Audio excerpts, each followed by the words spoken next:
There we go. That's better. Hope you guys are doing well.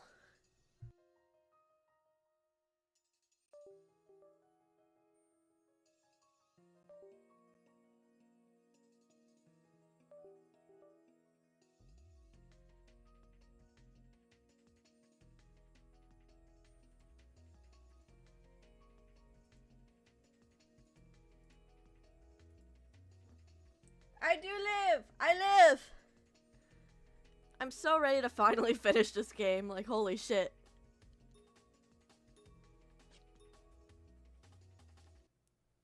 Last chapter! Finally! Last chapter, last route. Slowly, I opened my eyes. It was a standard run-of-the-mill morning. I have to get ready. I've been feeling oddly sluggish all morning. I need a reason why. The shock of yesterday still hasn't worn off. Saiki revealed himself as the collar's owner. Saiki poisoned me. That was the worst shock of all. I stood up to the jar of tortured feelings from my heart. I stretched and took out my phone. I reread the text Sasuke sent last night. It seemed like he had found some information on Saiki. It's true. It's really true. Yeah. Let's have breakfast. Kazuki had poked his head in to check up on me. I can't make Kazuki worry. No, you can't! But he's gonna worry anyway. Because he's a good little bro who's going through an angsty phase. We love him for that, though. Scolding myself, I made breakfast. Toast, ham, eggs, soup, and salad were easy enough to prepare. Let's eat. Look, that's more than I'm willing to make this early in the morning. I can't be fucked to cook in the morning. We sat down and said our ritual thanks. Watching the steam gently rise off the food put me a bit at ease. I mean, it's gotta be good for you. As long as you don't overdo it, but I can't do it. I'm not a morning person at all.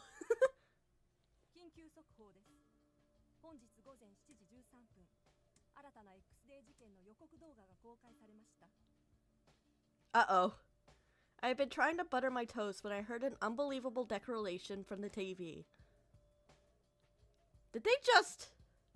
I've been completely ignoring the TV, but now I was hanging on every word. Adonis' statement was playing.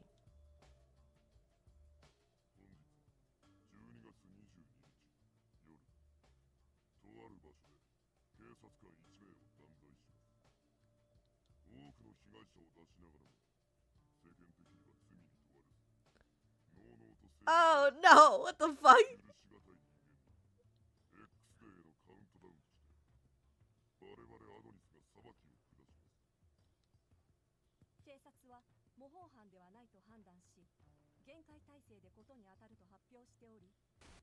Eh? Suddenly, a static filled the TV screen. The news anchor's voice was interrupted. The static grew until it suddenly disappeared a moment later.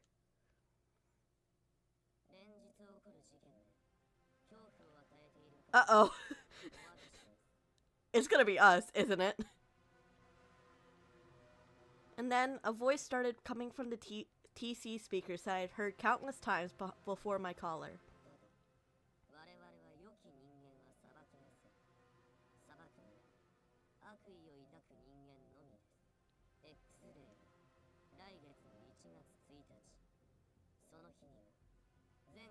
And we know that's bullshit!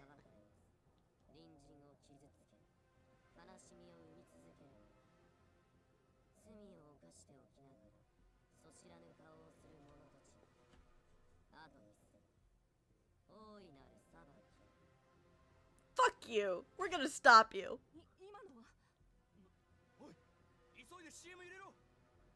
The display went back to normal. The TV studio was in chaos, and they didn't seem to realize the camera feed had returned.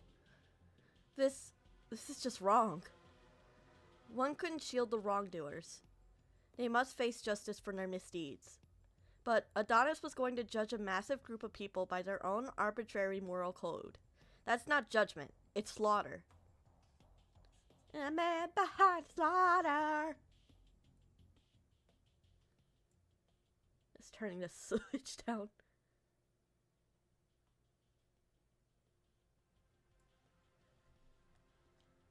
They had to be stopped, no matter what.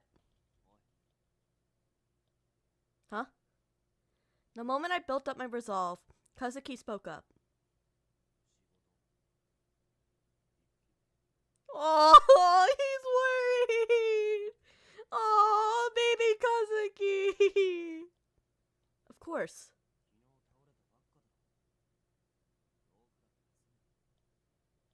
He knows something's wrong.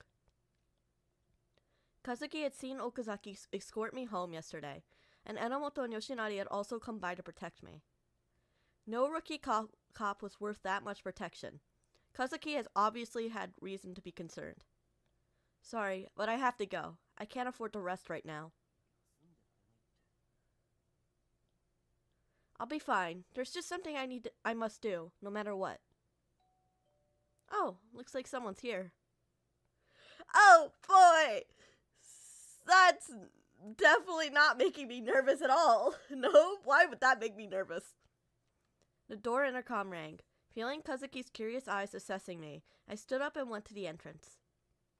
It's probably Okazaki. Check the cameras first, girl! Okazaki had been on watch in front of our home all night long. I felt terrible for him. Maybe he's here to go over today's schedule. I look over the intercom monitor. Eh? But Okazaki wasn't the one who appeared on the monitor. Hi, Yami! Hey, yo! Thanks for the streak! She's not gonna die. She's not gonna die. I promise. I will prevent that death. Eventually. She might die once. She might die once. Yanagi? Aw, homeboy is here. Okay, sure.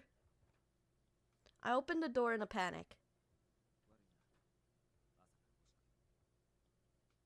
It's okay. Good morning. Yes. I answered instantly, but Yanagi didn't seem like he was going to scold me.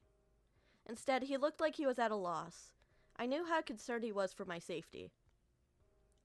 The collar isn't just going to come off. I can't escape from him. In his statement, Adonis was just broadcast. They said it would happen today. There won't be any delays. If I can talk to him, I might be able to prevent the crimes. Even if that isn't possible, we might get new leads. If Saiki needs me, then he's not going to act whether I do anything or not. So there's no point in hiding and hoping. Even if I'm just bait, I want to do what I can. What do you mean, good grief, woman? Don't call her that, damn it. Be respectful. I'm bonking over the head for that. After listening to my impassioned defense, Yanagi just released a great sigh. He can't just say that.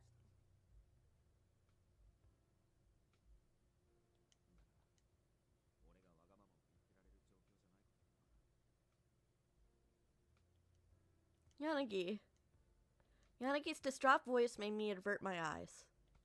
Even if I do manage to talk to Saiki, I doubt that the overall situation will improve. Even if he was arrested immediately, it still wouldn't solve the fundamental problem.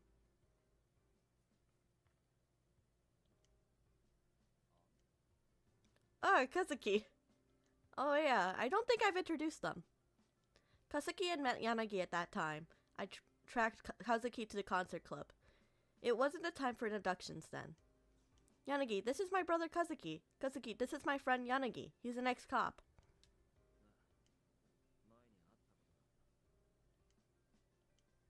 Kazuki's fucking glaring at him like, what are you going after my sister, old man? You're flirting with my sister, old man.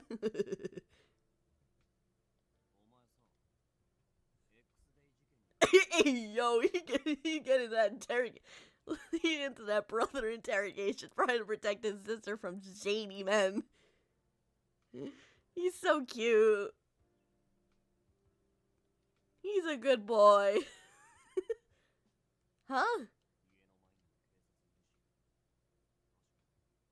Oh wait, he was talking to her. He's still worried though. That's cute. It's still cute. Well,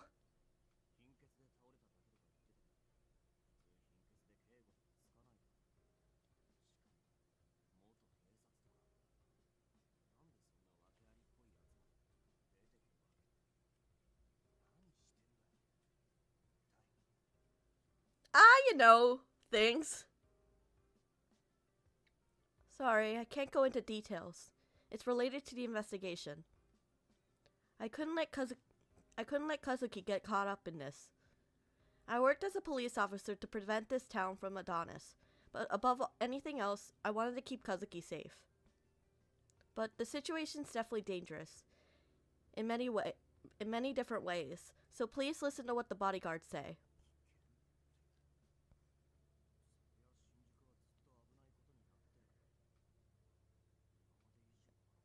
Well, about that.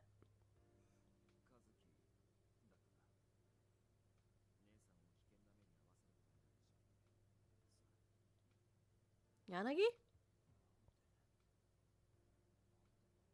Because he's a good dude. Kazuki blinked uncomfortably, thrown off balance by the abrupt apology. Yanagi, on the other hand, was looking dead at him.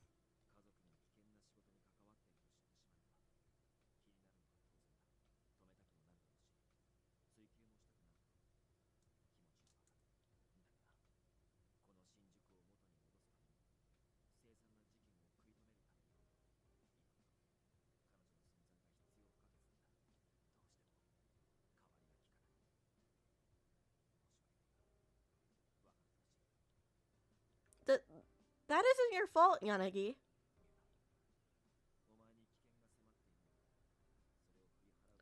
Hi, Nanashi! Thank you for the bits! Oh my god. Thank you.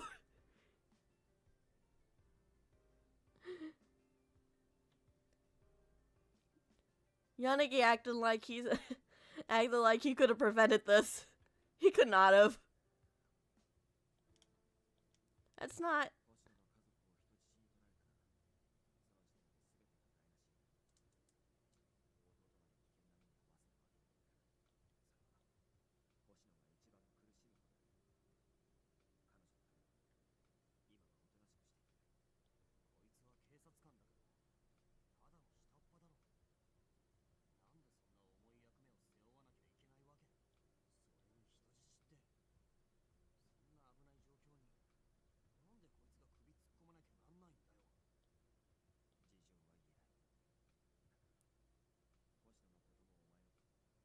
Oh, poor Kazuki. He just wants to know what the fuck's happening.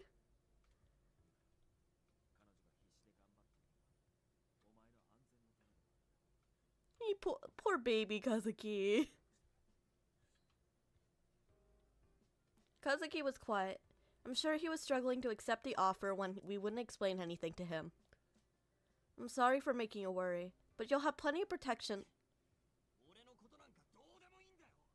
Oh, oh no, he's a sweet boy. He's such a sweet boy. I want to assuage Kazuki's doubts, at least. But when I tried to reassure him to that effect, he burst into anger.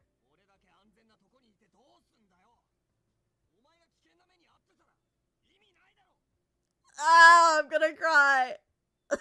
He's so sweet.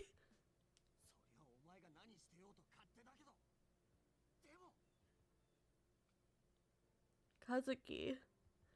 Even though I was surprised to see Kazuki so worked up, it made me a little happy. Thanks for worrying about me, Kazuki. It'll be okay. We'll definitely get the city back to the way it was. I patted my brother on the head. I was relieved that he hadn't brushed me off. I want to reclaim a future for you. I'm gonna cry. I'm gonna cry. I'm gonna cry. I'm gonna cry. Kazuki's gonna make me cry. I swear to fuck. Of course, I'll make it back home safe. This is my home. I'm head patting him so hard. He's such a sweet boy.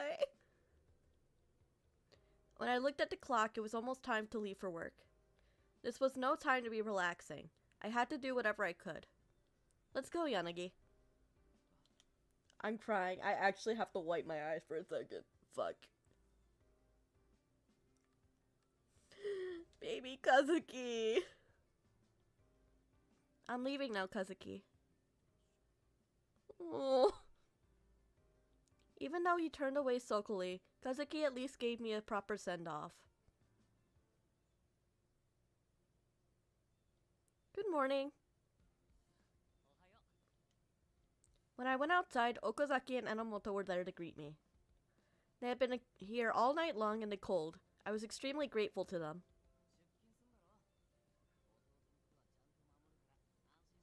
I feel very much safe putting my baby brother in Okazaki's hands. Okay, thank you.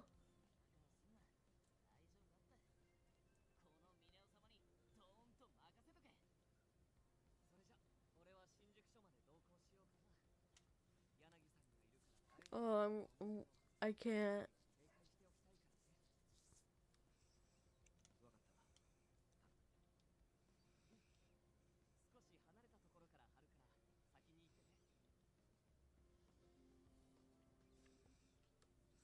My eye's burning, actually, fuck. I followed after Yanagi. Glancing at me to make sure I was next to him, Yanagi asked me a question.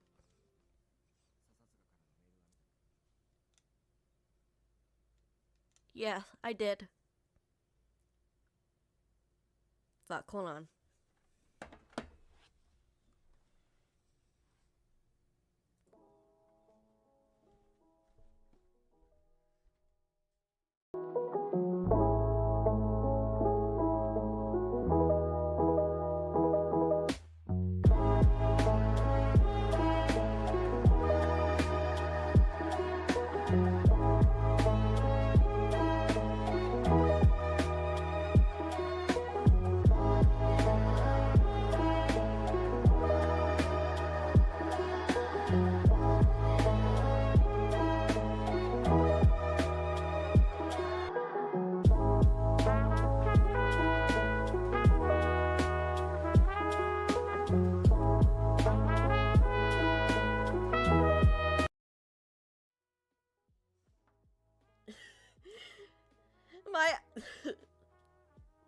My eyes just fucking started burning up for no reason.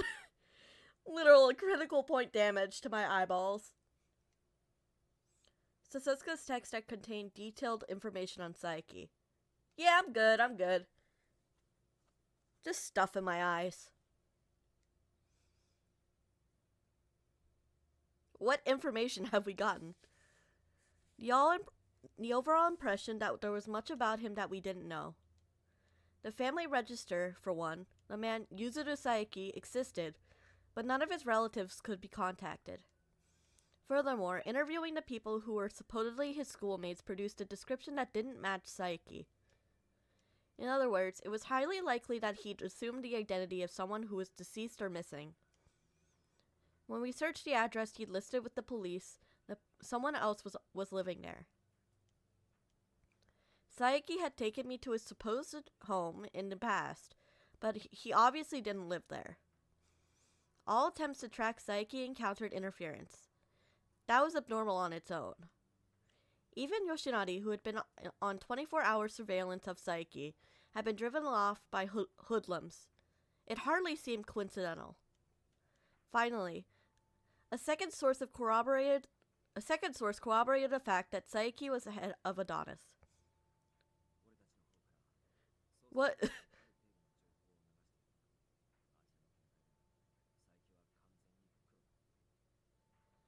Okay, but like, what was the second source? I'm kind of curious.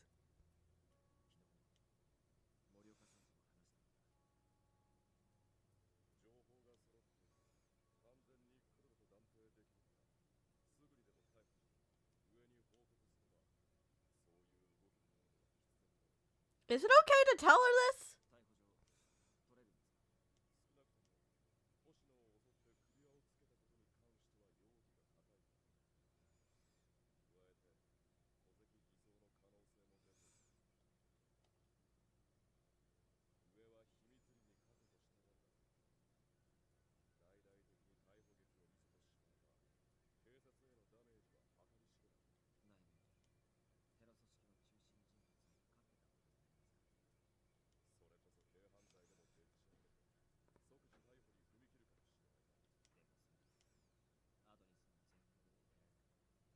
Damn.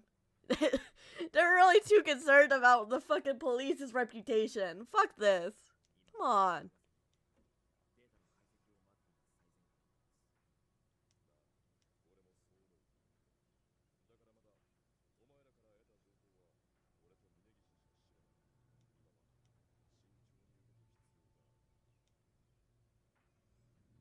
That's true. I agree with Yanagi's opinion. I think it's too soon. Akito had finally given us some solid intel. If we planned our next moves based on that, we could definitely stop Adonis.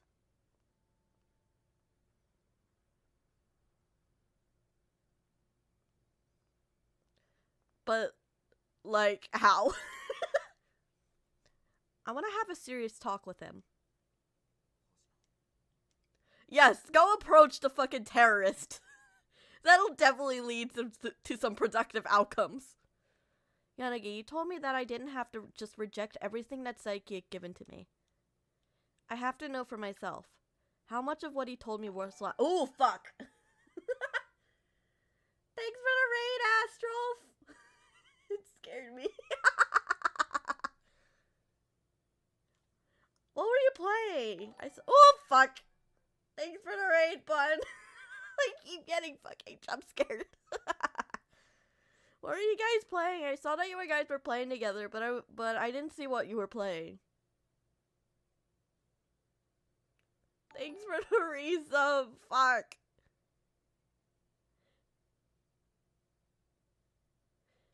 What was that? It's gonna go off another 3 times now. That's 2. Waiting for the 3rd one. No third. Oh, there it is. Ooh. Final Fantasy. I've never played this Final Fantasy game. It sounds like fun though. Welcome, Raiders. We're playing the last chapter of Yanagi's route in Collar X Malice. It's a visual novel, and we're getting to the very end of it.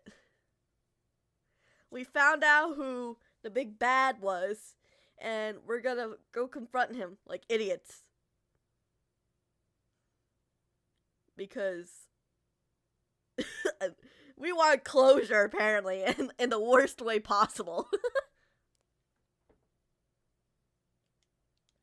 I must know. And if he's at the center of Adonis, what I learned might help stop him. Yeah, but like, is it not gonna tip him off that like, hey, we're about to arrest you? like, what are we doing? Yanagi muttered a begrudging agreement.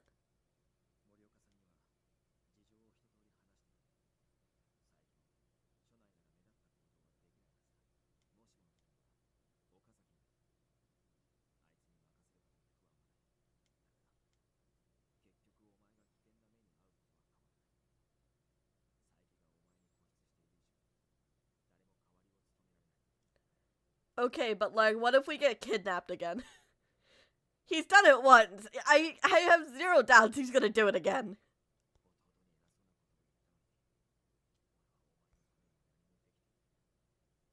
it's fine. She hasn't done much either. That isn't true. Didn't I tell you before that it made me happy just to be useful to you? Please don't worry about me. I have enough guts for the both of us. I smiled, but that only seemed to make Yanagi more troubled. Slowly, he extended his hand towards me.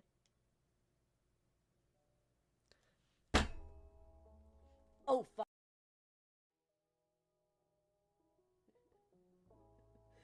I didn't mean to do that. I didn't mean to do that. I didn't mean to do that.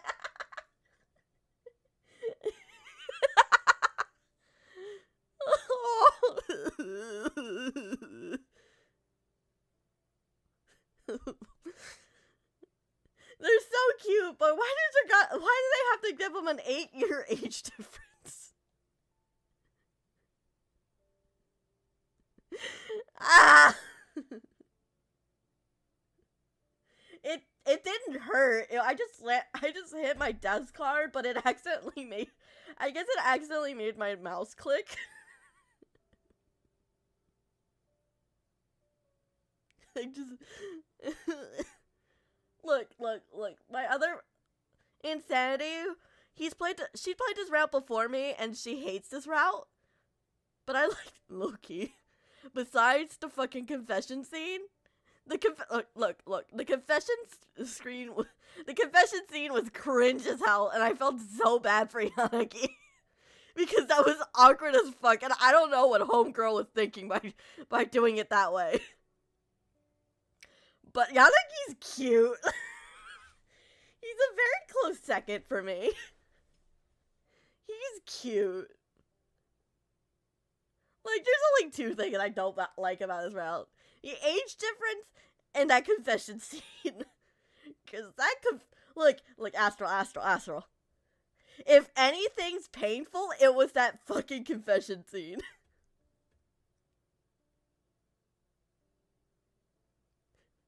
Like,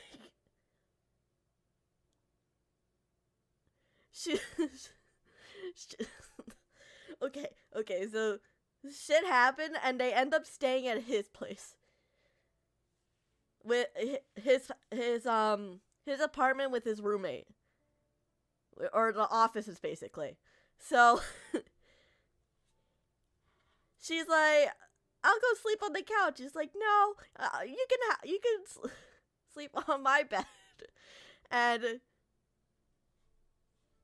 I think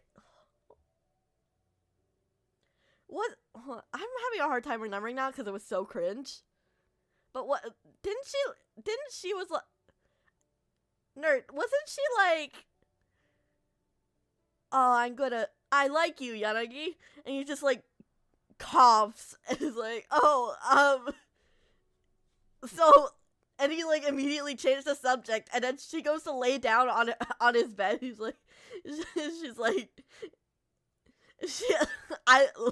no joke, she was like, it smells like you. And he coughs again. Cause like, oh, girl, why would you say that? He like jokes on whatever he was drinking. He's like, oh, I'm sorry if it smells like tobacco or something. Because he smokes. And she's like, no, I like it. And I kid you not, I'm losing it at this point. Because why would she say that?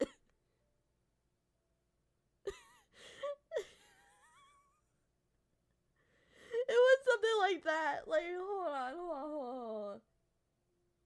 Let me see if I can actually bring up. Jesus. Yanagi.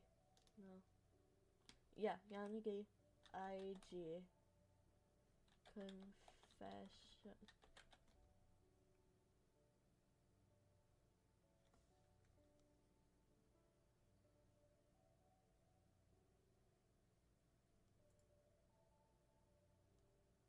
Hold on.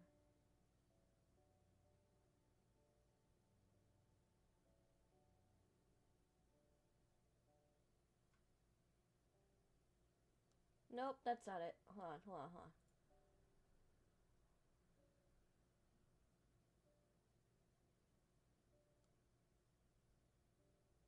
That's not it either.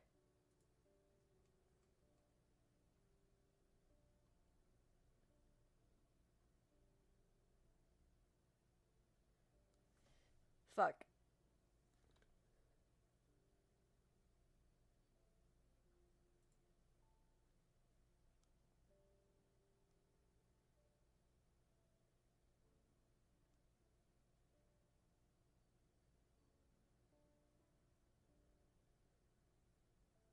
Where's the damn scene? Where do I find...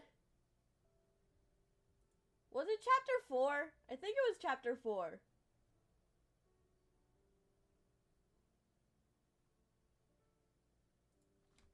Ian.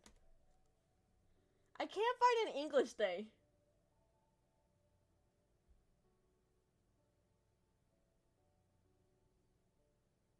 Good end. Wait, hold on. Let me see if I can...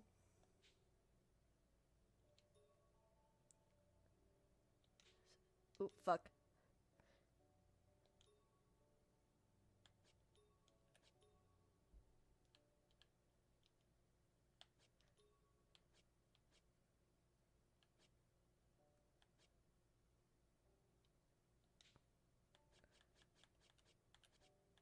Main menu.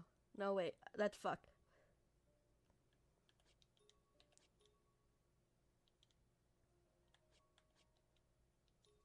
Album.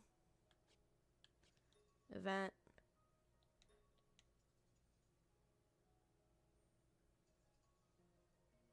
Where? No, that's not it.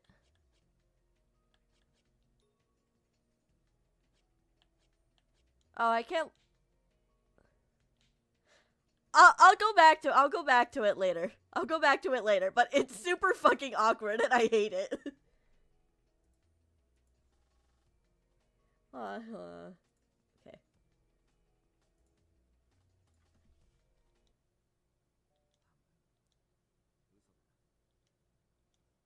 His fingers touch my head, very delicately. They touch my forehead. My heart felt like it would leap from my chest, but his sad eyes pierced my breast, so I couldn't say anything.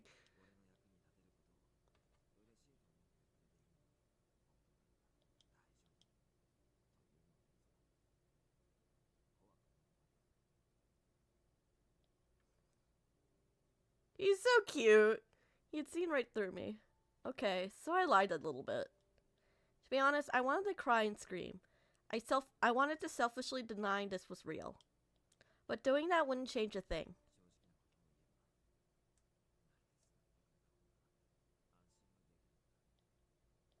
I displayed a bitter smile that mirrored Yanagi's. Yanagi surely understood that I couldn't do any of that in real life.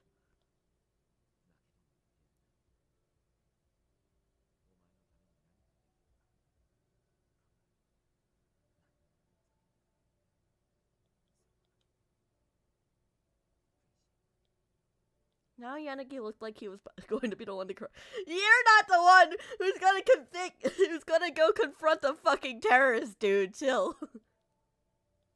If in that case, then can I make a selfish request? When Yanagi nodded, I looked straight at him. Fuck. Please hold me. Oh, fuck. That's cute. That's cute. That's cute. Yes.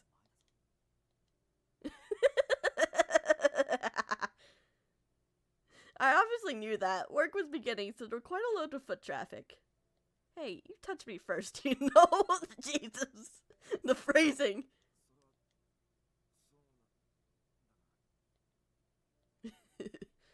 Seeing Yanagi struggle with himself right in front of me made me... Homegirl is gonna kill him! She's going to kill him! I was happy that you seriously considering it. Kidding, I was kidding. You can already relax knowing what you're doing for me. Yanagi, you trust me, you rely on me, and you want to defend me.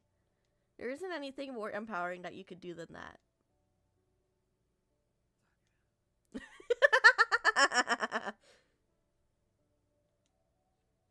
Yanagi smiled with a troubled expression. We stood face to face for a long time. When I moved, Yanagi's arms encircled me. Gently embraced me. His large yaoi hands clapped me on the back.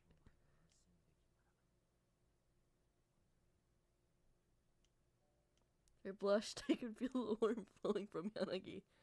My heart was the warmest of all. For a while we stood there sharing each other's warmth. This is kind of embarrassing. Until I'm satisfied. Poor Yanagi. I don't care if people gossip about us. If they get the wrong idea, that's great. It'll just be fait accompli.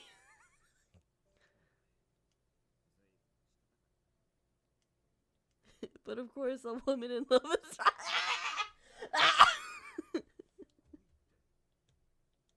It's love. I'd like to think if you think of me as even a bit special to you. I didn't expect it to actually convince him. It was just an excuse. I wanted to touch Yanagi. In the end, it was all I could manage. But this alone was enough to lessen my doubts and fears.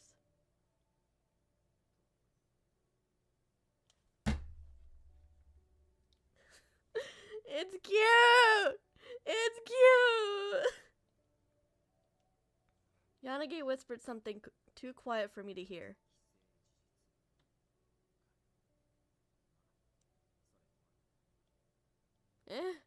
Chuckling, Yanagi caressed my face. Now I'm the one who's nervous. I was now the one who had made the request, but now my heart felt like it was going to burst. I think that's enough. I removed my hand and stepped away from Yanagi and looked at him. When this is all over, please let me cry. Please listen to the selfish things I have to say. After it's over. Yeah, let homegirl fucking recover from that. Yanagi was finally smiling like he always did.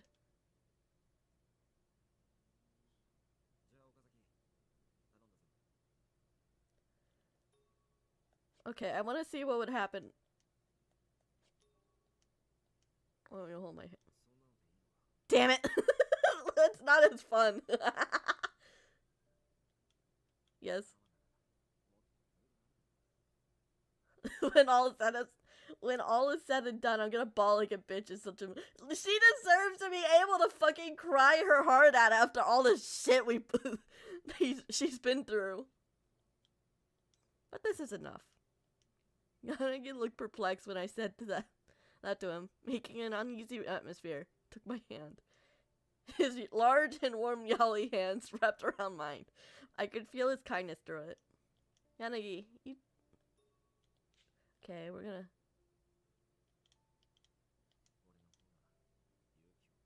Aww.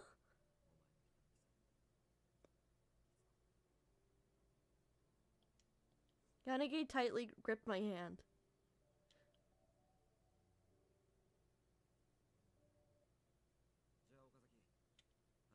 Damn, the fucking hug was funnier.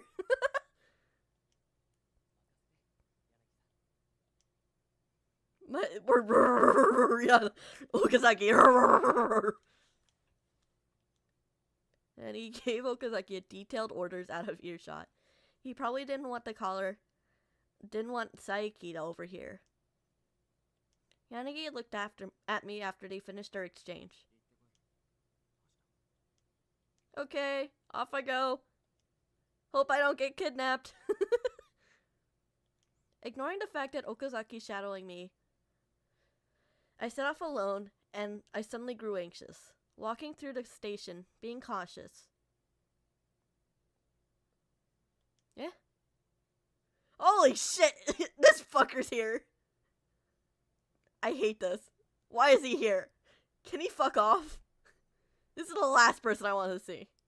For some reason, I run into Sasuke. What are you doing at the police station, Sasuke? Oh, I can't. Sasuke gave me a weary look like he thought I was useless. Of course he thought that. Of course he thinks that. The bitch ass is a fucking asshole. I hate him.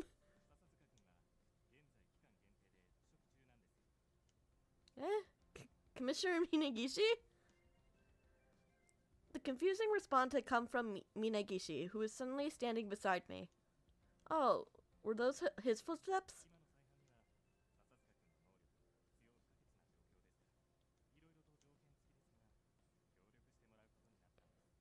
I wish he wasn't, because he's an asshole.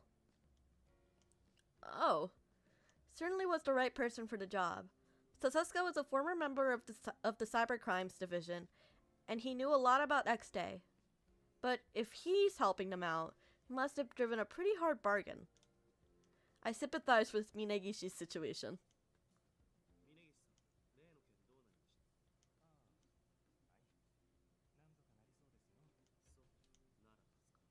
Fuck you. Still, I noticed that Sasuke didn't look well. He must have been tired, or rather, sleepy. He must have been working through the night. The USB drive I got from Akito must be taking a while to analyze. Are you okay, Sasuke? I hate him. I hate him. Stop being nice to him. He's a bitch. You look like you've barely been sleeping. Maybe you should take a... I want to punch him. Sasuke poked me in the head, but he was surprisingly gentle about it. I'm gonna punt him. I want to punt him to fucking moon. I staggered slightly. Sasuke had disappeared. 'Cause he's a bitch. Good morning. Punt the 5-2 shit. Yeah.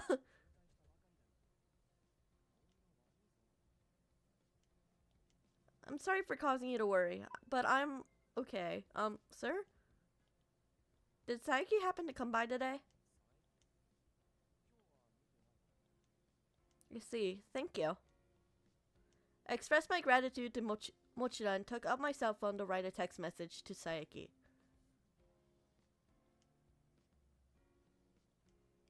Something to discuss. Can we meet at the on the rooftop at lunch? I checked the message and took a deep breath, then hit send. The reply came right away. Of course it did. Okay. You're a terrorist and you want to meet the person you want to recruit to your cause desperately, and all you can say is fucking K. Men. Some men, guys. He's so carefree. That's one way to put it. You should have heard what I was trying to do over the collar, too. Maybe Saiki didn't have anything to do with X-Day anymore. Yes? As I set down my phone and was about to start working, Mochida looked up with a rather strange expression. Then you'd be a freak, just like him. Low-key. Because what the fuck? His focus was on the doorway. Okazaki. I love him. I love him so much. He's just there. Who's in the doorway, standing watch as my bodyguard. Oh, I love him. I love him.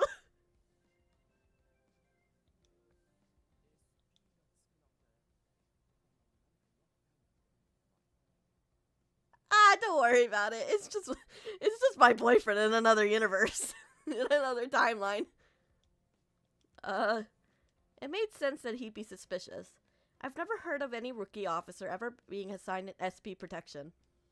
However, I couldn't tell the truth, no matter how much of it we had told Morioka and Minagishi. He's, a friend. Don't mind him. Damn. Friend zoning my boyfriend. Yeah, I had no choice but to dodge the issue. Going from evil kill bastard punt to love baby version. The whiplash. Look, it's Okazaki, and look, if it if there's 3 characters I love in this game, it's Okazaki, Kazuki, and Morioka. There's love, baby, and precious man can do no wrong. He's just a man who loves his wife. And we're actually, no, 4 because we're including Yanagi in this.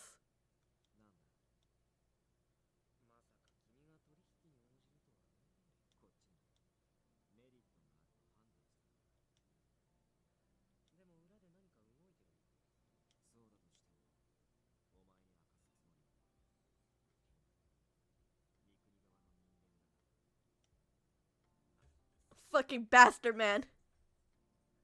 Bastard cat man. Evil bastard cat man.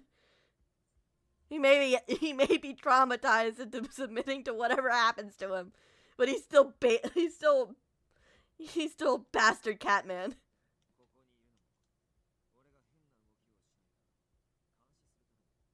I'm sorry. I'm sorry, insanity.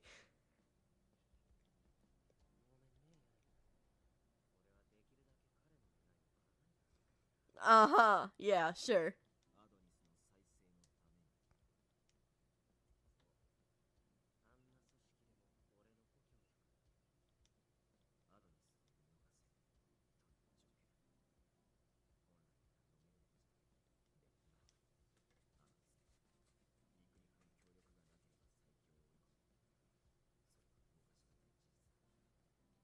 Yeah. Look, knowing her, she's gonna find out eventually. She'll know she'll feel it in the air somehow.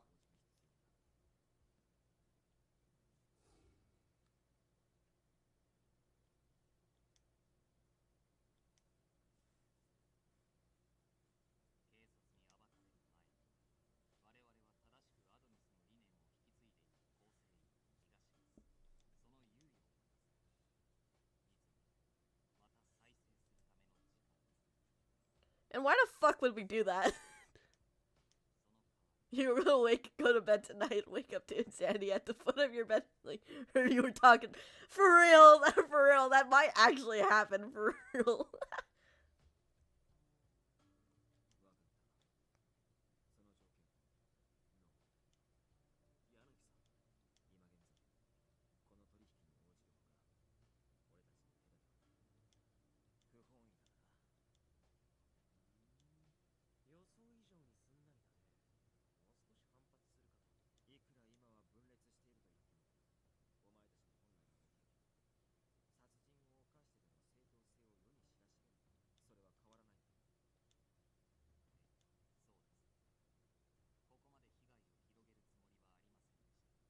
Uh-huh, sure, my dude, sure. And we believe you're totally righteous and absolutely does. They should shut their bitch asses up.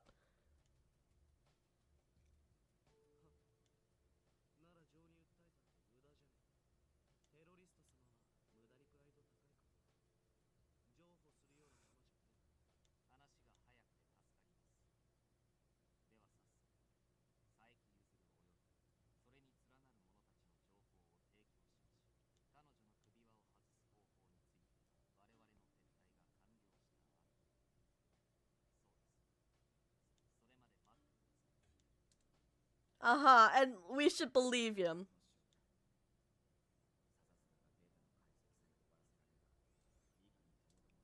I believe in Sasuke reluctantly.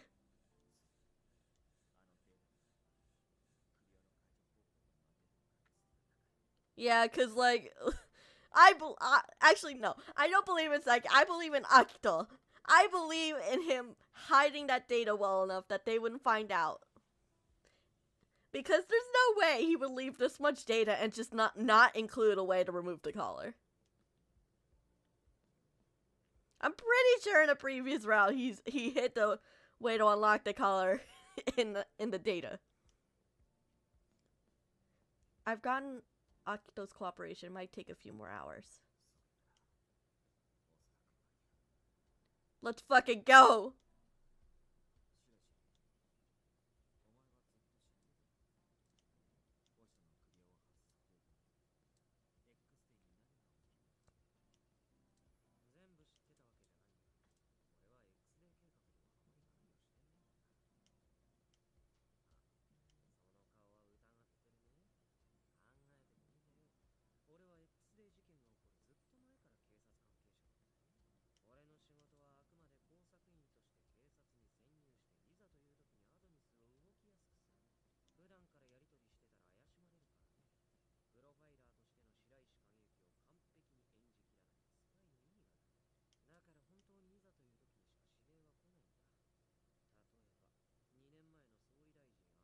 Checks out. That checks out for him.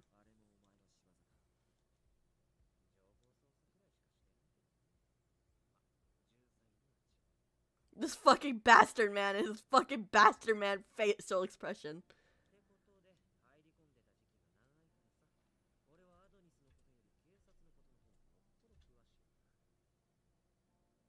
Your mom. I don't know. I don't know. Look, hold on. Whenever I look, hold on.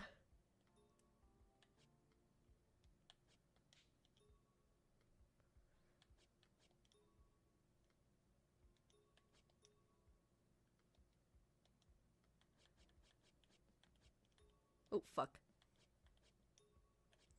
Let me show you. Let me show you.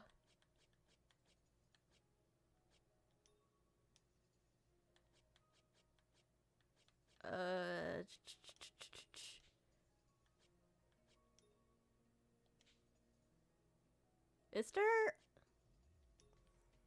Let me show you my favorite,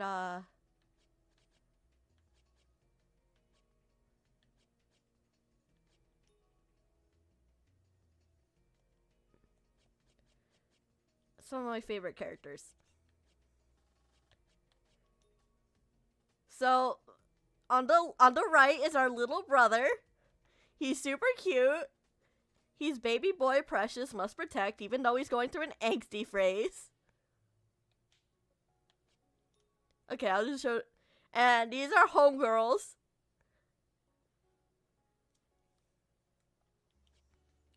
This is there's Sakuragawa, and I forget her name. Fuck. But they're homegirls, besties, if you may. But I love them.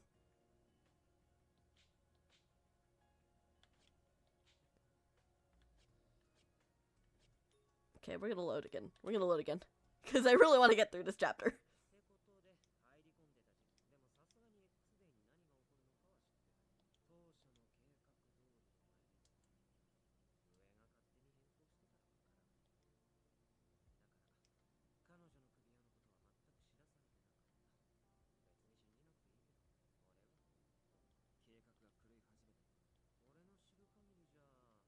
Once June hit, as far as I know. Okay.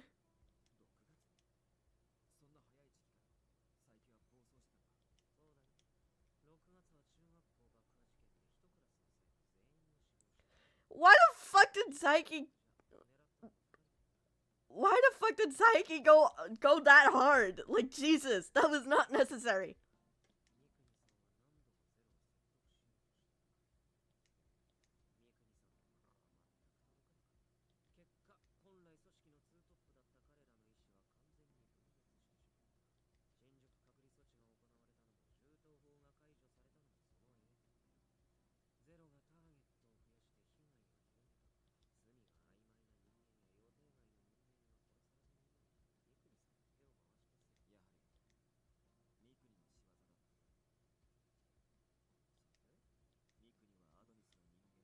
Oh, I'm sorry to hear that, Poochie. I hope your day gets better.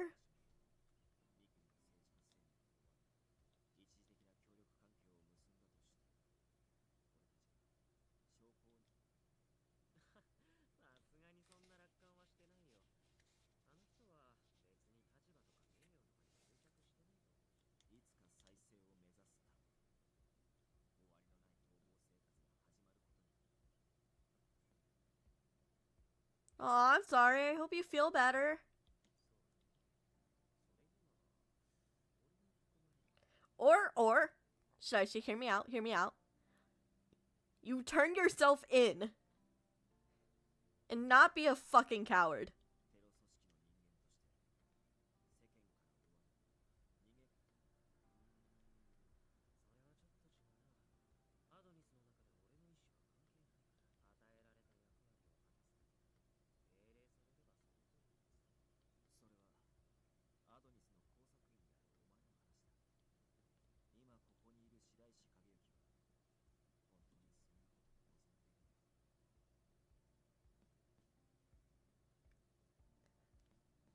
That sounds like fun.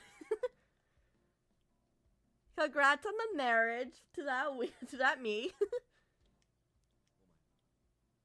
I have no idea who Ria's Gremory is.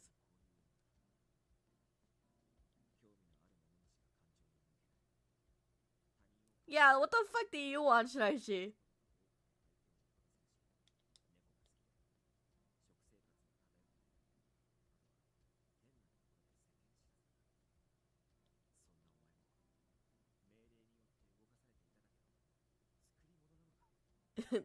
They're imagining a child with a Ria's from DXT.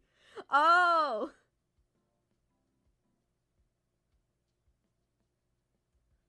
That's funny. That's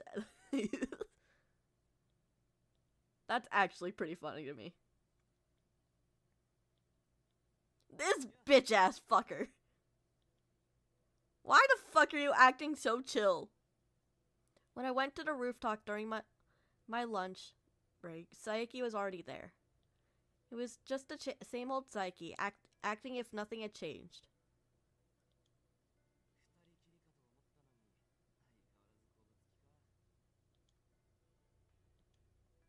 Don't you dare call him Kombu. He is a fucking diamond. Thank you very much.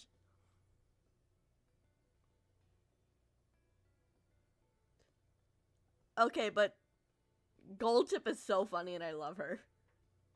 It's a base choice.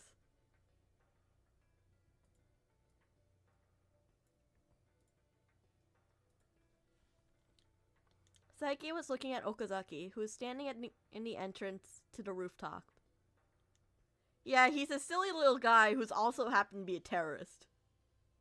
When he did, the edges of his mouth lifted to form a different type of smile. I didn't understand the look. Did you order that public threat that was issued this morning?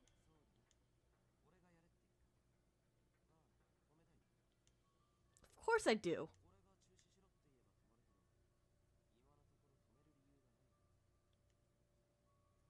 As you should, as you should. Why are you so carefree about all this? You could be arrested at any moment.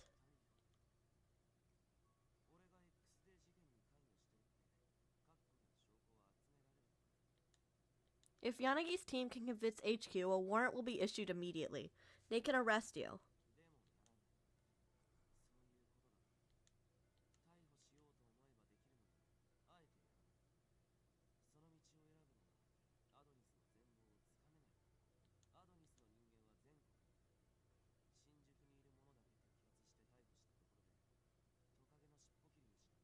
Yeah, but at least it'll be a bitch-ass tail. Stinky poop tail, that's what he is.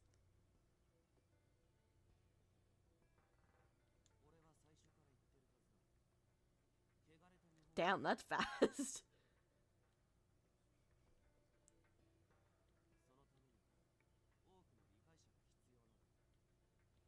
Do you really think that your method of doing things is gonna win people over?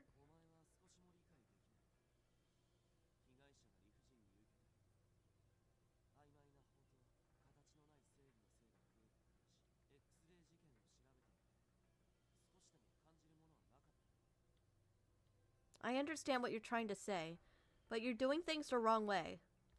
Saiki just grinned at my reply. I'll kick your bitch ass in the nuts. Hard. The casual way he said that made me shiver.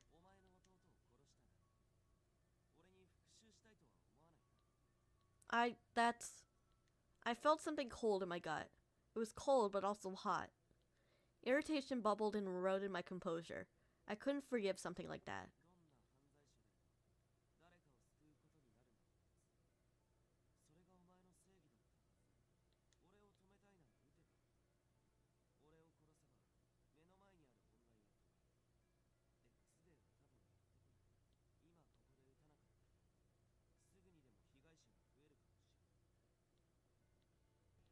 Right now, I was brimming with anger. I didn't know what Saiki was thinking. Honestly, I probably shouldn't even be trying to understand what he was thinking. What should I do right now? What was the right thing to do? Okay, but I'm curious. What if we...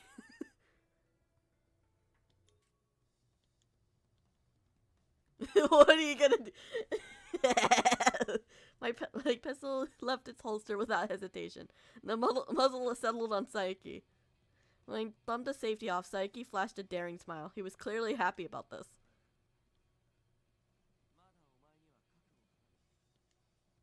What are you talking about? He didn't answer my question. I grit my teeth, glaring at Saiki. If I targeted a non-lethal area, I should be able to take him into custody. But would that really solve this?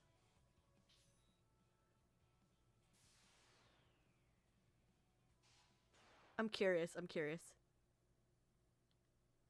I had fired, but in the end, I could only bring myself to fire a warning shot. My shot missed and ricocheted pitifully off the floor.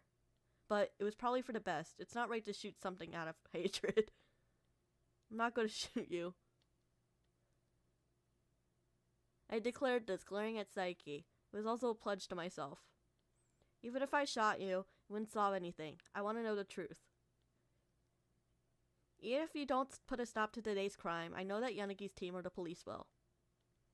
What I need to do right now is to figure out what your true intentions are. Honestly, that's the only thing I can do.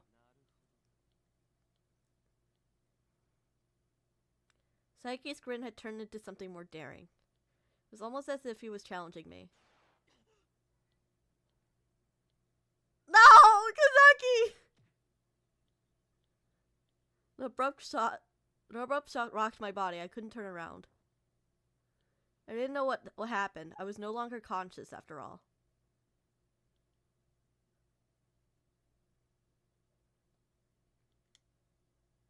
Okay. What is emotion okay to shoot someone with romantic tension? Yes. Romantic tension indeed. I want to know what happened if I were to actually shoot him.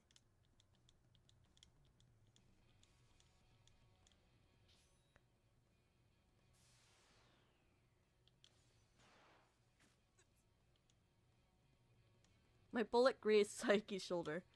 It wouldn't really stop his mobility. Still, I actually wanted to wound him as I intended to. If you're gonna hurt any more people, I'll end you right there.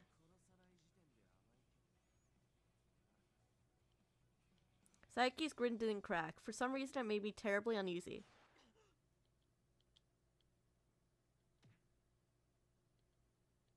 An abrupt... Okay.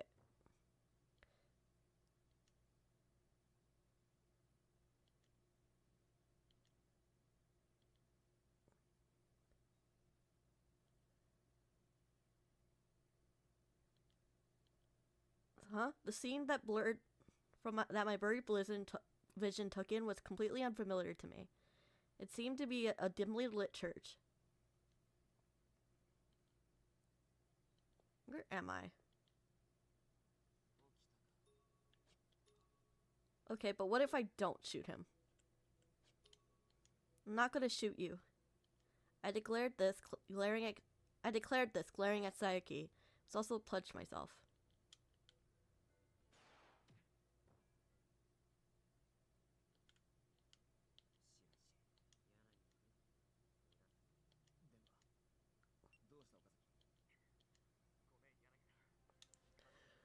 Wait, so what's the difference between...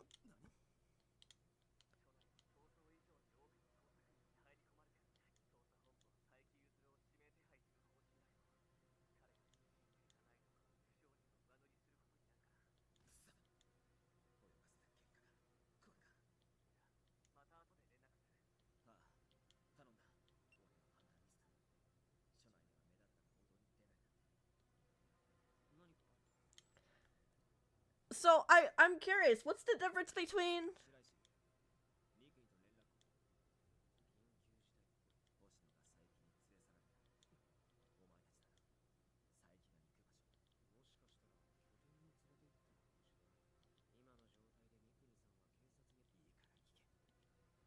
he's desperate.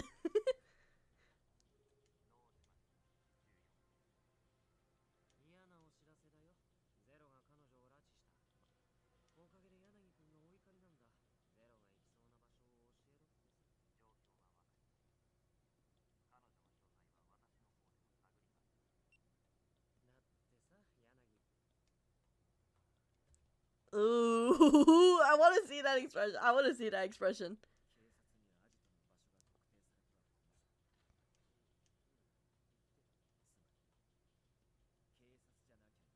He's gonna kill himself. Ooh.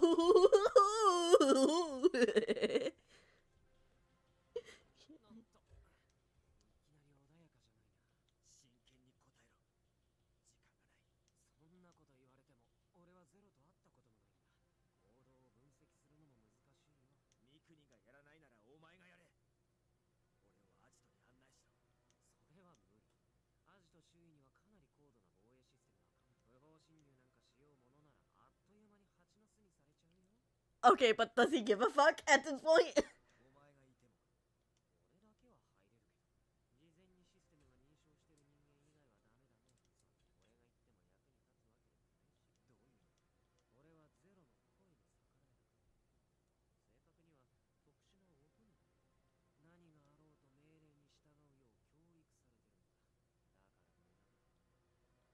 Hey, yo, he's been brainwashed.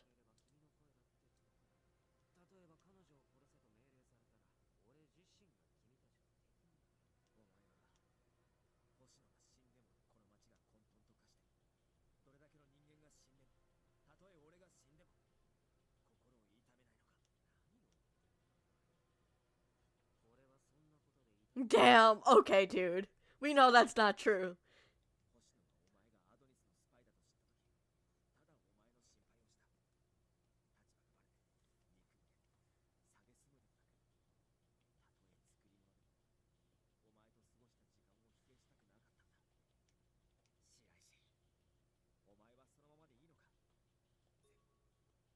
Well, I'm gonna just...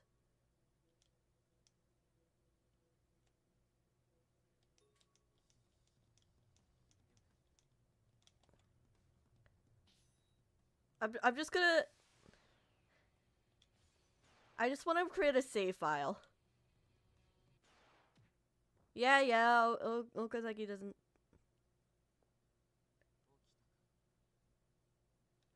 I just want to make a save file.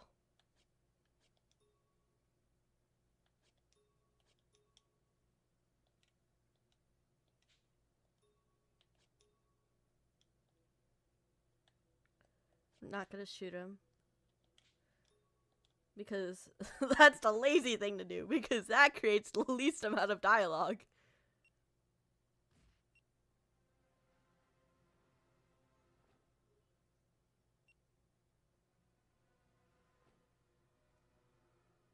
Okay.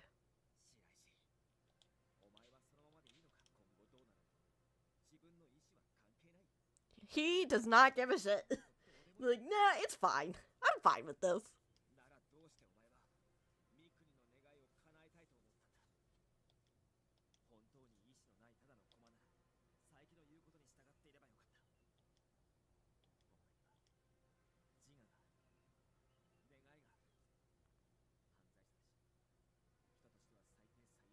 You're the worst possible sort of person. Damn, okay. He's not wrong, but...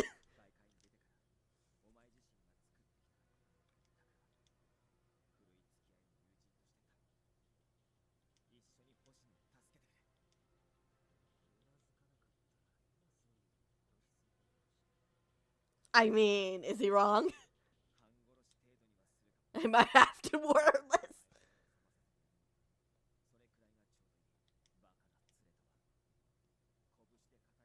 There's He's gonna beat the fuck out of him if he doesn't say yes. That's kind of hot.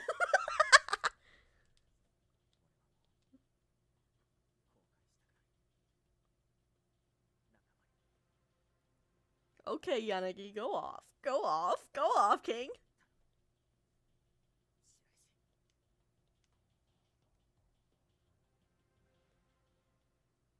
Look.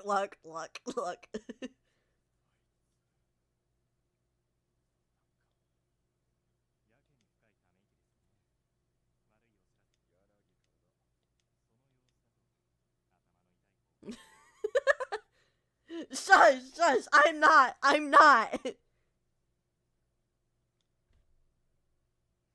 I just think it's kind of hot when someone will throw hands for your safety.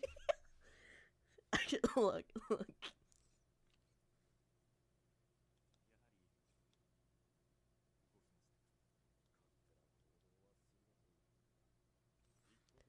Look. Because I'm not in denial. What the fuck you talking about?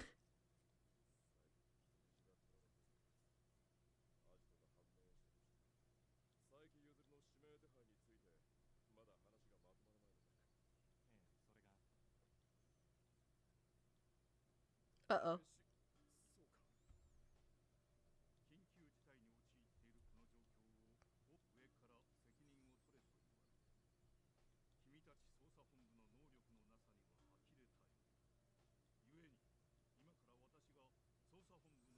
Oh, oh,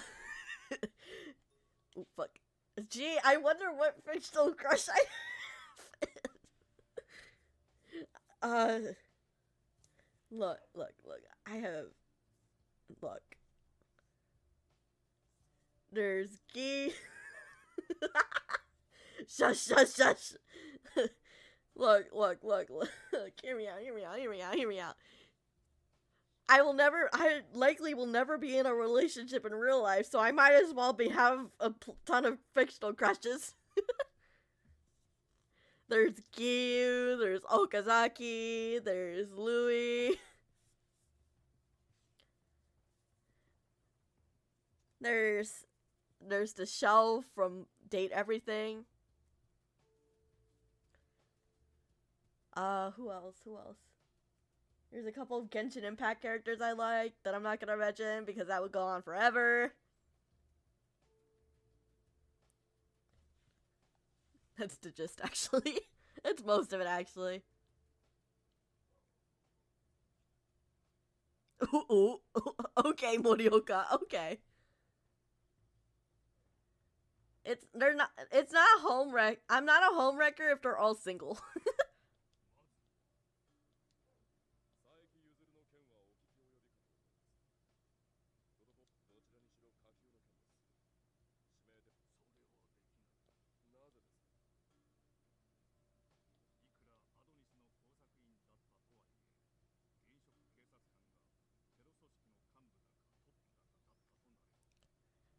Look, we'd be here for hours of... Well, not hours. Look, I don't want to admit my Genshin Impact crushes. Code Vein. Louis from Code Vein.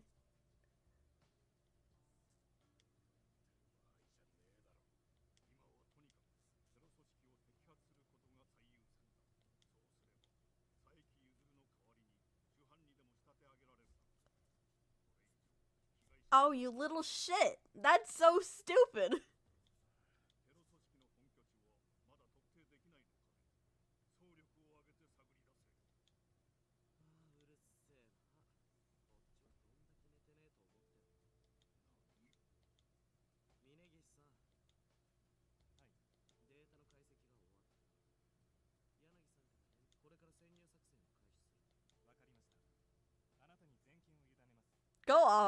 Go off, Minegishi. Fuck you, Saiki.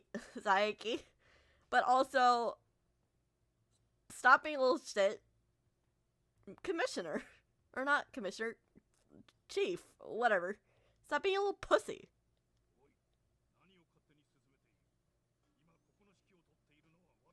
Yeah, but you're being stupid, so.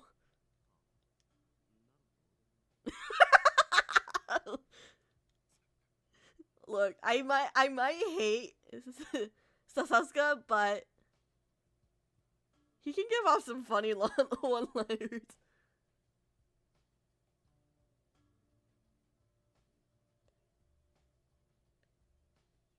Okazaki then, maybe? Either that or Giyu from Demon Slayer.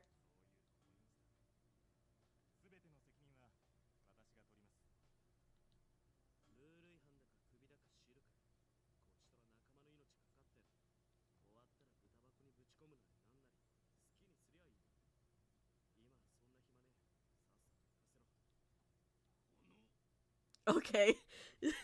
Okay. The chief needs to shut the fuck up.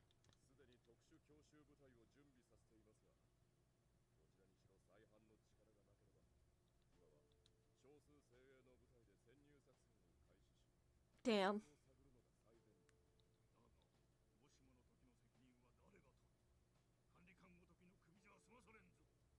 There's Okazaki from Collar X Malice.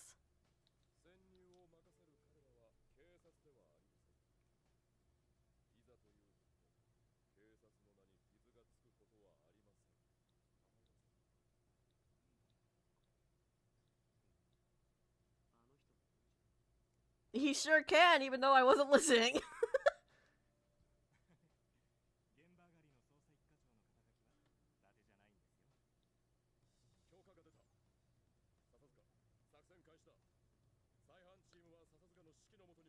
Let's go!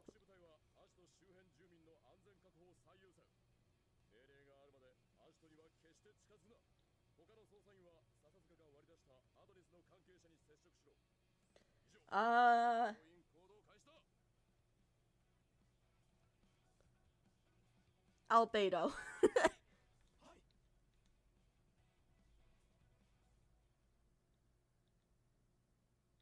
My consciousness slowly rose up from the darkness. Hold on, how do I...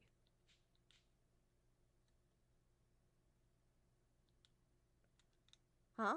The scene that my blurry vision took in was completely unfamiliar to me. It seemed to be in a dimly lit church. It's this fuck-ass church. Where am I?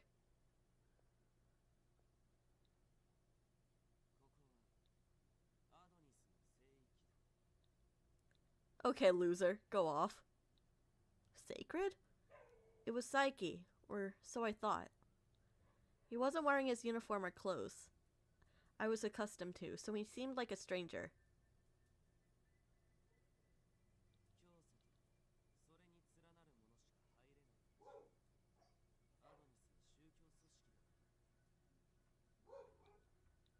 Are you their elder? Well, it is an evil church. It is an evil church.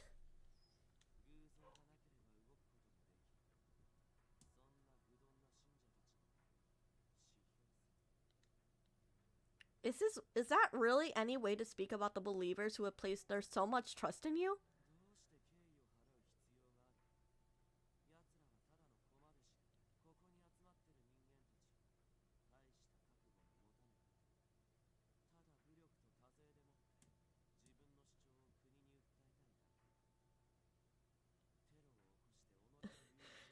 Literally. Not even gothic, just evil. Evil ass death church. Faressa, not Yoimiya? Damn.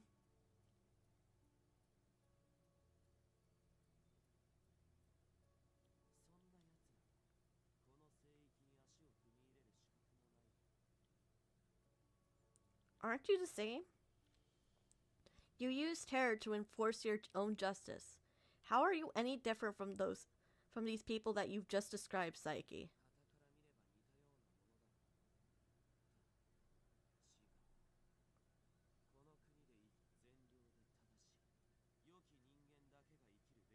Yoimiya is such a queen. Look, I saw this comic once where where Yoimiya was had a prosthetic leg instead of her leg armor thing, and I love that. I love that headcanon. I love headcanon. Oh fuck. There we go. I love the headcanon that Yoimiya has a prosthetic leg. The Purge's Nation, we must plant fear in the hearts of those with malice. How about we plant fear in your heart and fucking arrest your bitch ass?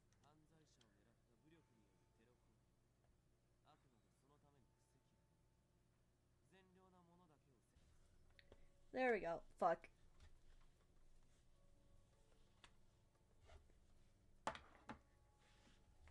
He's speaking as though the fucking weapons ban repeal wasn't his own damn fault.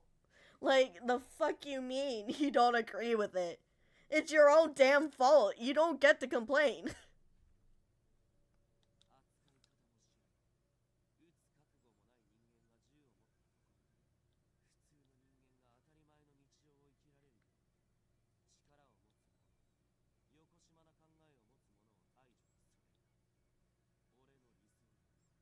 And that's not gonna come true under your rule, dumbass.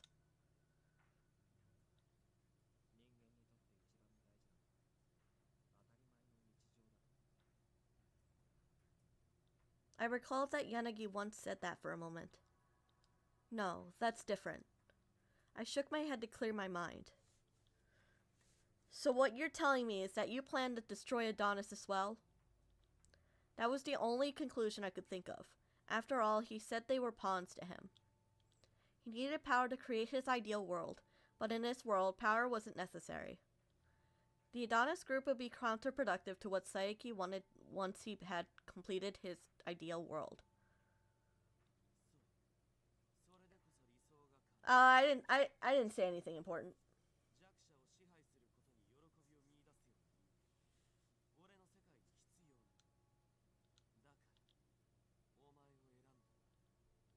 What?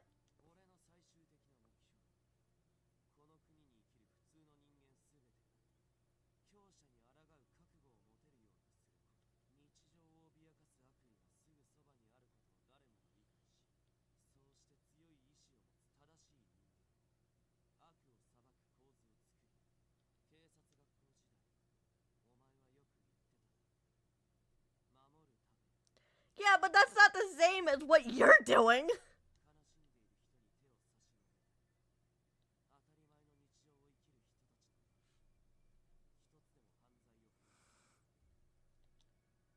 I did say that. Even now, I still feel that way. It's why I became a police officer. But coming out of Saiki's mouth, it seemed to take on a twisted and different meaning.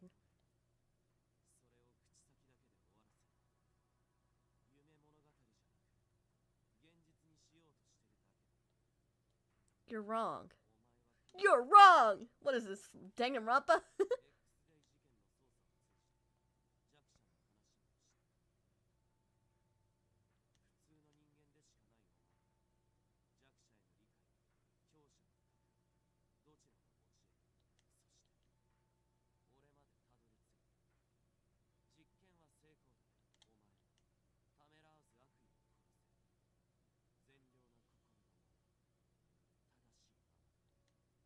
No, you're wrong.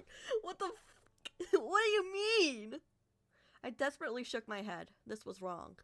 I would never accept this idea of justice. That's a contradiction. Drawing a line between right and wrong people is completely arbitrary. When the good people you speak of hurt other people in the name of fighting malice, they just end up repeating the same misdeeds.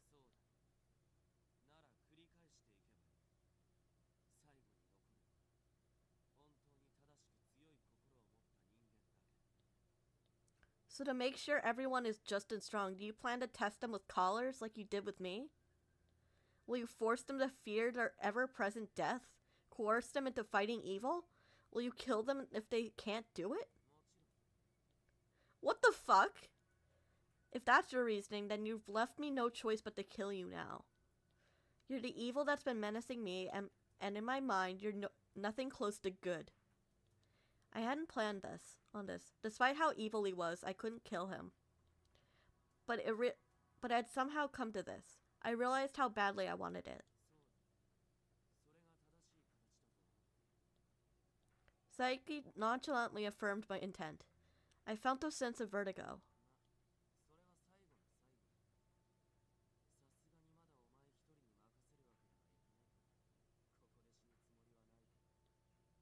Why? Why do this all then? Your determination since the academy to reduce sadness in the world and protect everyone hasn't changed. I know that now. But you didn't have to take it to this extreme, did you? You could have just realized your ideals without resorting to these methods. Saiki's face twisted into a pained expression. His expression pierced my chest. It was a look of sadness and pain.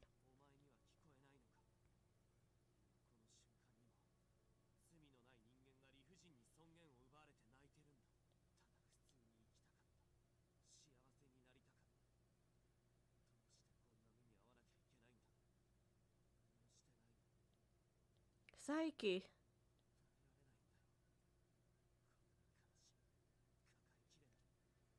You're being a coward about it, though. This is coward's talk. What if he was bearing a scar that let him empathize with the victims? Maybe some horrific memory drove him to these extremes. Were you hurt in the past too? Is that why you're doing this? But Saiki denied it. He quietly continued.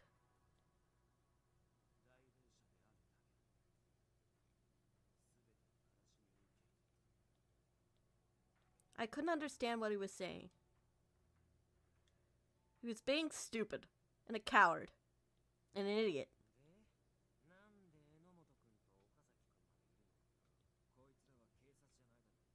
They're not cops. I mean, yeah. He is a cop. What are you talking about?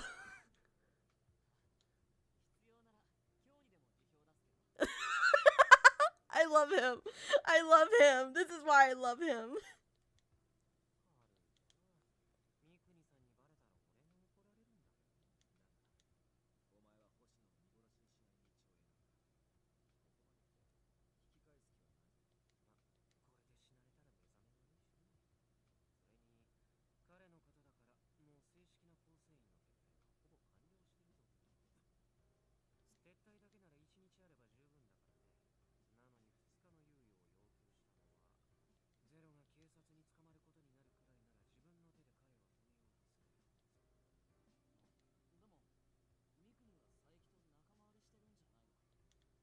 Yeah, but he's stupid.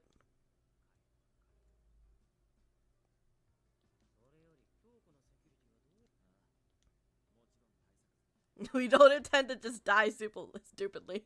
I don't know. Something gave that impression, but I don't know what.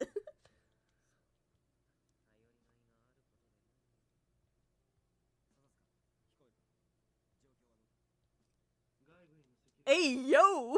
They got some cool shit going on.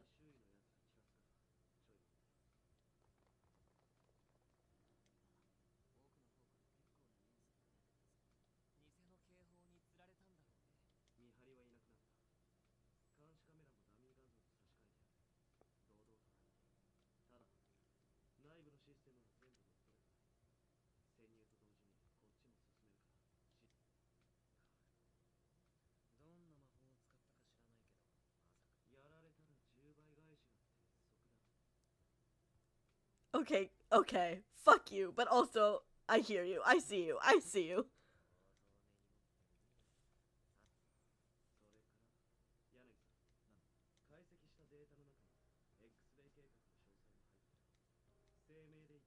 What's with that face?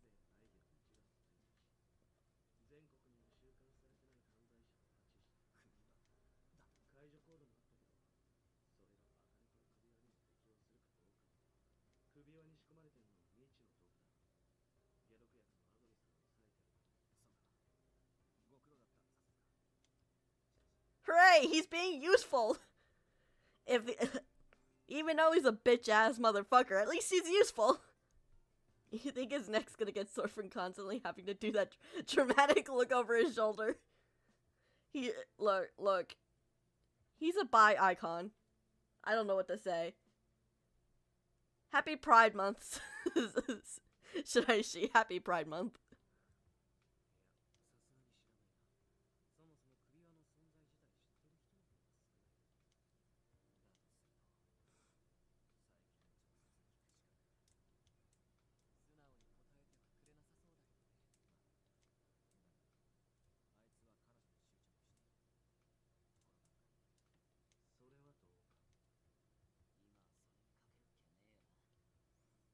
Unfortunately, you gotta be fast with that.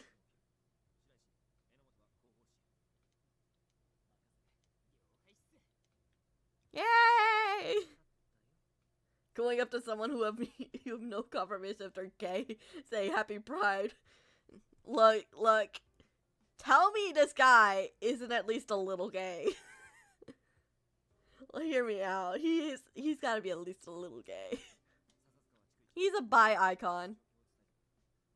Or demi, I don't know. He's something. He's just not straight.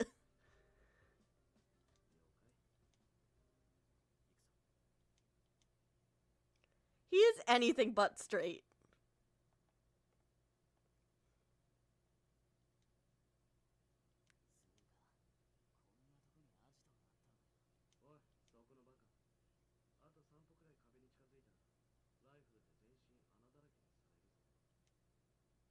Well, he can't see that. Don't be an ass about it, bitch.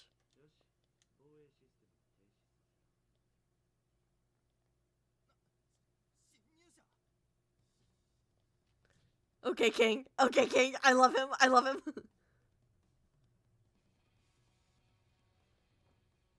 Correct. And it's should I shoot for me? Demi icon.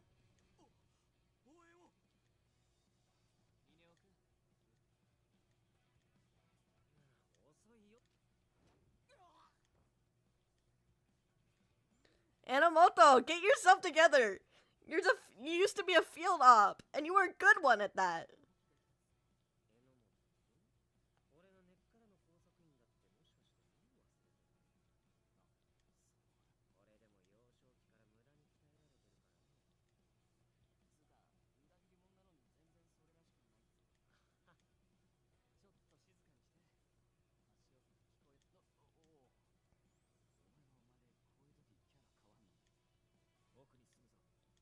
Let's go! Enomoto's a silly guy.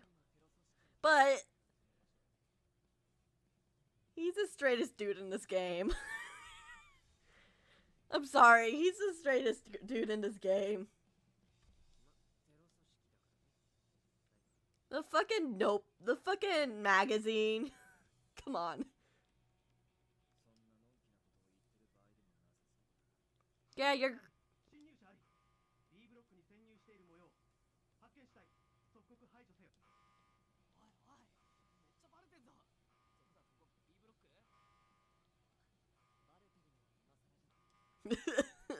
The dude's just casually breaking into a terrorist facility.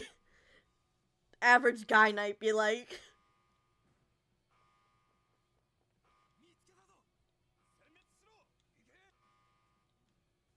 Go off, Kings.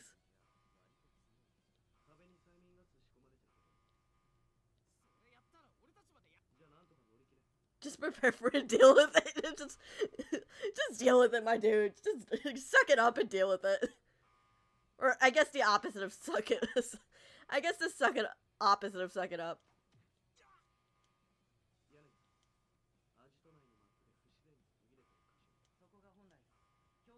Hey, yo! Akito? Akito!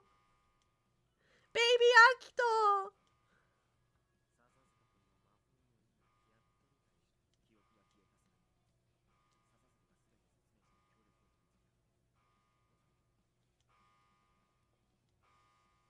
Yes, that's CG! That's CG!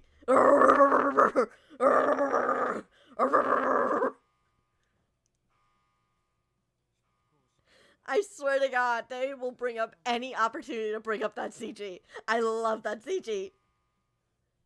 It's so worth it.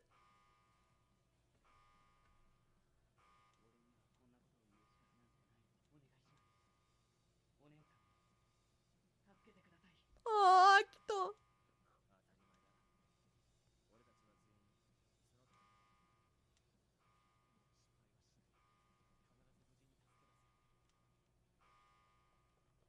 Go off, Okazaki.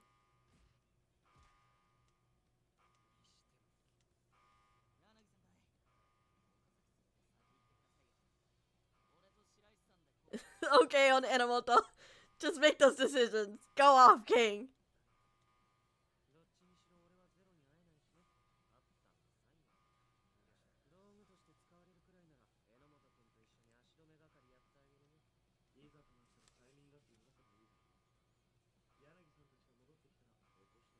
For realsies.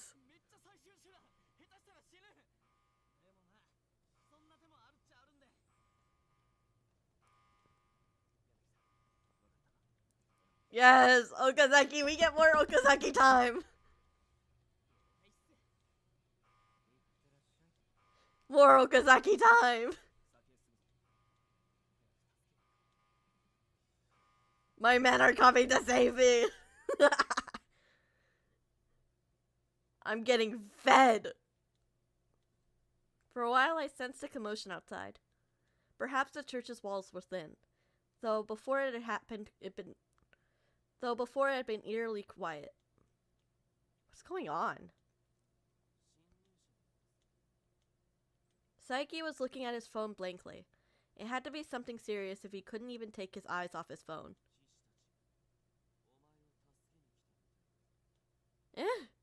I didn't understand what he meant right away, but could it be Yanagi? Had he come for me? Duh! What are you, stupid? They tossed you in a room with 3 of your husbands to fight a terrorist. Certainly a fun date night.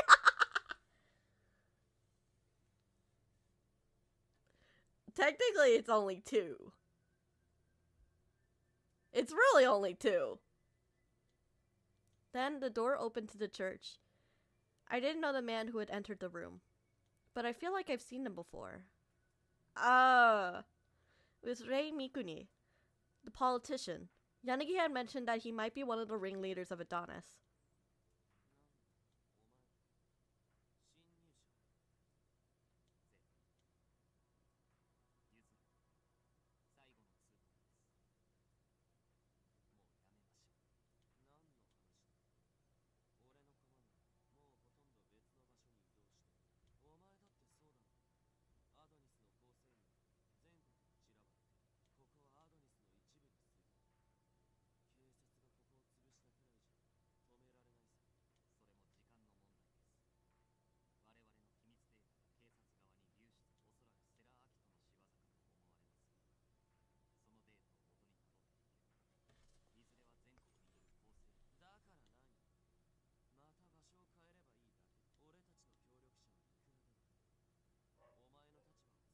Yeah, but he's been outed, so...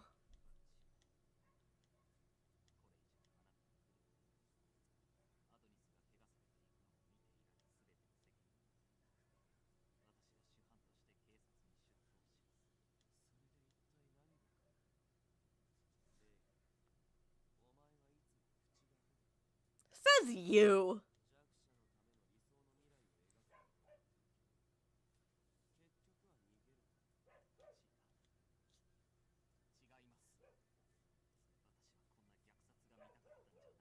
At least he has backbone.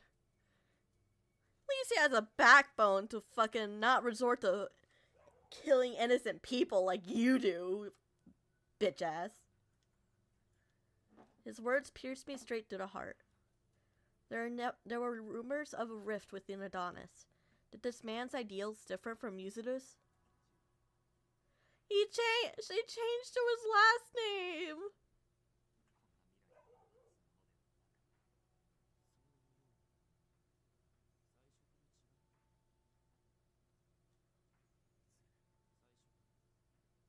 No, wait. It was that's his first name. No, wait, that is his last name. Fuck. I'm confusing myself.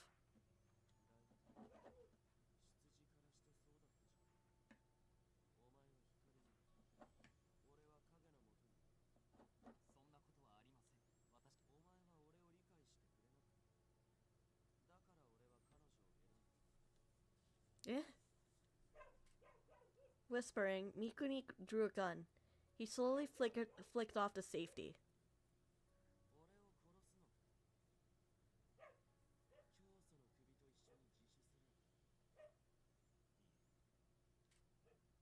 He was pointing the pistol at me.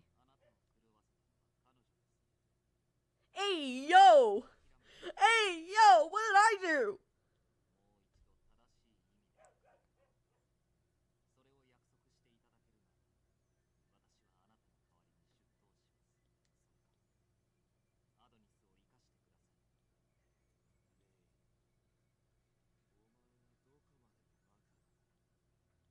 Saiki's face twisted in anger. I merely watched the scene, dumbfounded. I looked at the gun that was pointed at me. I felt as if it was an expression of the wielder's sadness. It's the Spider-Man meme! It's the Spider-Man meme! But instead of pointing at clones, they're pointing at each other with guns.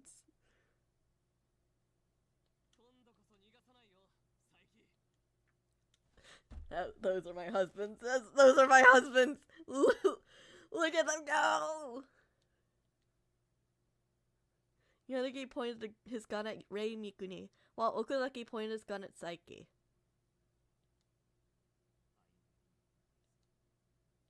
Mikuni sighed as he lowered his pistol. In a daze, I watched Yanagi take the gun away from him.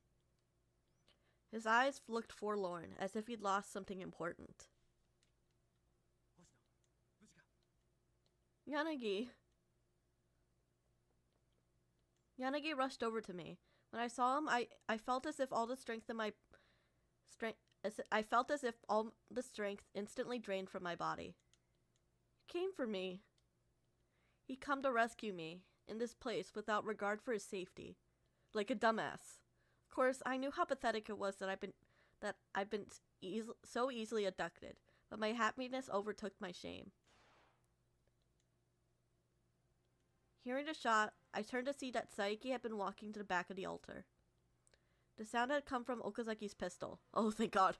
He fired a warning shot at Saiki, who'd paid no heed to the gun trained on him.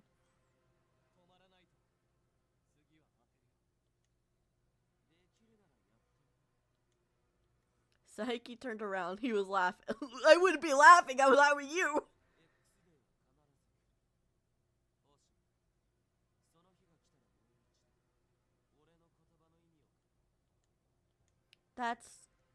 I could only think that he was wrong. Okazaki's gunshot struck Saiki, but Saiki didn't seem to mind, and he disappeared behind the altar. Sasuke's voice interrupted Okazaki's attempt to pursue. I didn't see him, but I could hear his voice.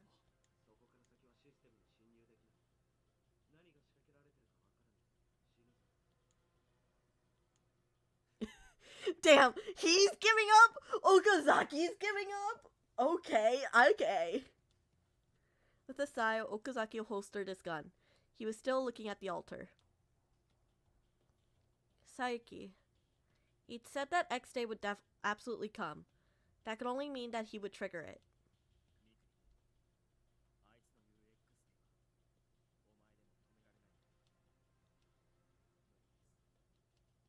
Mikuni nodded, helplessly. He looked straight at Yanagi without a hint of pretense.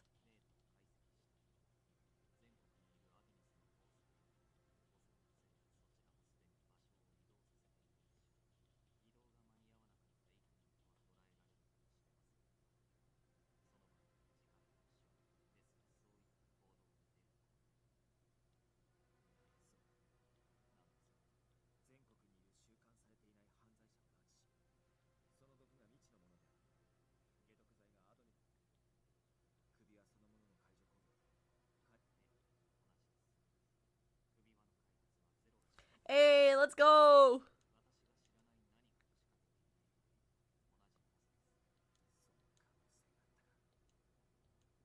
Yanagi clicked his tongue, but I felt confident. Maybe it was because I had witnessed a dialogue between Saiki and Mikuni earlier. Mikuni was originally Saiki's sympathizer. They'd both worked together on this plan for years. So I felt Saiki wouldn't have done anything to them since they'd both created the collars. Yanagi, it'll be okay. Please try the code. If the collar like this one are being put on the large groups of people across the country, then we should test the release code now. I want to be free from as soon as possible, so I can face Saiki without any added burden. I want to truly stand by your side. Please. Let's go!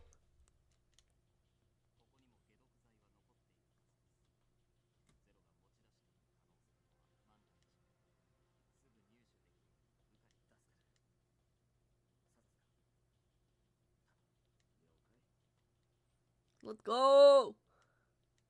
I could feel my heart pounding as I gave him a sidelong glance. Then Yanagi's hand touched my collar. His fingertips trembled slightly. Without thinking, I placed my hand over his. Yanagi's hands were warm.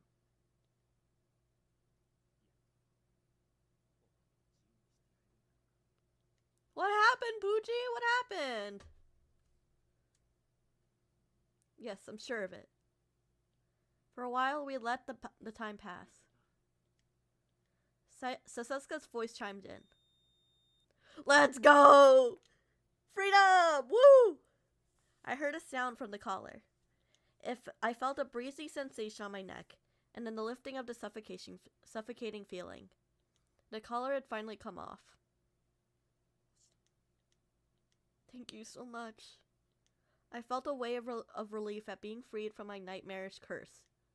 I sighed deeply and smiled tearfully at Yanagi.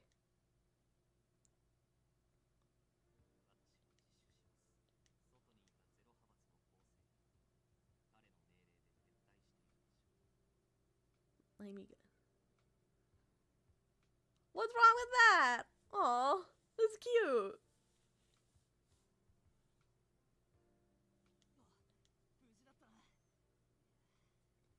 Thank God you're okay. Jesus. Enomoto. I sighed in relief and I saw he was safe. I was really glad. If he had gotten hurt on my behalf, that there would be no end to my regret.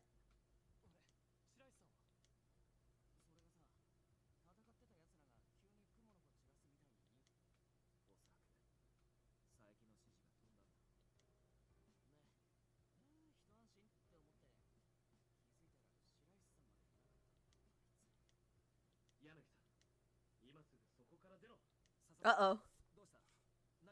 Oh, right. Congrats on the marriage, I guess.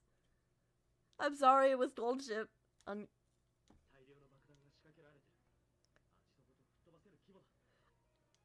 The fuck?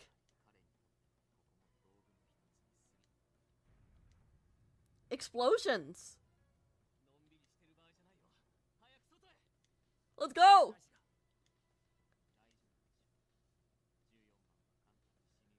He's still calling him number 14.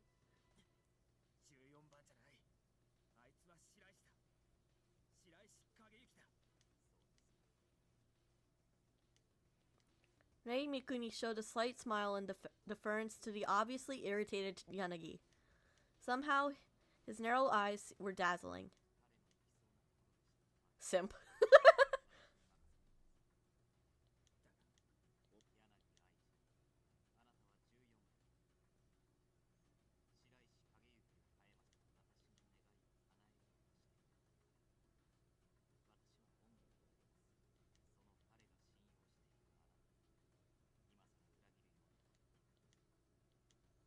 If we just believe him. Okay, dude. After a short pause, Yanagi nodded. He seemed to be convinced that Rei Mikuni wasn't lying.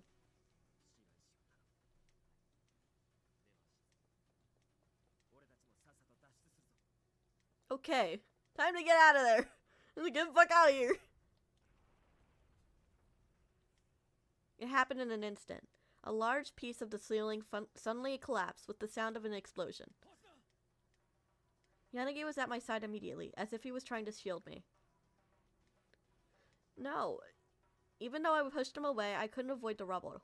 I only had a moment. Even knowing that, I still froze. Okazaki!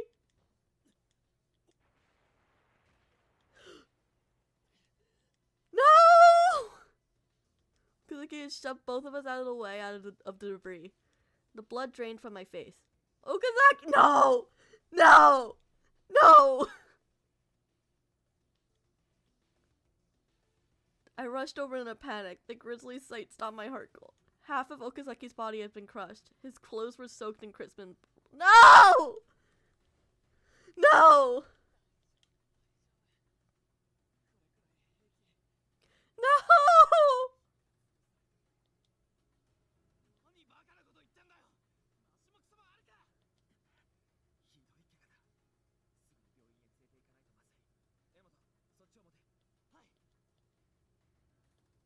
No! It's because I wasn't paying attention. I'm sorry, Okazaki. If he dies, I'll hate this route forever. Together, the three of us lifted up the rubble that had crushed Okazaki's body. Okazaki was suddenly free, but he'd obviously lost far too much blood. Yet, he looked up at Yanagi and I, smiling happily. Why are you saying that? We're the ones that should be thanking you, Okazaki. No! No! You haven't completed anything, you... Your goal.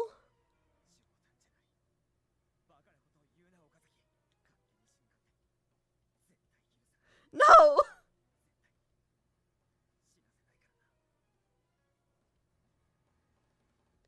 Ada's hot. But also... No. Look. If Okazaki dies, I will hate this route forever, and I will not watch the anime. The anger in Yanagi's voice was clear. He was beyond enraged.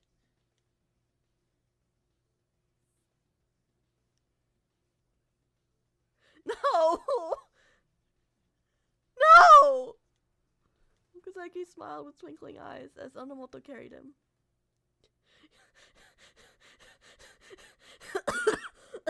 No! No!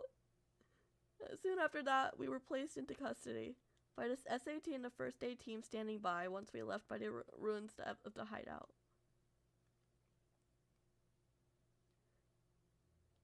Rei Mikuni turned himself in that night. He claimed responsibility for the X-Day cases. Investigations HQ continued to interview Mikuni in the search for the remnants of Adonis. I like the remake of 4. But also the first Resident Evil game with Claire. She was hot in that game too. Yuzuru Saiki's name was not made known to the public. Investigations HQ's manhunt for Saiki continues. As long as Zero, the head of Adonis, was still alive, the threat from Adonis remained. X-Day could still happen. Still, the fact that the ringleader had turned out to be the son of the ruling prime minister caused a major scandal in the public eye. And we still couldn't get in touch with Shiraishi, who had disappeared when we escaped from the Adonis base. As usual, no one knew what he was up to.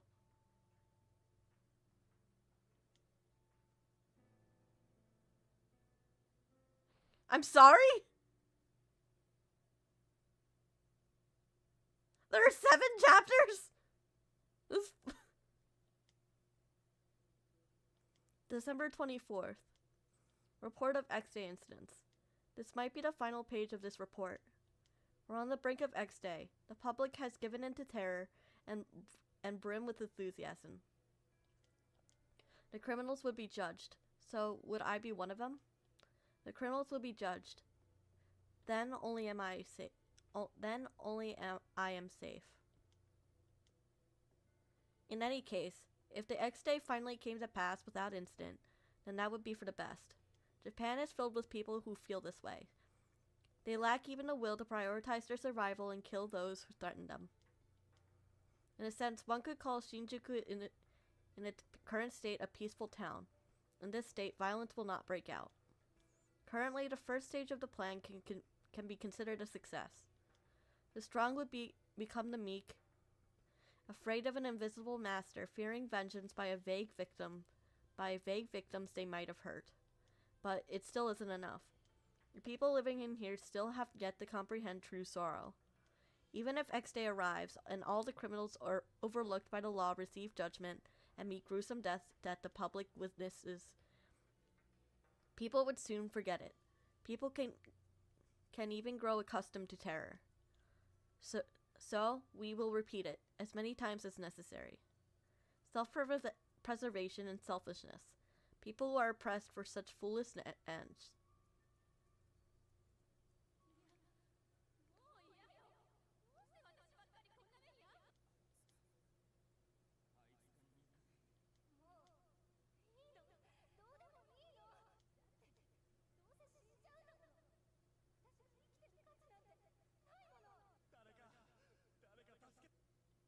The sorrow of having your family killed.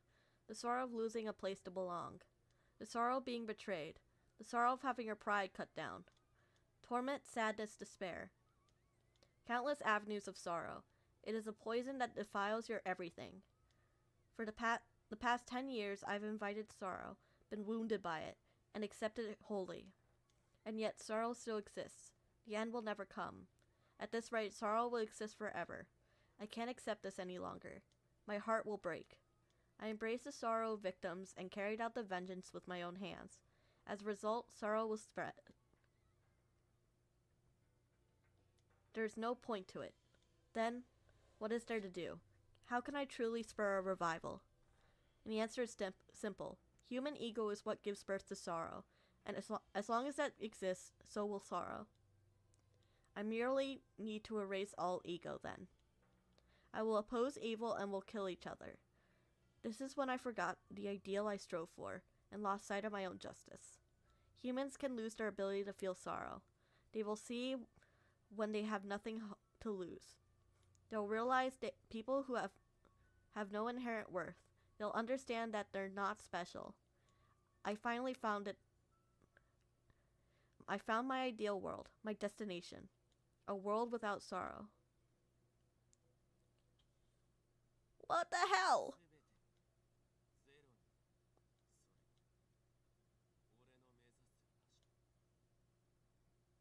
What the fuck?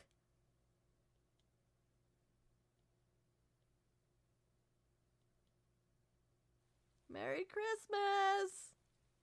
It was raining for the first time in a while. It was as if someone was crying, or perhaps they were pleading for everything to be cleansed.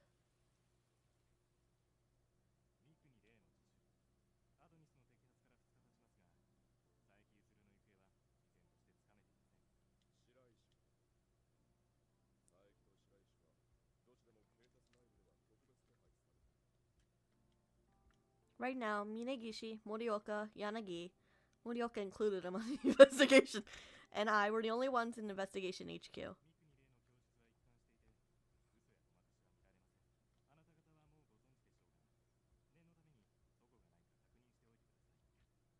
I understand, sir. Minagishi had given us the compiled records of Rei Mikuni's testimony. I skimmed them over with Yanagi. Everything in the documents matched what we had learned in our pursuit of Adonis. X Day with a grand plan that would judge all the criminals the law had failed to punish. The incidents leading up were substitution murders by civilians motivated by revenge. These agents were implanted with microchips that would erase their memories if they were in a position to compromise Adonis.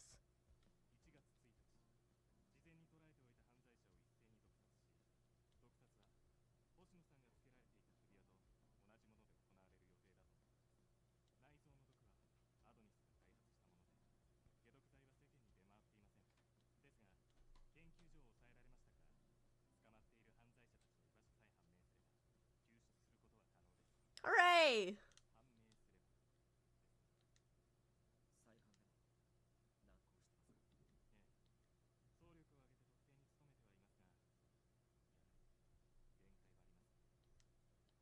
They were hackers, not miracle workers. I wondered if we could really locate everyone by January 1st. We couldn't help but feel impatient.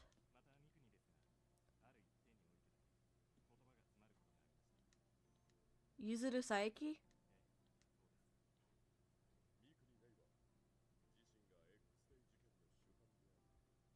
But that's not true, and we know that.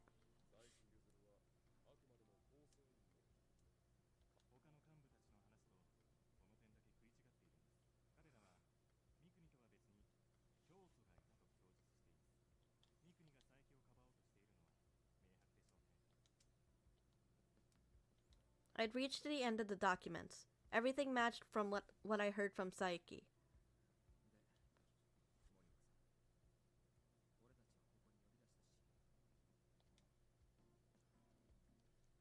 Have we found him? Are we gonna lure him out?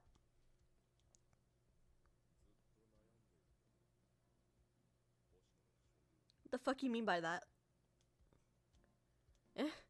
When I heard that, I thought of what had occurred after I got the collar.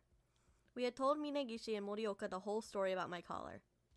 I couldn't get it off myself, and since I was being threatened, it made sense to disclose that information. The reason Saeki targeted me was still vague, so they couldn't rule out the possibility that I had some ties to the organization. Oh, thank fuck.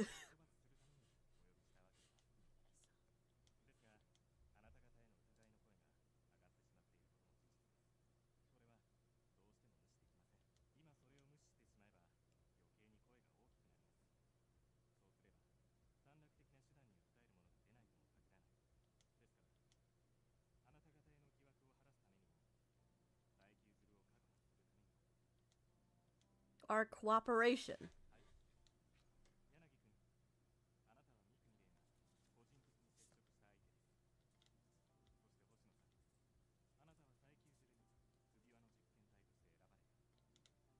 That's true.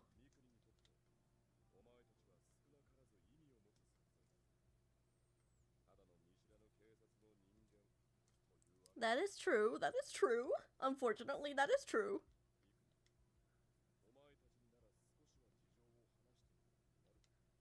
In other words, you're asking us to interrogate Mikuni?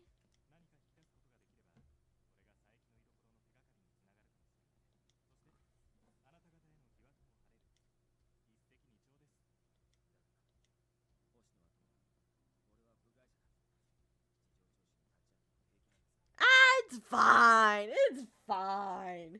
You're here with me, so it should be fine.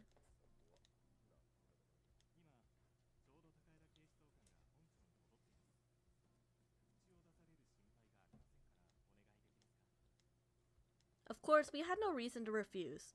I also wanted to repay the goodwill that Minagishi and Morioka had shown us. Yanagi and I nodded together.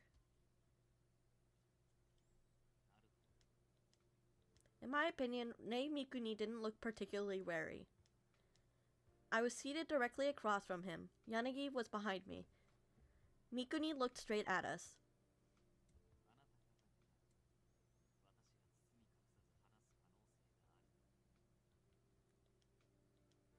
He smiled as if he saw right through me. For a moment, I was at a loss for words. Still, I spoke with determination. Please tell us about Yuzuru Saeki.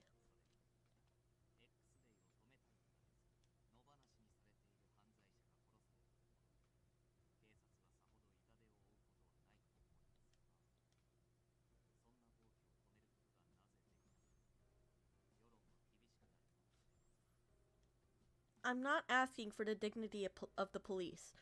I need to know what you know about him, for my own sake.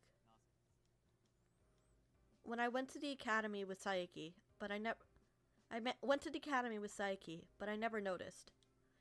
He was always talking about his strong desire for justice and how he wanted to make sorrow vanish. That didn't change even after he revealed to me that he was the elder of Adonis. So we don't understand why he went to such extremes. I just want to know what could have twisted Saeki so much. Mei Mikuni laughed quietly. His smile contained a hint of resignation.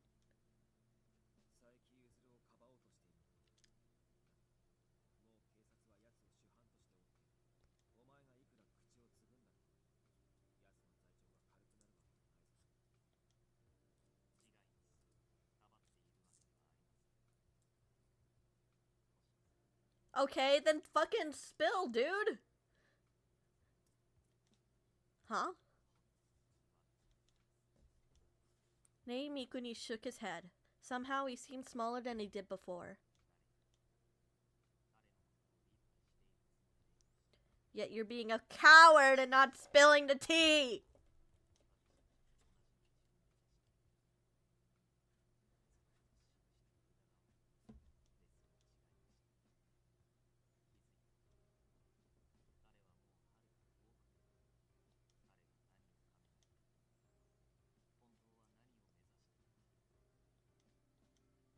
I thought back to the conversation they had in the cathedral.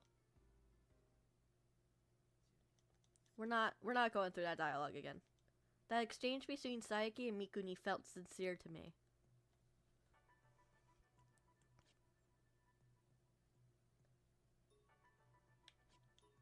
What happened 10 years ago? You mentioned an event 10 years ago. Was that the start of something?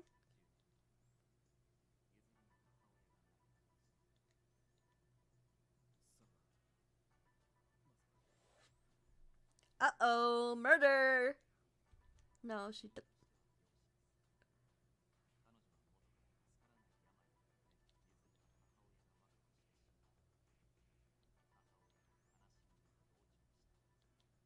Sympathized? For a child still in his teens, I didn't think there was anything sadder than parting with his mother. But isn't that the point?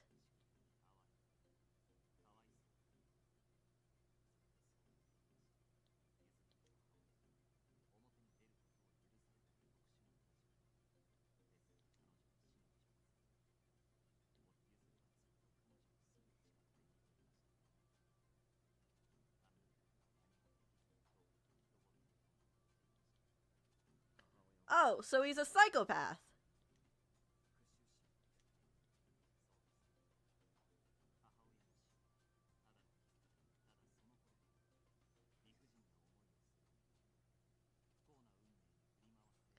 Fucking...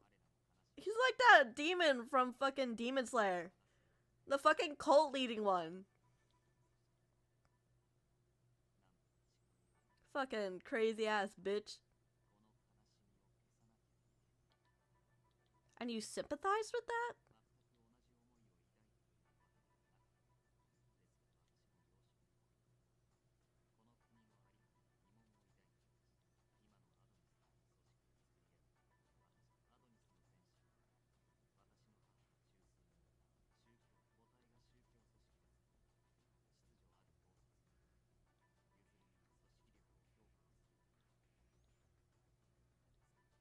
Okay, but why him instead of yourself?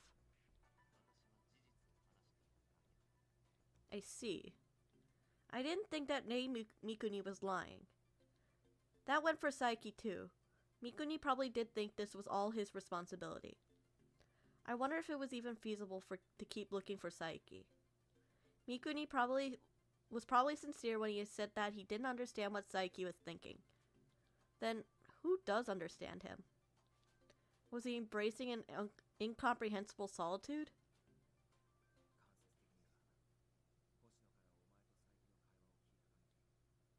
Yanni contemplated what he'd heard. He looked straight into Mikuni's eyes.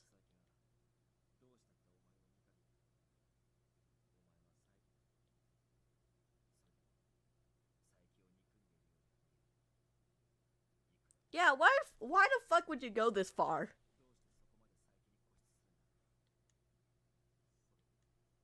Mikuni opened his mouth and then stopped.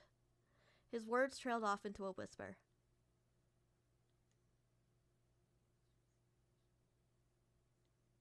Eh?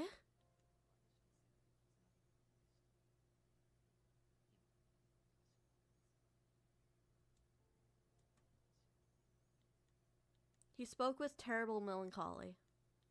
I couldn't understand the full extent of what he meant, but it seemed like the two of them shared a bond that went beyond friendship.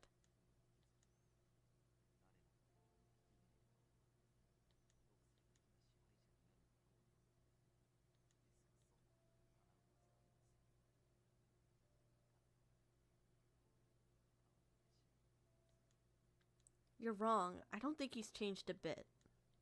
I didn't know what Saiki was thinking, or what he wanted to do. But from what I knew, he didn't think that he had changed. I didn't think that he had changed. There's no doubt he's taken more extreme measures. But his empathy for others' wounds, he made those wounds his own. And his desire to erase sorrow from the world are sincere. Even if we can't understand it, I don't want to deny his sincerity. I didn't know if he wanted others to understand him or if he merely sought out pawns to help him to accomplish his goals. But he had looked for collaborators, so he hadn't abandoned Mikuni. No matter what his true intent turns out to be, I cannot avert my eyes from seeing the truth. The Saiki I know can't abandon people who are suffering in front of him. He always says that he wants to lend them a hand. It's easy to dismiss it all as a performance, but I believe that we've seen enough to accept that those are his true feelings.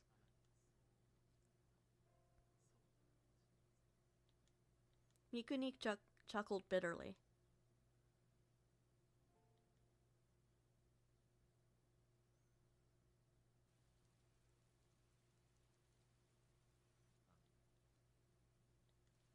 Yeah. Yes, the rain has intensified. In the end, we didn't make much progress.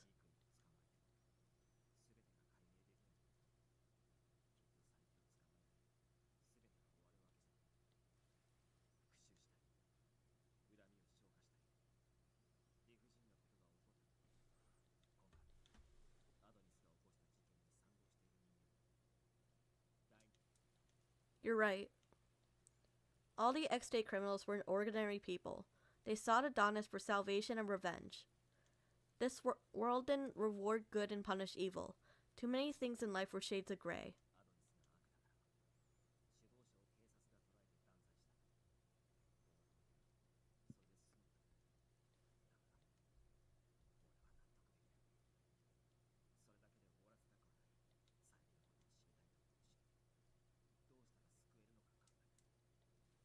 Yeah.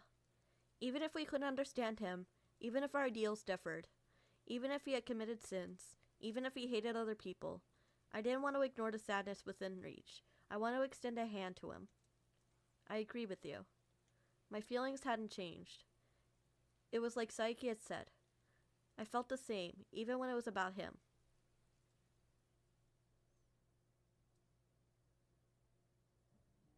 Oop, hold on.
Mochida.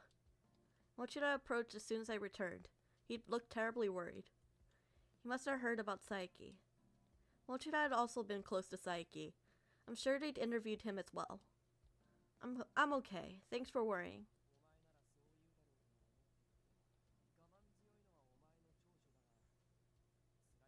Aw, Mochida! He's a good boss. He's a good boss. I love him. Mochida.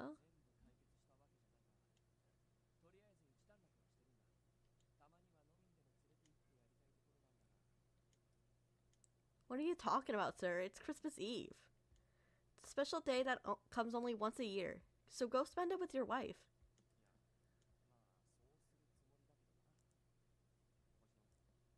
I don't doubt that, man. I don't doubt that. You're a man who loves his wife. Yes, sir.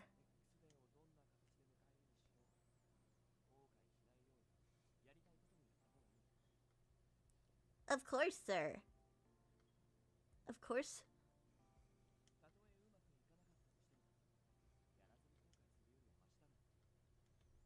I think you're right.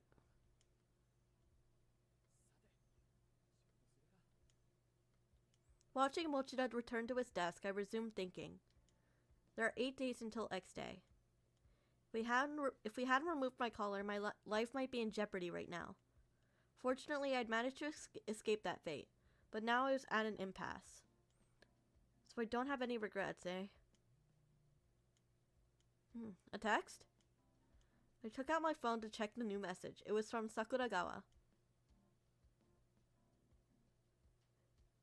You free tonight? Can you get to work on time? I can. I don't have any plans afterwards. It was a little sad to realize I didn't have any plans on Christmas Eve. I suppose I should be glad to not have work. I was on the late shift, so I could leave.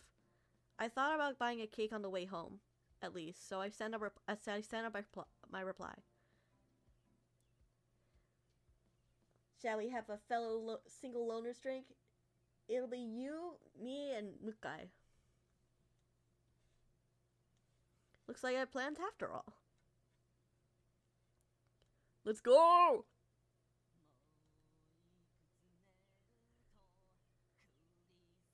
This fucking cringe dude. I love him.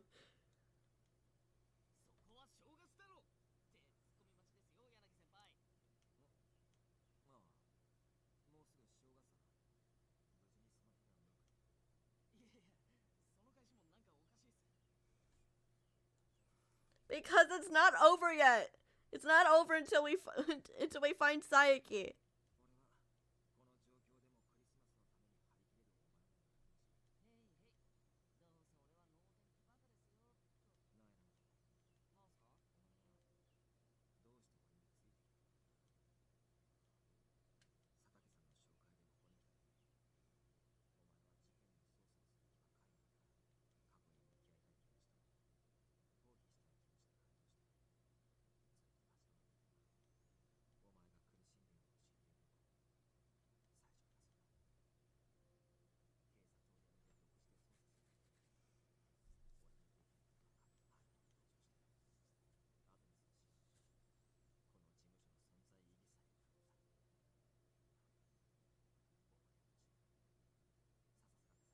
Aww. Dude has low self-esteem, like as if they could have gotten this far without him.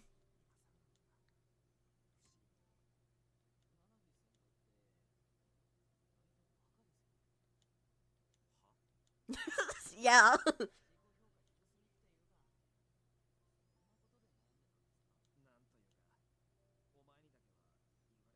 Shut the fuck up. You're the one who said it.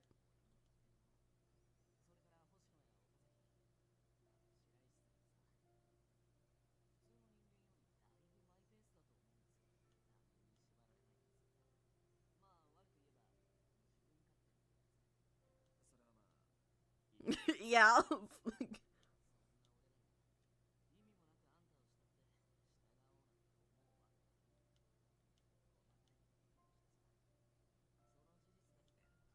Aw, Enomoto.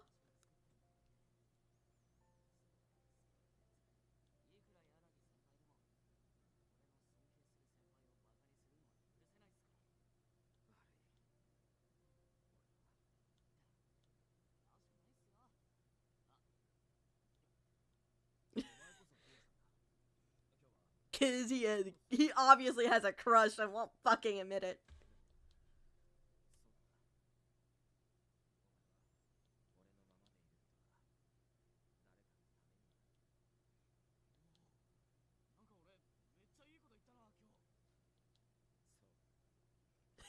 And back to his stupid self. I love him. He's great.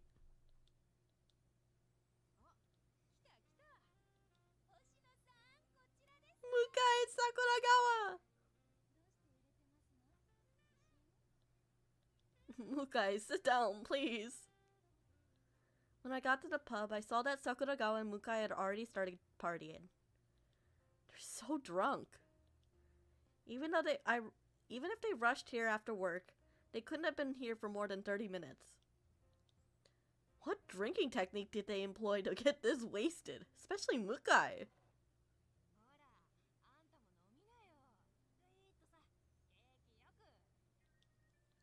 Sure.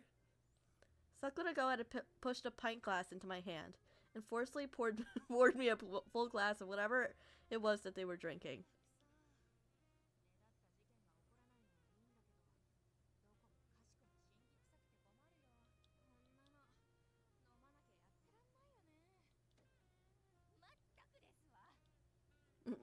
Mukai, you're spilling.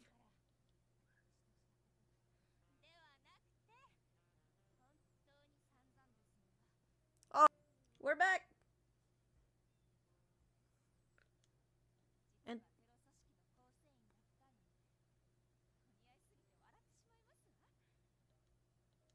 Mukai.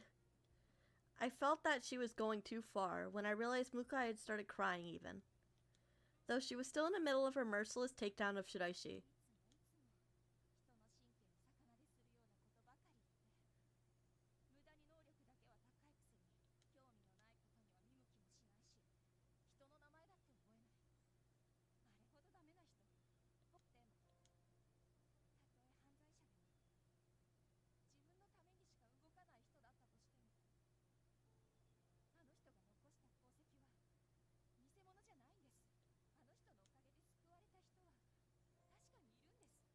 Oh, Mukai.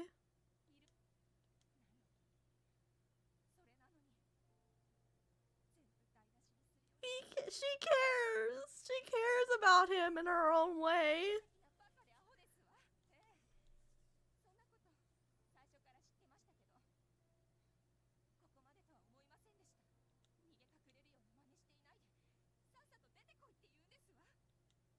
Mukai. Mukai had surely trusted Shiraishi more than anyone else. She was undeniably furious and crushed. Shiraishi wasn't here, so there was nowhere for her to vent her feelings.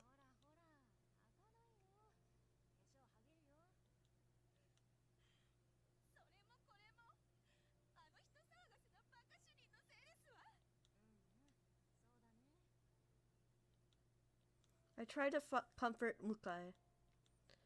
I always wanted to believe in Shiraishi. I hear that Shiraishi had helped rescue me when I was kidnapped. He had acted on his own volition rather than as a member of Adonis. I remember that Yanagi smiled with a bit of pride when he told me. But I don't know why he'd just disappear if that's the case. I didn't think he'd run for self-preservation.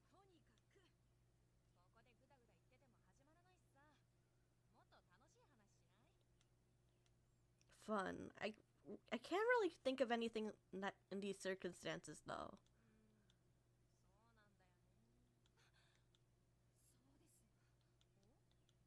Yeah? I'm sorry? No? What? Don't tell me that Muka is that kind of drunk.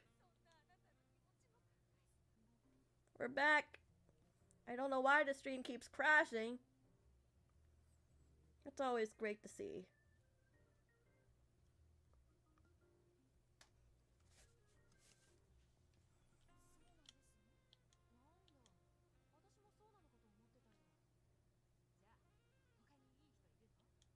Yeah, oh, who cares about that?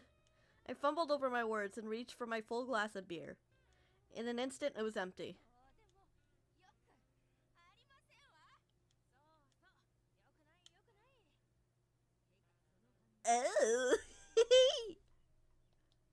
Oh. Even you, Sakuragawa. It too, Sakuragawa! Sakuragawa was pretty drunk too. Then I realized that her urging had somehow gotten to me to drain Another pint without even realizing. I think I'm good on beer for now. Maybe something non-alcoholic.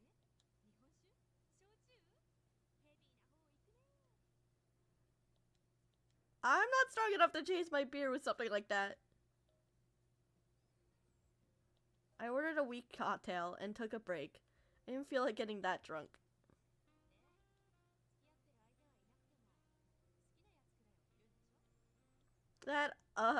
There is. In the end, I admitted it. Maybe I'd just gotten reluctant to talk about it because I actually couldn't till now.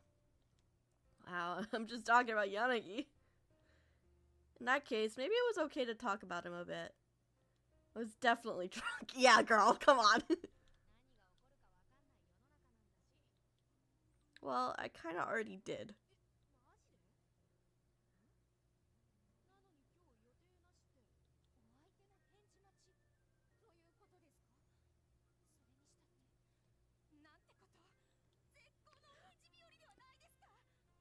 Look. She did it in the worst fucking way possible, man. She has no right to complain.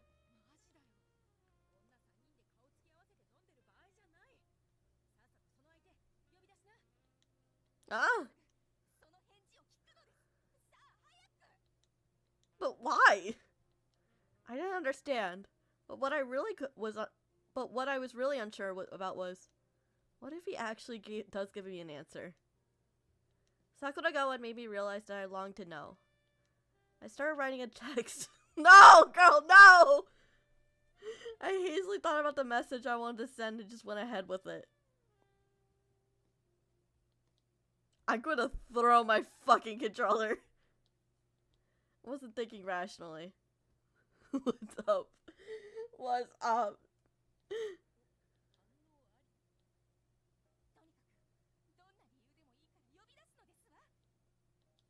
Okay. What does She's fucking wasted. She's fucking wasted. I'll leave now. Where are you?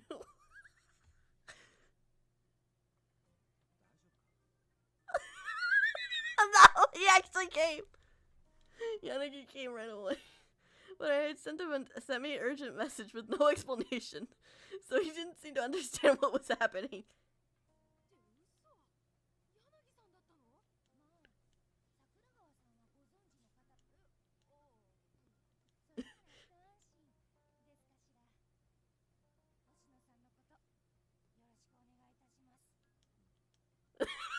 Poor Yanagi.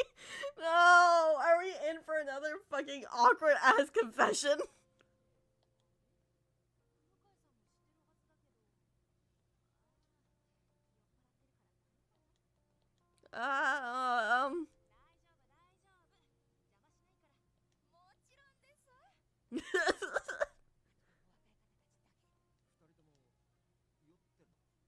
They're so fucking drunk, Yanagi.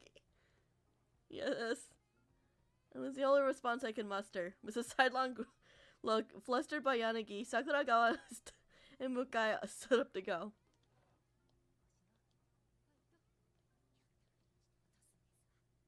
I'm gonna fucking throw my controller. Okay. My heart was fluttering and worried that Yanagi might have heard her hushed encouragement.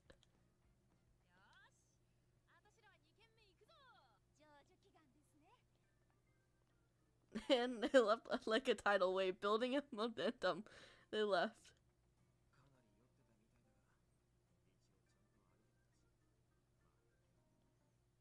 Probably. I'm sorry for calling you out so suddenly. Low key, if I done this, I would crawl under the table and die on the spot. High key. Yanagi took off his jacket and sat next to me. After ordering something from a passing server, he shrugged and chuckled. Yeah.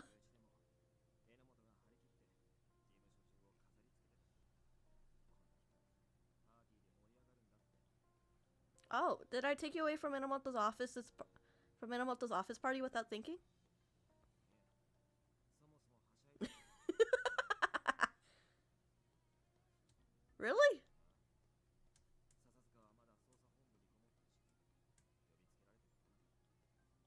So he got excited, all excited even though it was only him?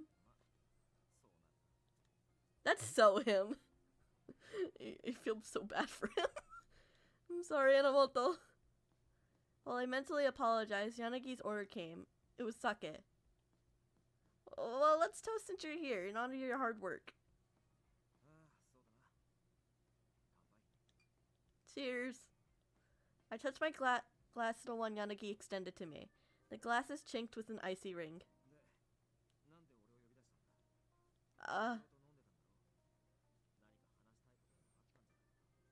Dude, I would rather die than actually admit to what was happening.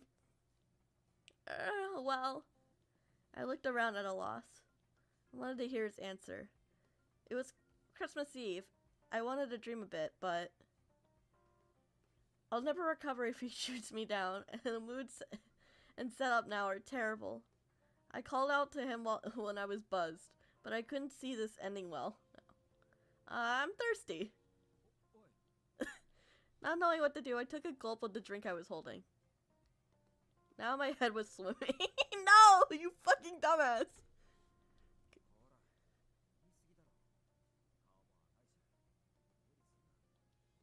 But there's still some left.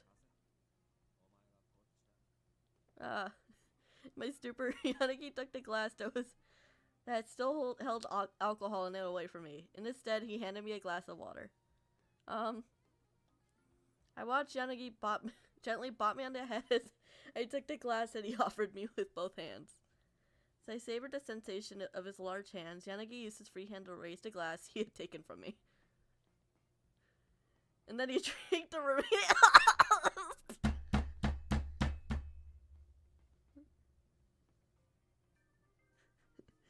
What is this indirect kiss shit?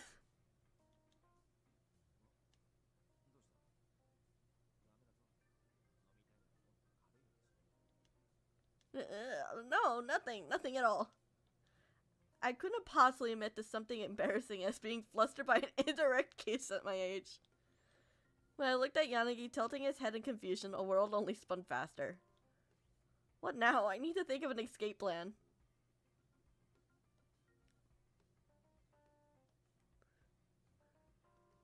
Oh, am I so bald? Am I so bald?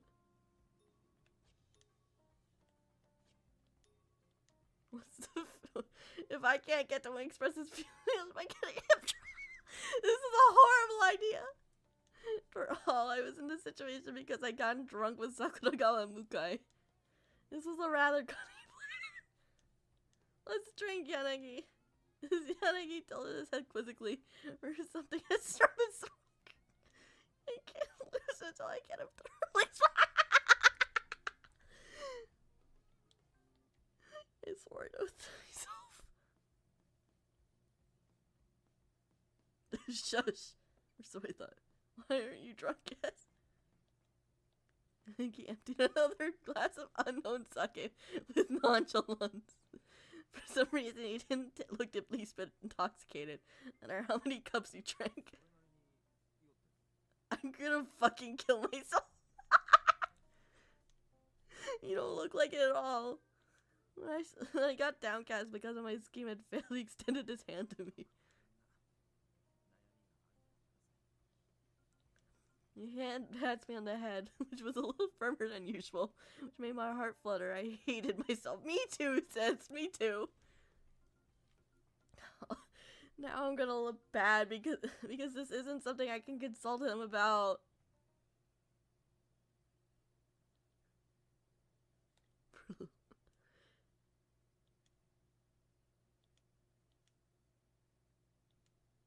What is it?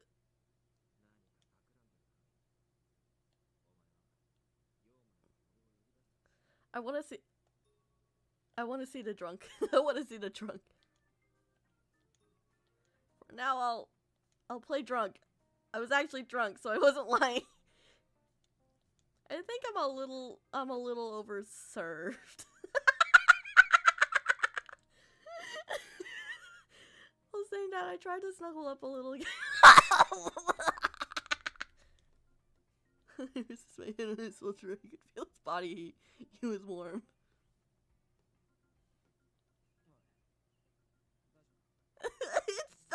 sad. It's funny. He was probably surprised because I'd gotten so close to him.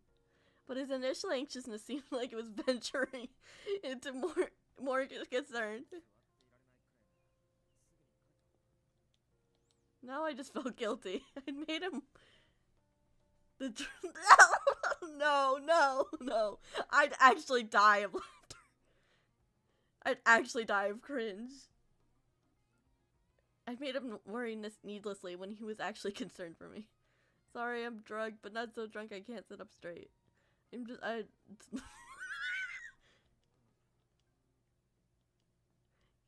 breathes this one and leaves it sincerely. I'm gonna scream. I'm gonna scream. I'm gonna scream. I'm gonna scream. You say didn't.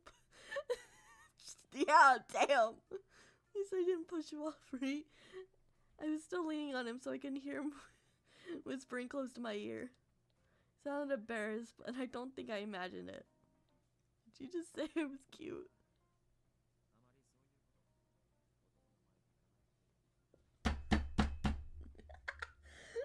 I'm gonna die. I'm actually gonna die. I would never do that except with you. It seemed to affect.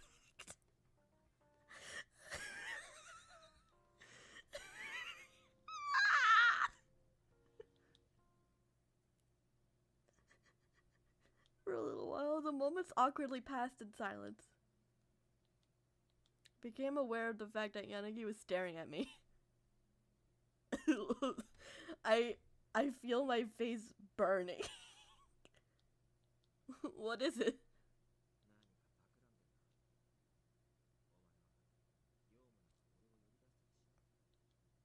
Huh? No, I couldn't possibly. I just really wanted to drink with you. Yanagi?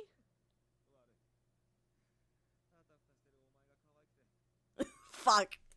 God damn it. It's cute. He's cute.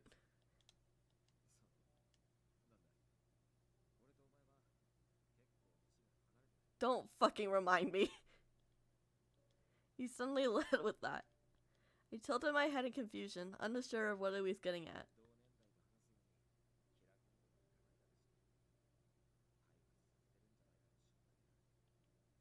What are you talking about? I never thought that.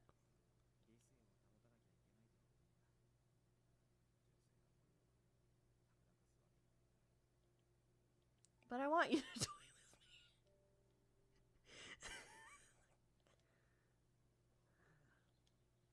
me. I knew that this was the alcohol talking.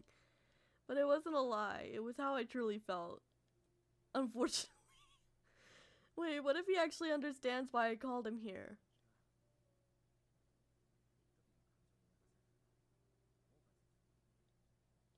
I regret nothing. Literally! This isn't something this isn't something just something quit.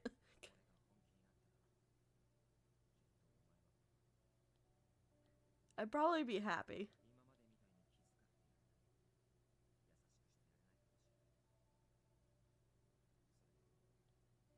Yes. He looked into his eyes and nodded. When I did, Yanagi's hand gently brushed a hair around my ear. My heart sped up at the touch of his fingers. If I have to say it. My heart yearned to say it now. As Yanagi opened his mouth, a noise came. We're getting cock-blocked by the phone. What horrible timing. Don't tell me it's Enomoto. We're getting cock-blocked by Enomoto. God damn it.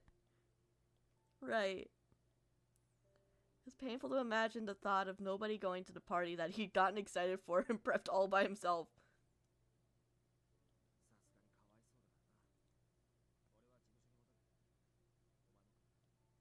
Huh? I was moved by Enomoto's patience, but I hadn't expected an invitation. A Christmas party at the office. It was tempting. I'm happy for the invite, but my brother is at home by himself, so I should be getting back.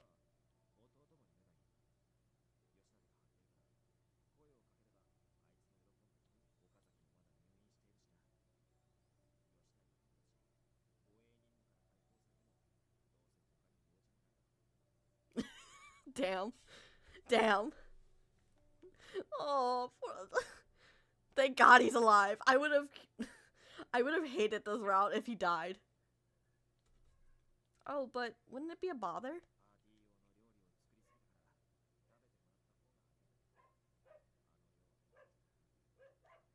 I'll take you up on that then. I was powerless to resist Yanagi's cooking. Yanagi seemed to find my sudden eagerness amusing. When we left the bar, it had stopped raining. Hooray! In its place, something white was falling. It was snow.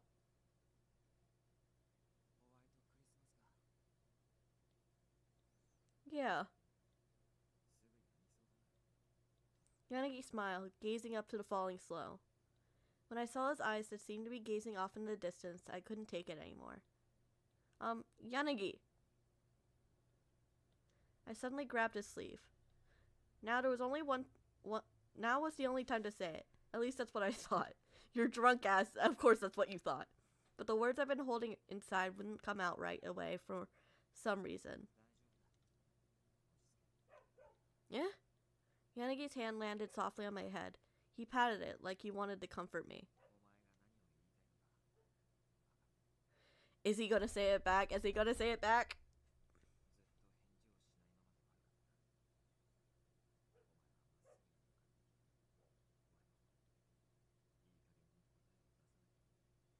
Yanagi. Yanagi turned to face me again. His smile had disappeared. Okay, masochist. Yanagi's true feelings. Somehow I'd known. He had avoided getting too attached to people. He was afraid of the change it might bring.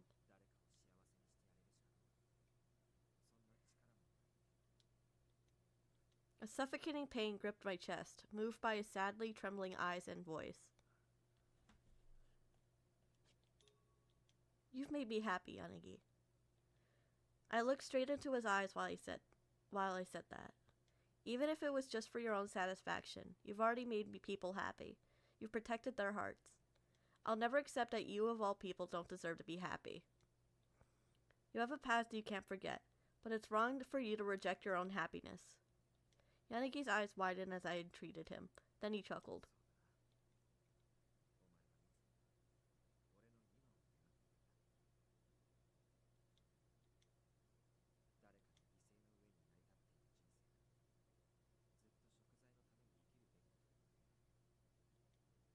Yanagi looked up at the sky. The ash and snow fell in a slow dance. I could see the sadness reflected in Yanagi's eyes as he watched the snow descend.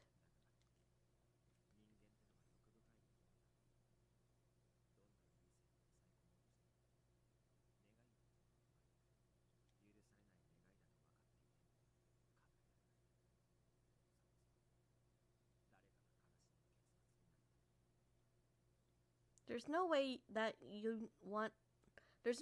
what you want isn't allowed. I couldn't allow Yanagi to finish that thought. Aww! Don't give up on your dream. I rushed in and embraced him, my arms wrapped tightly around his neck. I didn't want to let him shake me off. I wanted to communicate that no matter what. More than anything else, I want you to be happy. If you're not going to make an effort to be happy, then I'll make you happy myself. It doesn't matter that you might not love me back or that it might cause you trouble. No matter what happens from now on, even if nobody else in the world will forgive you, I'll still protect you. So, I felt him sigh in amazed bewilderment on my head.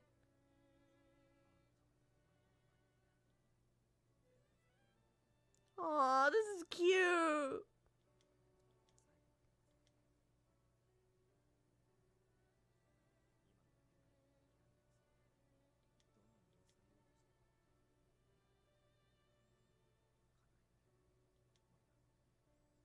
It's so sweet!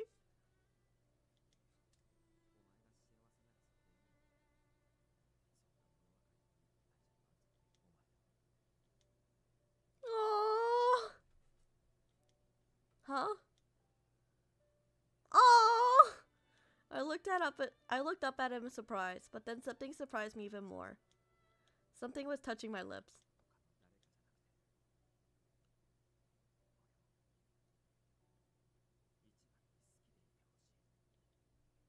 No way. The kiss was so gentle I thought I imagined the passing sensation on my lips.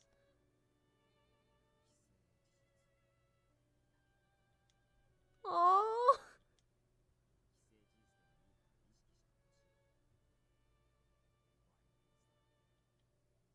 I couldn't believe right away that Yanagi was close enough for our breasts to mingle, laughing in embarrassment.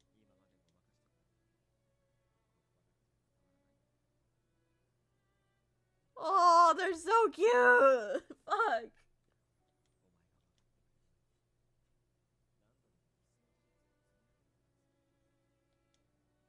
No! I blurted it out, and Yanagi made a strange expression. That's not what I meant. I realized that my panicked reaction might have led Yanagi to have a grave misunderstanding. It wasn't about fate upon late, but if you don't explain your feelings to me in words, I won't understand. I don't want to just make assumptions or hear it from anyone else. I just want you to say it. Maybe because we jumped to the conclusion so quickly, it didn't feel real. I still couldn't believe that he kissed me. I felt like it was a dream where everything was suddenly started going well. So I wanted Yanagi to actually say it to me, with his voice. His voice hummed in my ears, the words I wanted to hear for so long. I prepared for the possibility that I'd never hear him say it. She's so autistic. She has the justice autism.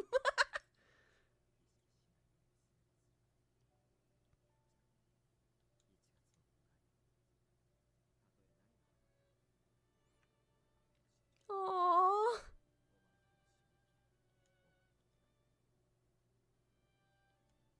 Yanagi's voice seeped into my heart. My chest grew warm.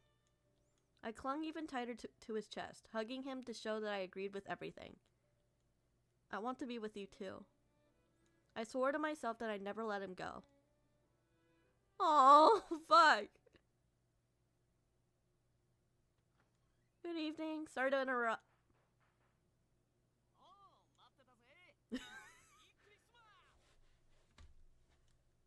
As soon as I opened the door, I was greeted by rhythmic explosions and a sight of multicolored streamers. Firecrackers? The fucking juxtaposition from that confession scene, the fucking Enamoto popping firecrackers. It's great.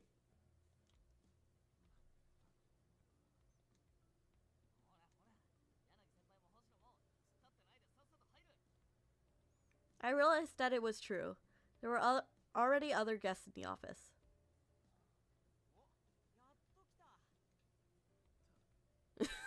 Even, damn it, he's here. Fucking hell. I thought he wouldn't show up. Yanagi mentioned Yoshinari and Kazuki earlier, but Sasuke was here for some reason too. Enomoto must have invited him. I could see the bags under his eyes.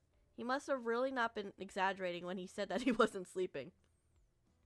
Exactly. My night's ruined. My night's ruined. Clear out, everyone. Party's over.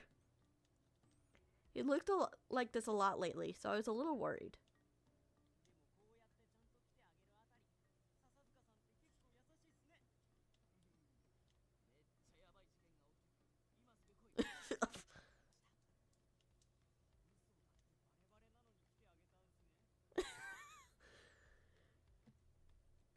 He deserved that. He deserved that.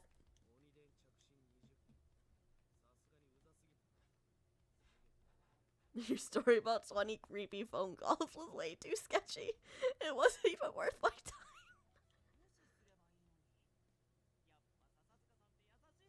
I don't know about that.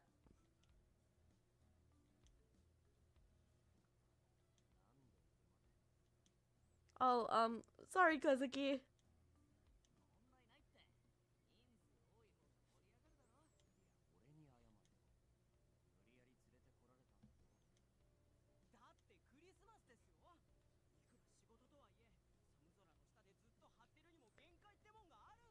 Yeah, think of Yoshinari. Think of my boy Yoshinari. My poor boy should be celebrating Christmas.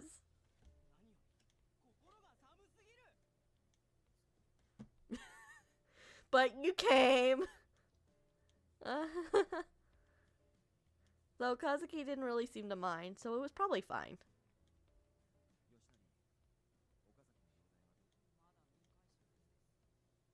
No!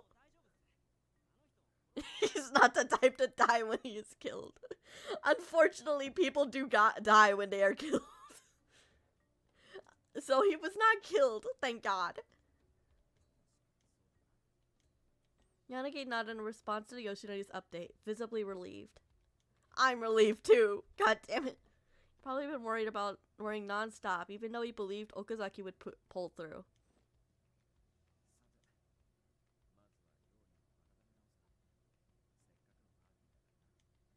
Oh, I'll help you. Yanagi took off his jacket and went to the kitchen. I followed him. From the bottom of my heart, I wanted both of us to enjoy the rest of the day. I felt that from my heart.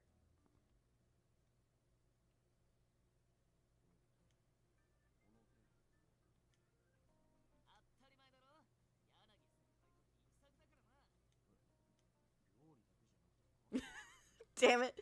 Damn it, he's even repressing the brother. We passed a peaceful, heartwarming holiday time together. Yanagi stood up and looked like he was going to leave the office. He was probably going to go up to the roof to smoke. I watched him, then realized something.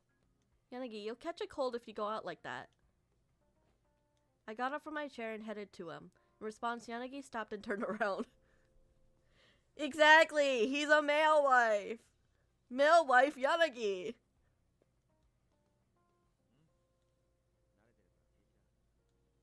That's not the problem. I also have something I've been meaning to talk to you about. You know how many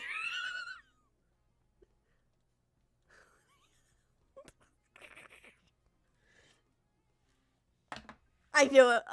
They're acting like a fucking married couple already. And it's cute. That's a lot. That's a lot. There was no doubt. He definitely smoked way more than that.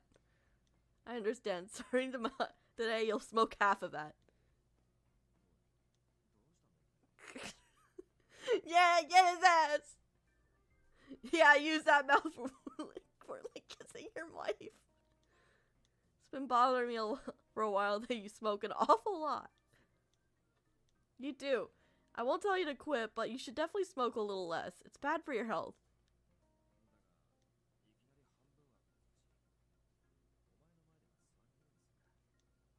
It's not about me. I'm just worried about your health.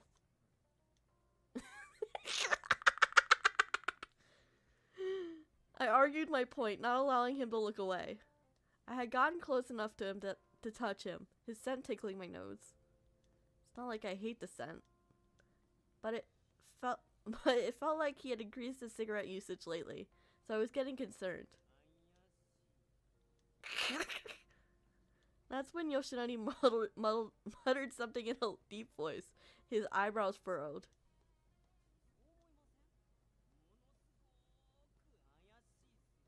They see it too!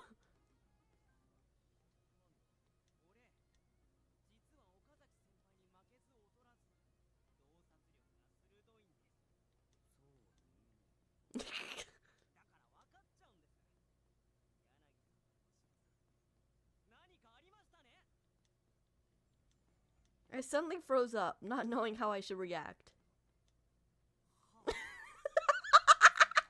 Kazuki's realizing what he meant.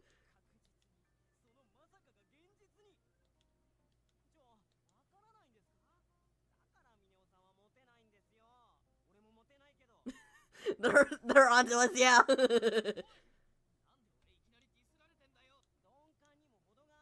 Man can only be so. Yeah, Hanamoto, come on, get with the program. Even Kazuki's got it through his skull.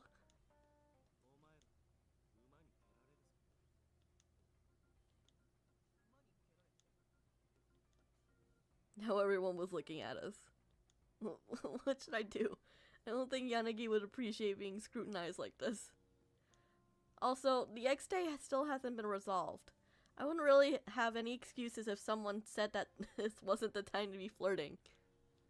Should we hide it, or better put it out all, or is it better to put it all out there? I thought desperately.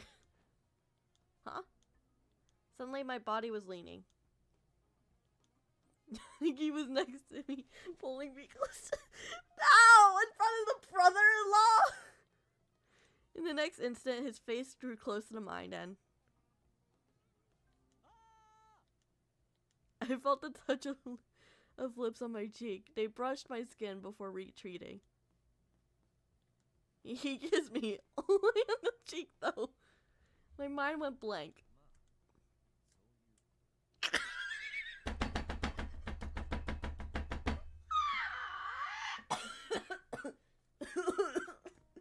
What a Chad! What a Chad! What a Chad! That's kind of hot.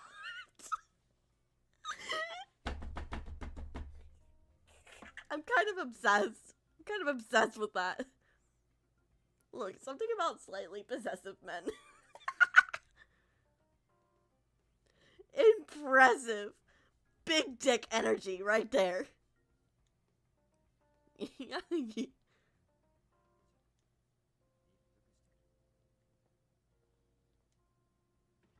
Yanagi headed out just like that, leaving me dazed and confused.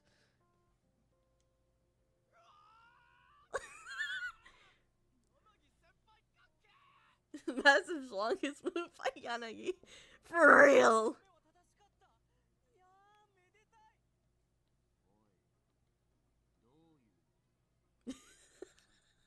Kazuki's not happy. Kazuki looked like he was glowering at me.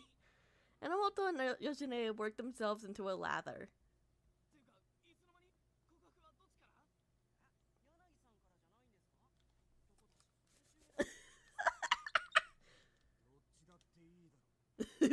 Kazuki's pissed.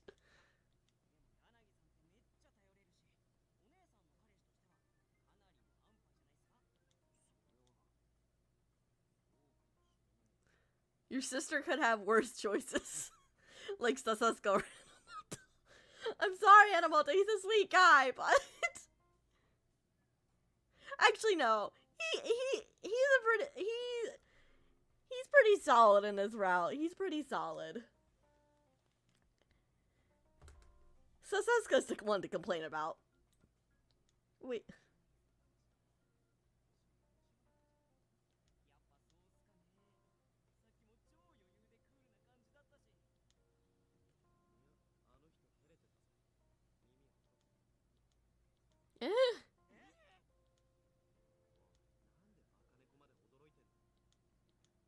Because I didn't notice.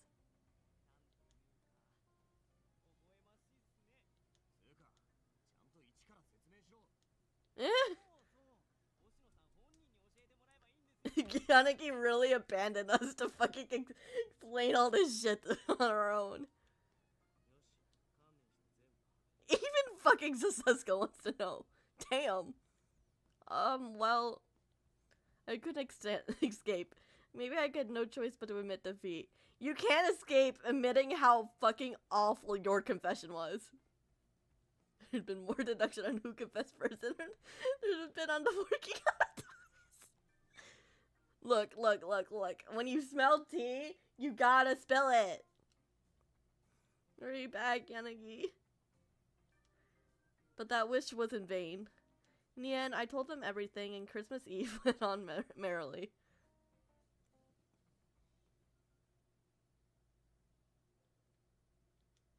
Oh shit, we're finally getting Adonis stuff. Shinjuku Ward, Tokyo. Population, 3,300,000.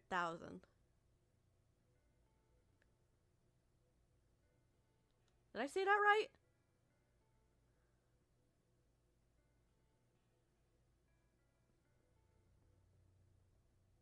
Yeah, I said that right. The train station at the center city is said to be used by 3.6 million people daily.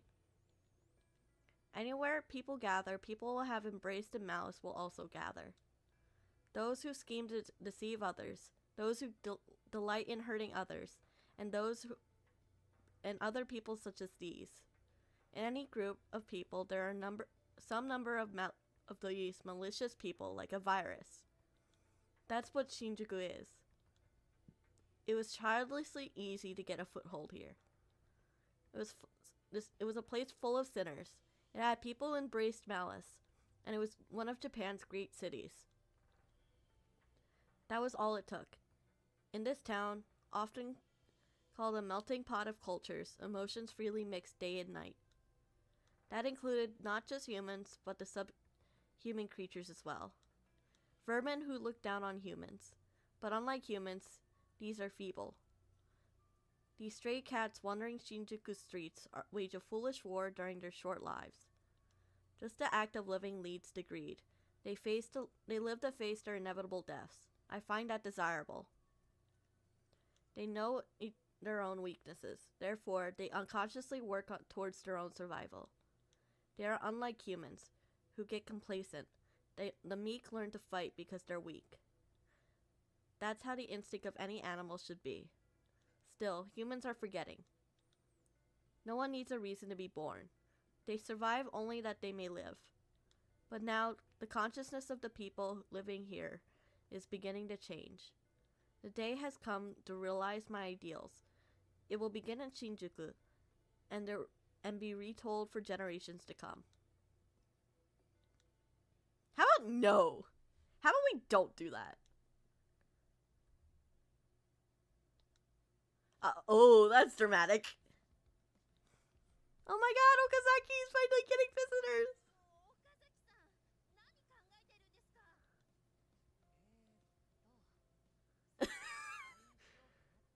This is so Okazaki core.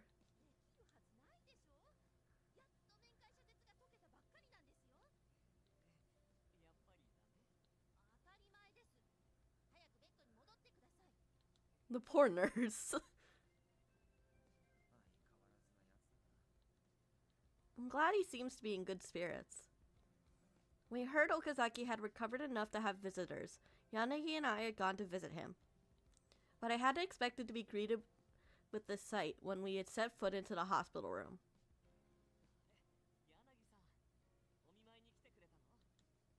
Okazaki greeted us while we both stood dumbfounded in the doorway. Oh, fuck.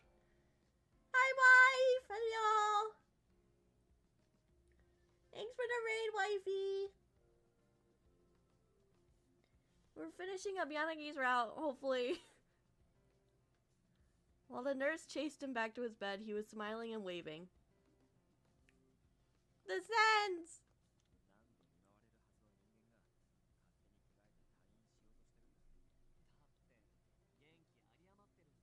That's not true. We both know it.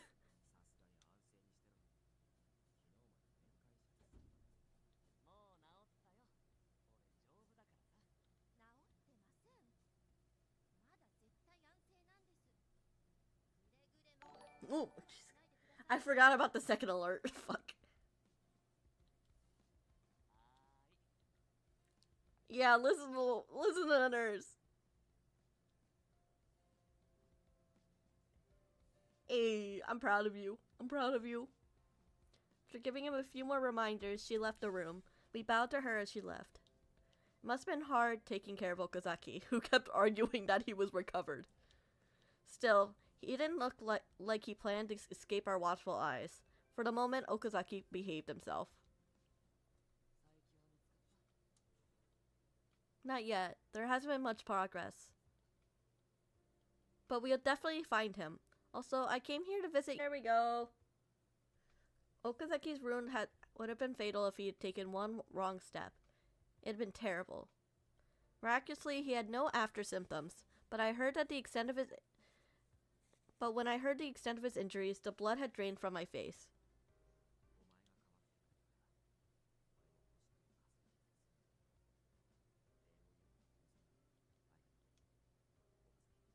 That's my husband.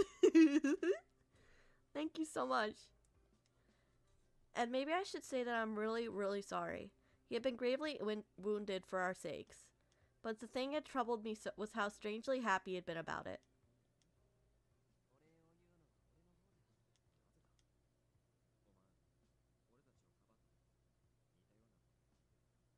He has trauma!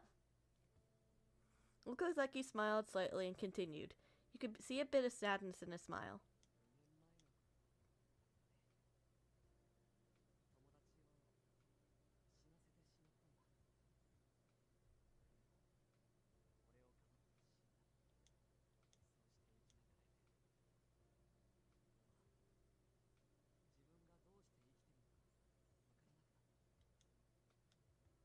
That's my suicidal husband.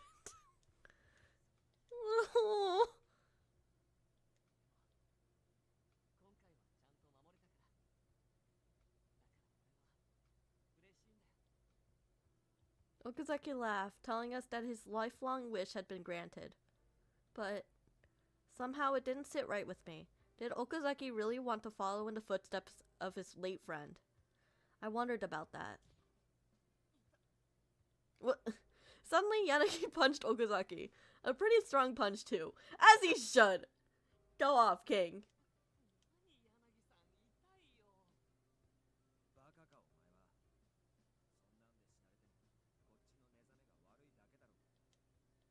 He cut straight to the heart of the matter.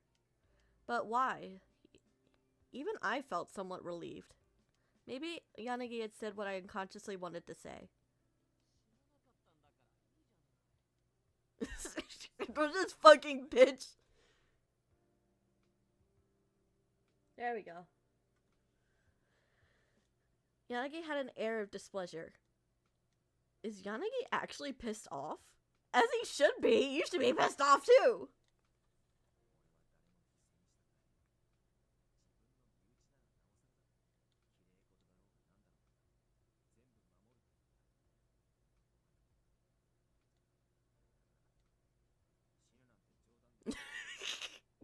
So real. So real. I would kill him too. Wow.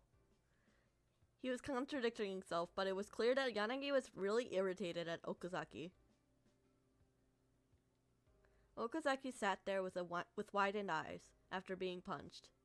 He probably didn't expect that from Yanagi, after seeing him so calm every day. It surprised me too. Oh, he did say he was a delinquent before.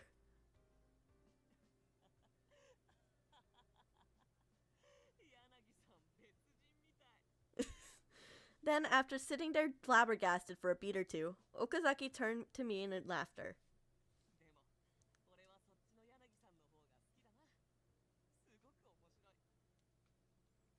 He was laughing so hard that he was crying, but he seemed to really be enjoying it.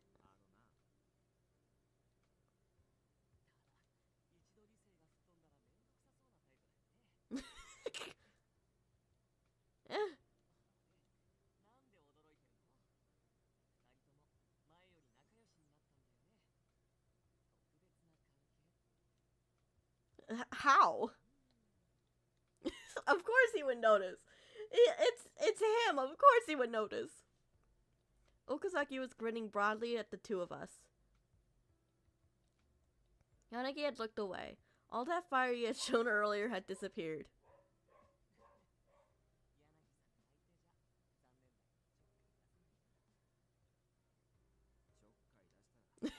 It won't end with twists if you try. Damn, okay, that's kind of hot.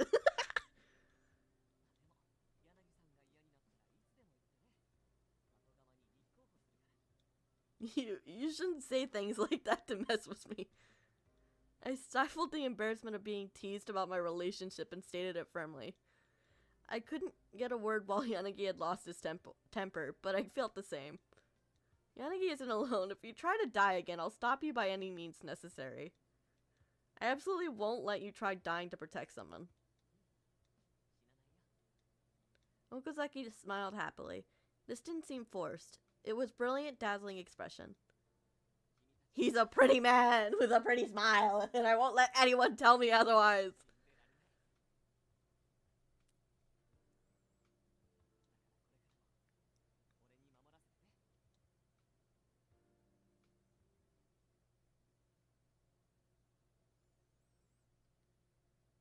Oh god, how is this gonna end? Don't tell me nothing's gonna fucking happen. It's quiet. The past several days have gone by peacefully. There were no incidents to speak of. It was enough to make me wonder if the new year would be equally calm. But I knew that this was just a calm before the storm. I finally did everything I could. Always been on nothing. For real. We compiled a list of all the places Saiki might go for investigations HQ. The search area was probably expanding when we factored in Rei Mikuni's testimony. Still, they couldn't find him. Amidst the panic, the hours passed quietly. It was more peaceful than it had ever been. As if to match the timing on my side, my phone rang. When I checked the screen to see who the caller was, I blinked in surprise. Ooh, I was thinking it was gonna be fucking Saeki, but Shiraishi? Okay.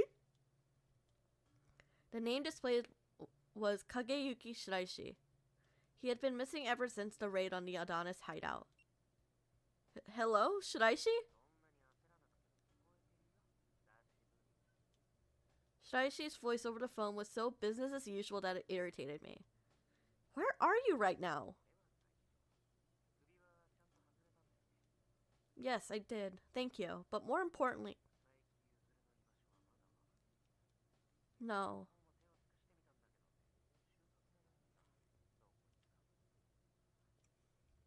Oh. I gripped my phone tightly in my hand.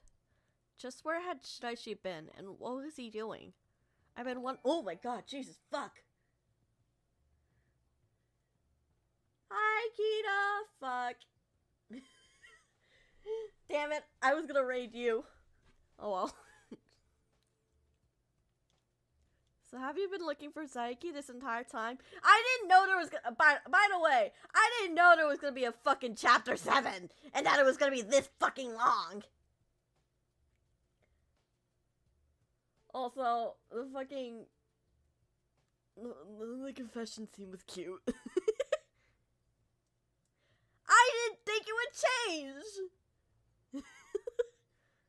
The confession scene was really cute. I also found it really funny trying to act drunk and trying to get fucking trying to act drunk and both trying to act drunk and trying to get Yanagi drunk. I thought both were equally as funny.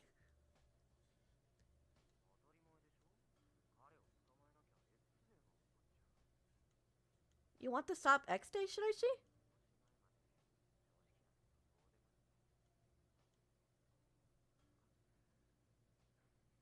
Okay, simp. It began because Shiraishi had finally found a human-like part of his heart. It was amazing. Shiraishi had once helped words. Shiraishi had helped to rescue me, out of his own will at that. Huh? I understand. I was a little nervous, but I nodded. I told Shiraishi everything. What I discussed with Saiki, his discussion with Mikuni, everything.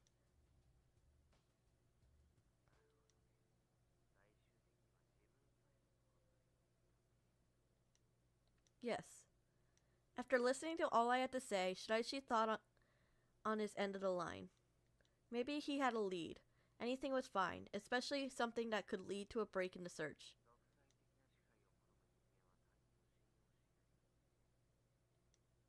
After pausing for a moment, Shiraishi spoke again.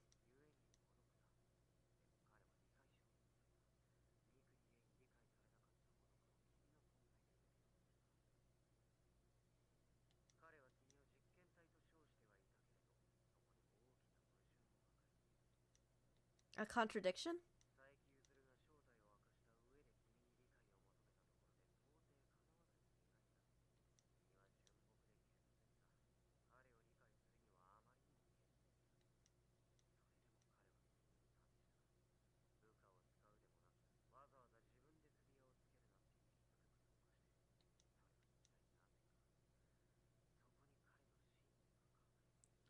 Maybe he wants someone to stop him, so he went batshit insane instead. Saeki's truth?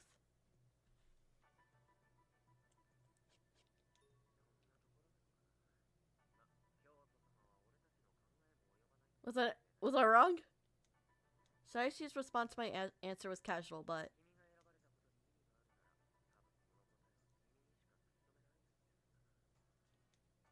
Those words gave me courage. They emboldened my heart just a bit. I won't give up. I will stop X Day. Thank you. Huh?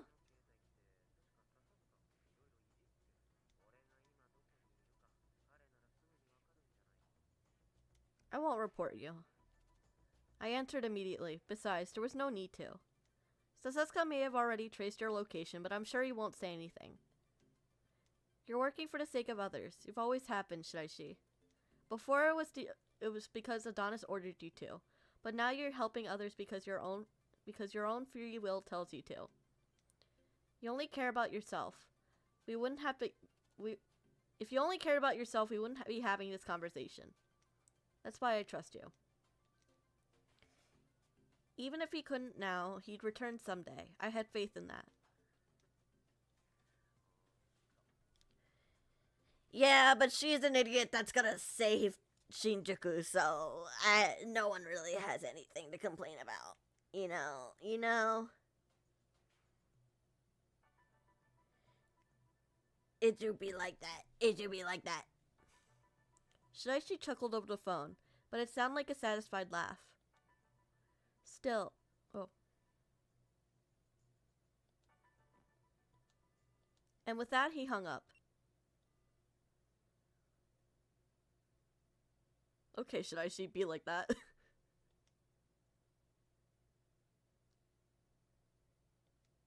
When are we gonna get to the confrontation? Good evening. After work, Okazaki walked me back to the office. Enomoto and Sasuke were there. I thought Yanagi was on the roof as usual, but Enomoto said he'd gone to the store. You're here too, Sasuke. Unfortunately. Bitch ass.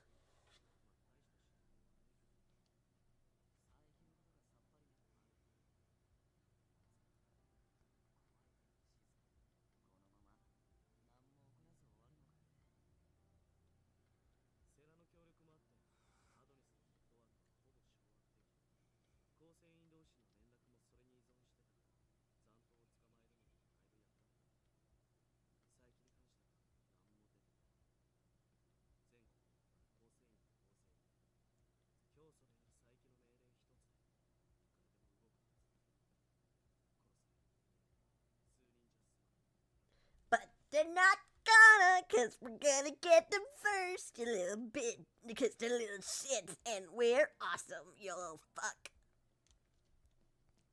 Yeah.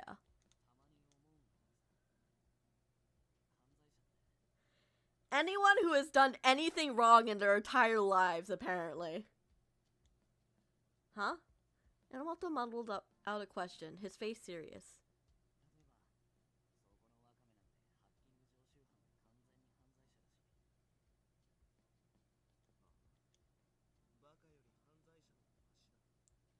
Well, he's not wrong.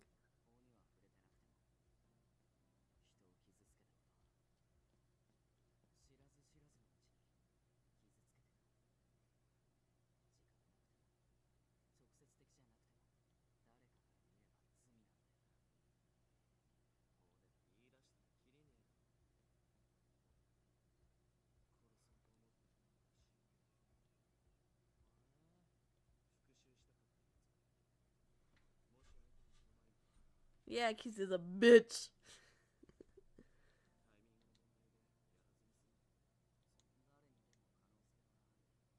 Uh-huh.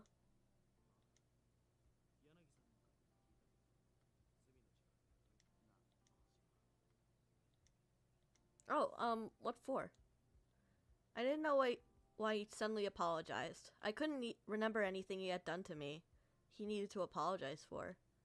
When I blinked in confusion, Enomoto looked away guiltily.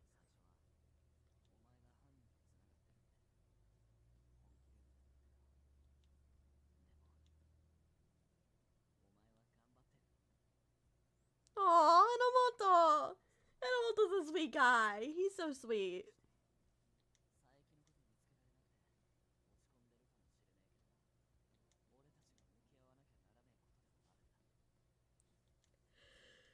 Animal. His words moved me deeply. He acknowledged me. That made me happiest of all. I thought him as a friend, but it made my heart tremble to hear him actually say it.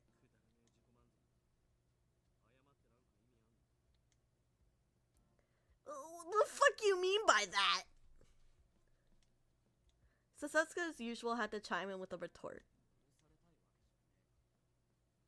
Yeah, exactly! It's a very necessary step of trying to be a better person, you dumbass.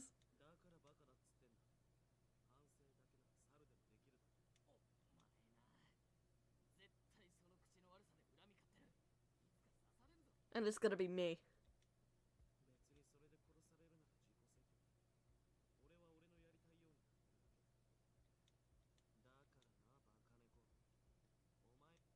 I was gonna do that anyway.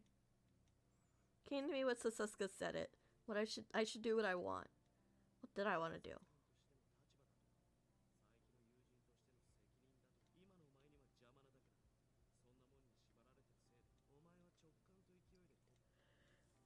Thanks, I guess. I just had to do what I wished, and Amoto and Sasuke were pulling for me, and that gave me courage. Since Saiki carries out judgment that isn't bound by the law, we don't know who will be targeted. Kazuki had mentioned this before.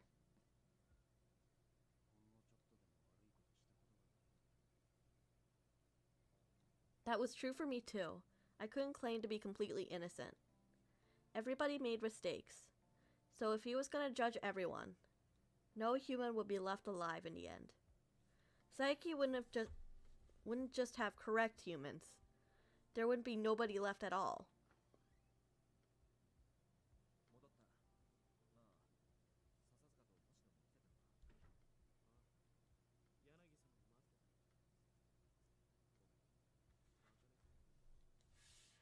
Oh? Okay. This is a rather thick document. Thick looking, dude.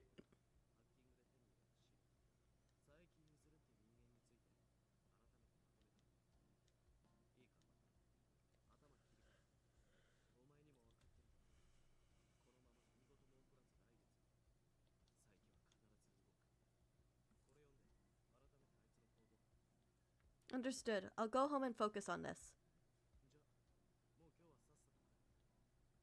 Okay.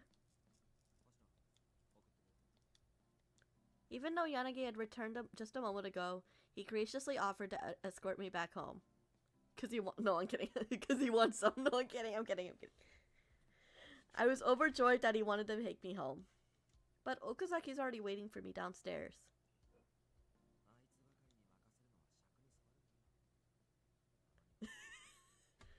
Simp! He's a simp! I'm here for it though.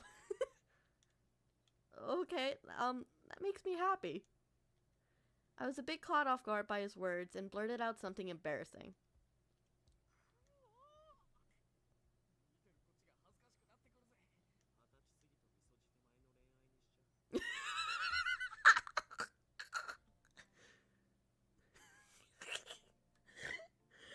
Fucking Sasuke calling out the age difference.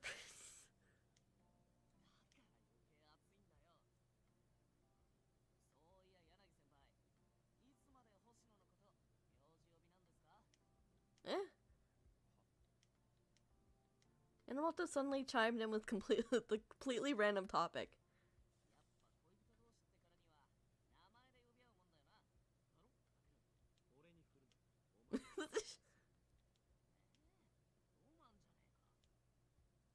He's right.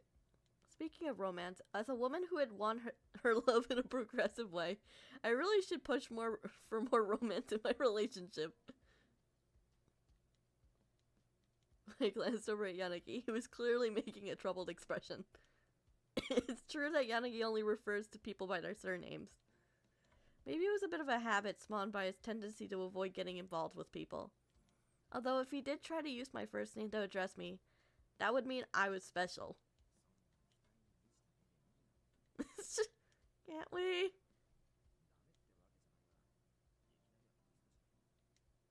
Exactly, you're Yanagi, and for some reason I don't think I'll get used to calling you Aiji.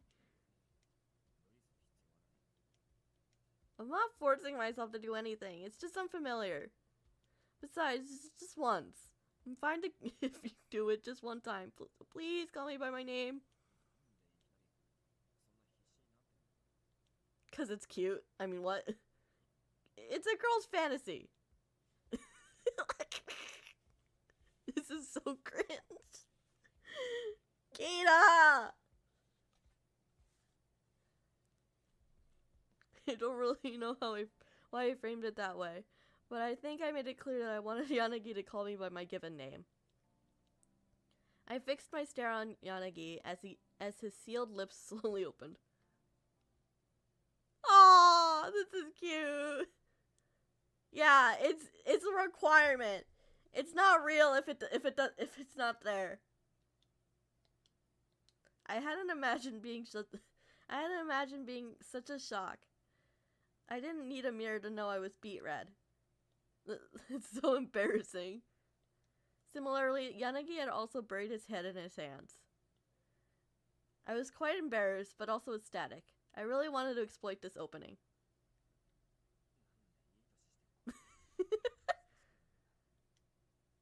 Well, maybe it's because I was more special to him now. I couldn't ask that, of course, but I blushed even more just entertaining the thought. I'm so glad he showed me this side of himself. Yanagi was always mature and dependable, but that also made him feel somewhat distant. The adorable way he palmed his head from saying my name made me indescribably happy. Please practice until you get used to it.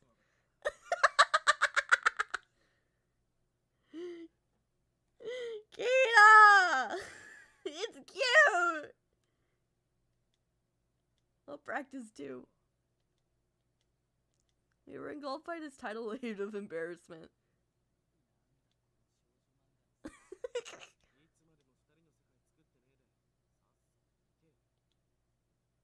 They were clearly sick of us.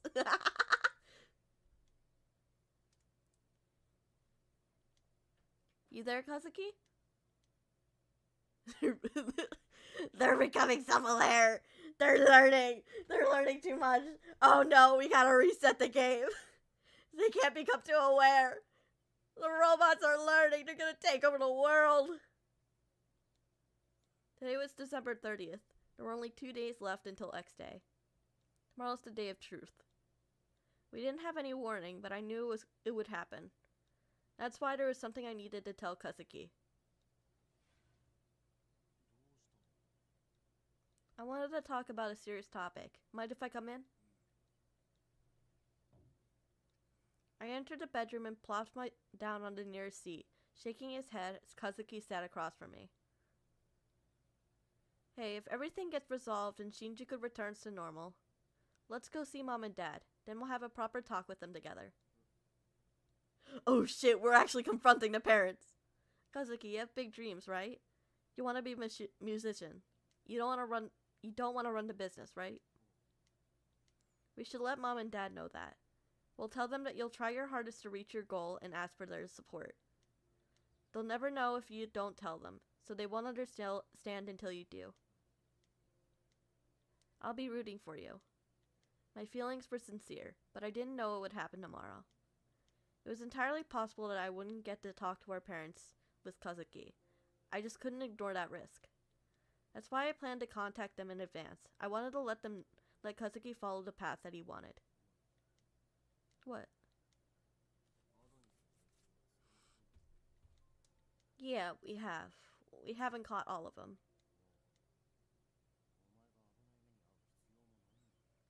About that. Kazuki. Oh, he's so cute. He's such a sweet boy. Kazuki had probably figured out that Akito had been arrested. Ever since I'd become involved with X Day, Kazuki's life has grown increasingly chaotic, what with the bodyguards and all. I assumed that he was probably anxious, afraid he might lose someone close to again. It'll be alright. I won't die and leave you alone. Oh! I reached out and rested a hand on his head. It was the only way to express what I felt. But there are things that I have to do. Up to this point, so many people have helped me. I'm a weak, inexperienced rookie cop.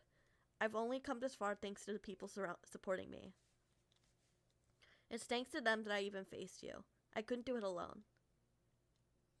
I don't want to waste the sentiments of the people who are important to me. I want them to be happy every day. So Kazuki, can you support my dreams too? Oh! I was sure he was still anxious. Him being on the verge of tears and all said it all. Still, Kazuki nodded. He was trying his best to accept how I felt. Thanks, Kazuki.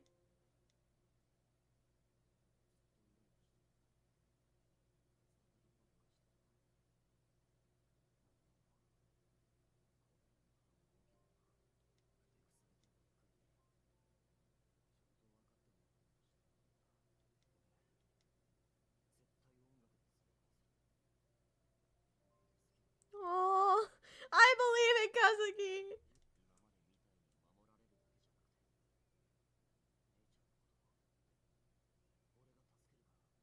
Oh.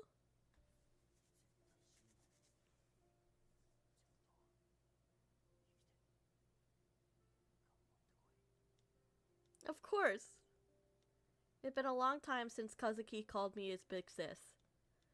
The nostalgic ring of that name steeled the resolve within me. Now then. After Kazuki went to sleep, I took out the stack of papers that Sasuke had given me. It was the dossier on Yuzuru Saiki.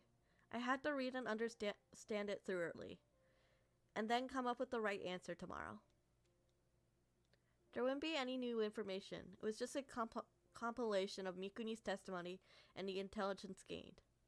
But it might spark an insight that gave us a lead on Saiki, no matter how small it was. There was a lot of analysis from the criminal psychology perspective. When I poured it through the torturous jargon, I felt that something was off.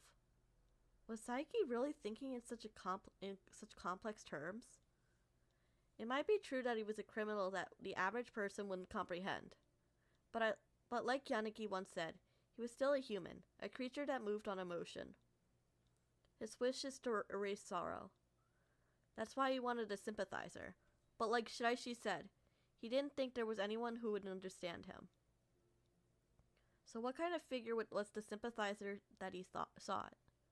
His ideal is a regular person who has determination to fight and struggle in their daily life.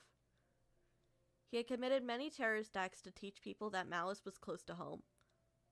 And he chose me as the test subject for his normal human and tried to test my resolve. When I thought it through to that conclusion, a troubling thought came to mind. He had said that in the end he deserved to be killed as well, meaning that even if his ideal world came to be, he wouldn't live in it.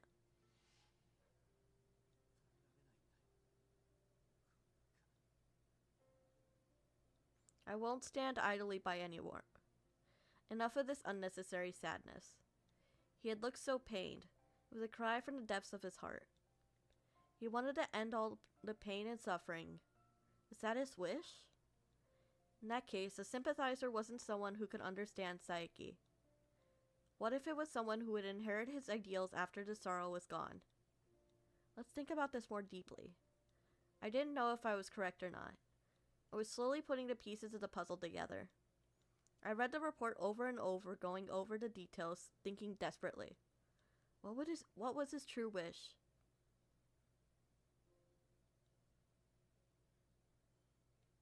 Oh boy! X Day!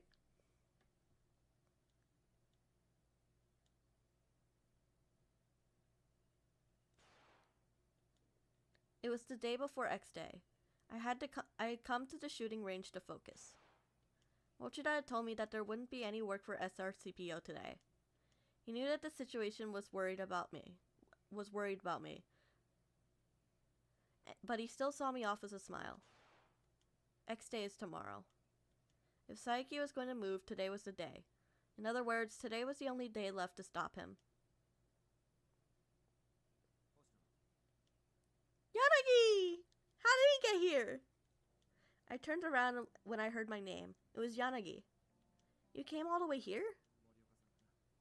Aww, Morioka!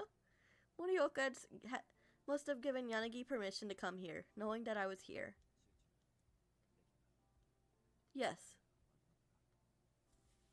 It'll be okay. I know it'll be okay, Poochie. They're just gonna make sure that everything is not like you're gonna die. You'll be fine. It'll be okay. Yes.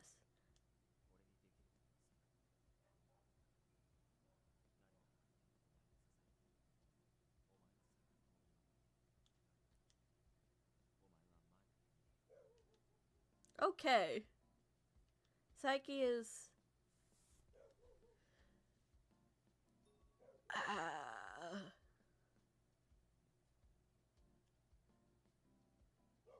It'll be okay. I mean... You're sick, not dying. You'll be okay. And even if it's not at the clinic, it'll be okay eventually.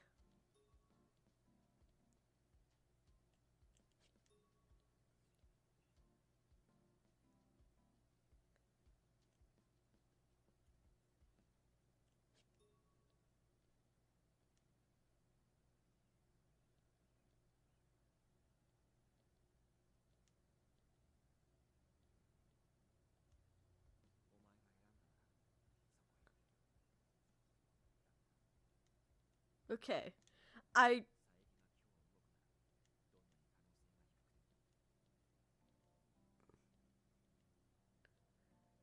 Fuck. I did not get it right, did I? So Yanagi and I searched a number of places looking for Saiki. And it wasn't just our group either. Okazaki, Yoshinari, and a lot of other people helped look for him. But...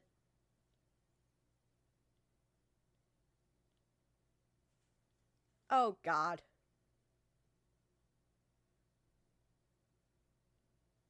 I looked at the massive television.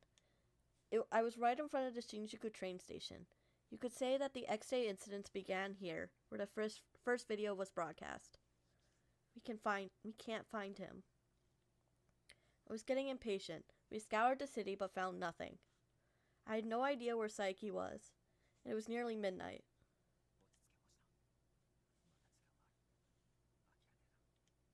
Yanagi. Of course, I didn't want to give up. I would fight till the very last possible second. However, I couldn't think of anything. I was out of ideas. Why? My fingertips became unbearably cold. I'm sure it was because of the temperature. Just then, a giant display filled with static. Oh boy! Fuck! It had begun.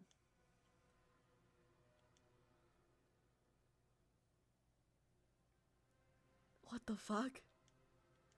The giant screen showed multiple men bound in obvious agony. Before I could look away, the image switched to something else. People all across Japan were wearing collars, collapsing in agony.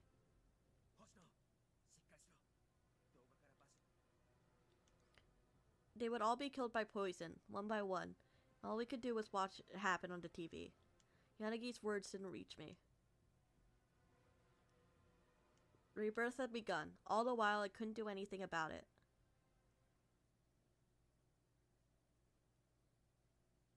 Oh boy.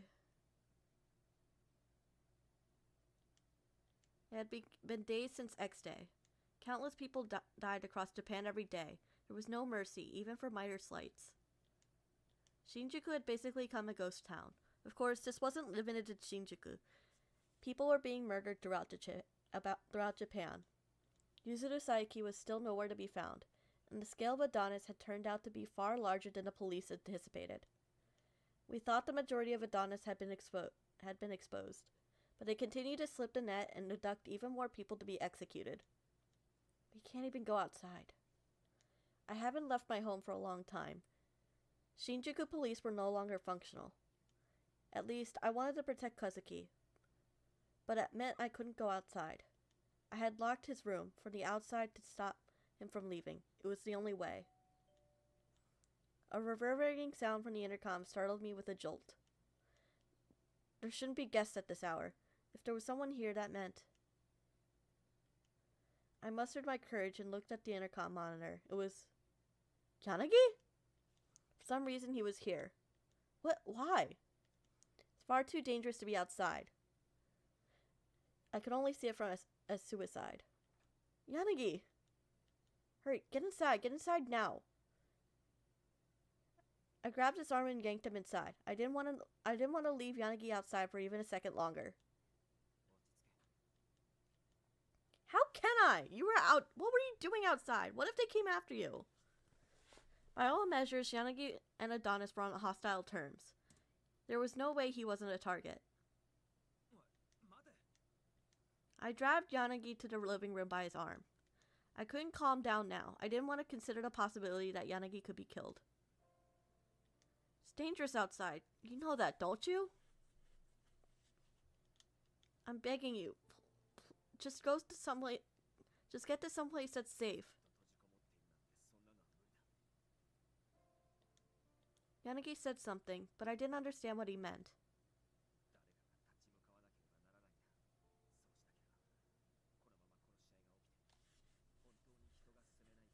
Am I on the route for a bad end? Or is this supposed to happen? Leave that to the government. Sure, someone could stand up to Adonis, but that didn't have to be Yanagi. I heard that the SDF mobilized. There's no need for the powerless people like us to try and resist. That's right, I could do nothing. I had no power. If I did, I'd have ended this without deaths. But I didn't. I was powerless. That's why I didn't want to lose anyone else. Just stay here with us forever. Don't go anywhere. I couldn't stand it if I lost you too. I won't let it happen. I'll keep you protected so I don't lose you, even if you don't want me to.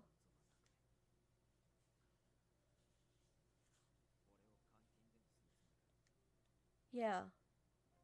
I see. That's an option. Yanagi had come all this way. I could do it. If I did, we could be together. I could always protect Yanagi and myself. Yes, no matter what it takes. My gun never left my hip. I aimed it at Yanagi. If it was to protect him, I could shoot his arms or legs. Hey, yo! Yup, this is definitely a bad ending. Oh.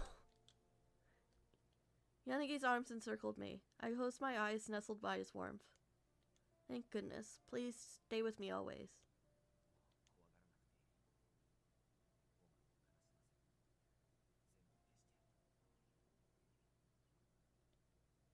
All I had left were Yanagi and Kazuki, so I absolutely wouldn't let go of them. I'd protect them for the rest of my life. Oh no! Oh! I felt as if I heard a voice filled with sadness from somewhere distant. Yup! The end. I knew it. I knew it was a bad end.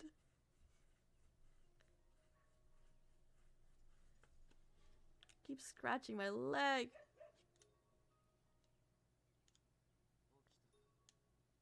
Yes, quick load.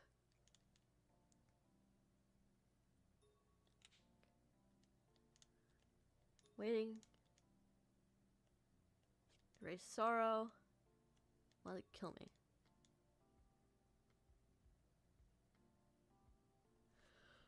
Okay, now I know that I did the right ones.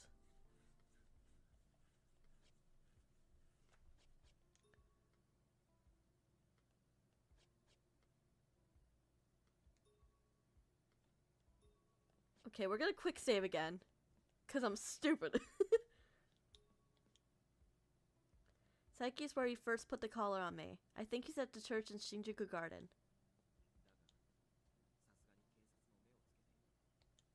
Yes, I heard that too, but I'm sure he'll visit that place. Today, right before X Day begins. The reason Saiki was personally waiting for me to arrive. That's why I believed he'd be there. Saiki's final goal is to erase sorrow from the world. To do that, I think he'd wanted to test whether I'd be able to kill him.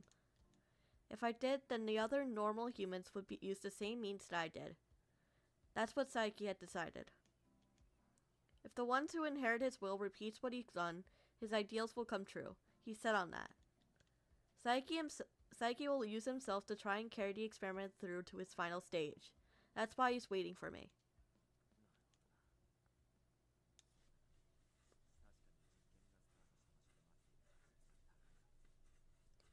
Holy shit, I did it! Yes, for me, that's where everything all started. If we reported it, HQ could probably mobilize units to encircle and take Saiki into custody. If that happens, I won't be able to persuade him. He'd probably be killed in a shootout, without question. Of course, not reporting it could also lead to a similar outcome.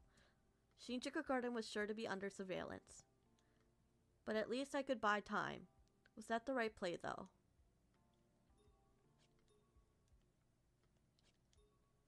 I don't think we should report this.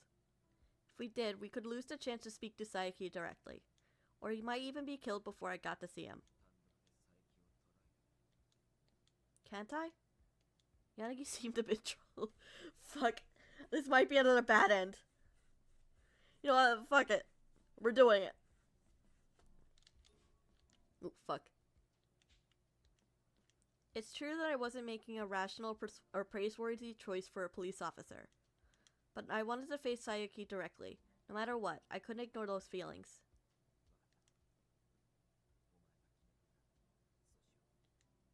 Thank you. Let's go to Shinjuku Garden. Yanagi nodded. This is gonna end poorly, isn't it?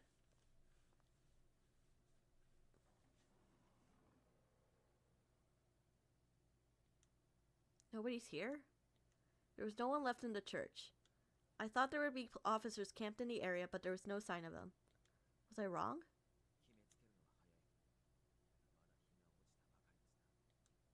Yeah. He could still show up. Just as I thought that. I heard footsteps slowly approaching. I turned to look at the source of the sound. Saiki was there. He was expressionless. I couldn't read him.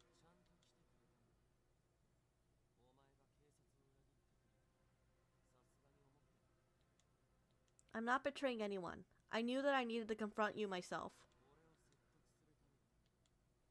Of course.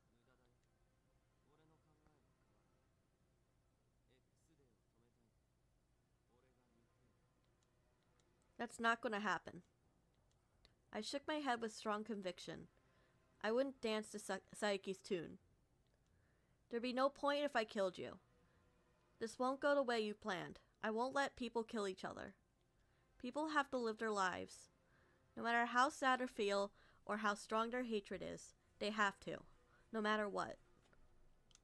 But people cannot actually live in a world where you think is ideal. I can't accept the way you think. Saiki's expression didn't change a bit. He probably known what I was going to do from the start. I don't know why, but the way he's fucking holding that gun looks so awkward. He's just a goofy little guy. But then he quietly drew his gun and pointed it at Yanagi. Yanagi reacted, drawing his own weapon, but he was a moment too late. Yanagi! Thank fuck. Holy shit. You're gonna kill us. Maybe we should have reported this after all. Yanagi is hit, but he didn't stagger. His voice was calm. I sighed in relief, but as I made sure he was fine, my hand moved to my holster. But I have to stop him. I had to shoot, not to kill him, but to stop him. I had to shoot to protect others. Huh? Just then the glass shattered. Glass in the church. Just then the glass windows in the church shattered. What? Simultaneously, countless gunshots roared. Of course, they were aimed at Saiki, not at me. No, wait. There was no way they could hear my protest. Saiki! Saiki slowly collapsed, his body penetrated by round after round of police gunfire. He fell like he was in slow motion. I heard Morioka order me away, but I ignored it and rushed to Saiki. He was on the ground, soaked in blood. There's no saving him. I reached and took his hand. He didn't have the strength to grip back.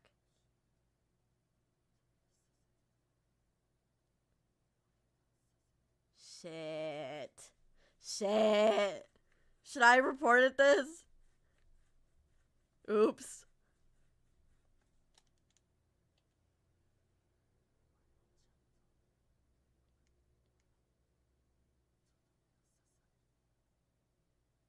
Oh.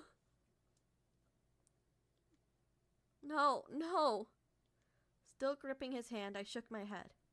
I didn't think he understood, but I couldn't just not react in this situation. Did you really come here just so you would die? Didn't you really not want to stop you because you couldn't bear what you've done? Saiki laughed. He was covered in the crimson of his own blood, yet he seemed somehow content.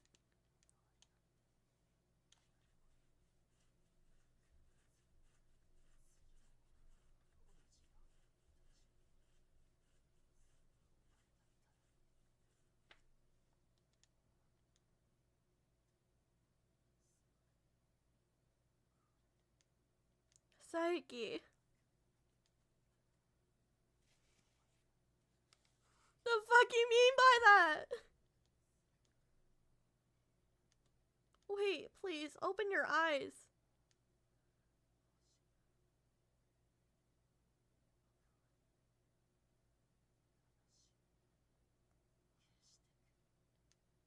Saiki moved the hand that I wasn't holding on to. I didn't notice it. My vision went white. The sound of explosions rang out around me. I had no idea what was happening. My body was fully enveloped by a burning sensation, and then someone's warmth. What? My vision returned to normal. What the fuck?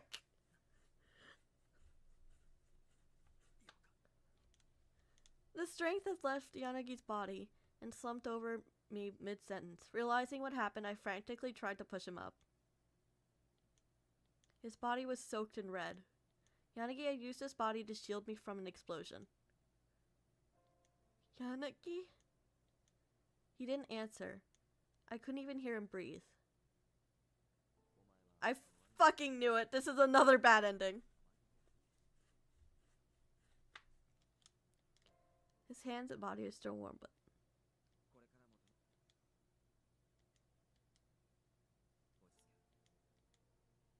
His limp body didn't respond. I couldn't hear a heartbeat. No. I had lost him. No. No! Why? I recalled Saiki's last words. He was the one who had taken Yanagi away from me. Can I erase it? This was so crushing. I couldn't express my sorrow in words. Was it really possible for me to erase such pain? Really? Rage, despair, nothingness? If I could get rid of it all, I wouldn't care how dirty my hands got. Bad end! Uh-oh, Skedios, bad end!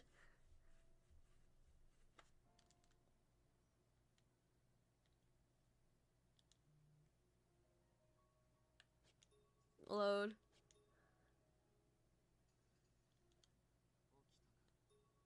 Quick load. We gotta report it. I'll call it in. I'm a police officer after all. I wanted to face Saiki, but I couldn't ignore my duty and sense of justice as an officer. I didn't want to. Both were indispensable to me. Yes, I want to talk to him, though. If I tell Morioka and Minagishi, they'll get it. Yanagi smiled. He seemed satisfied somehow. And that's why I shouldn't be a police officer. No, sir.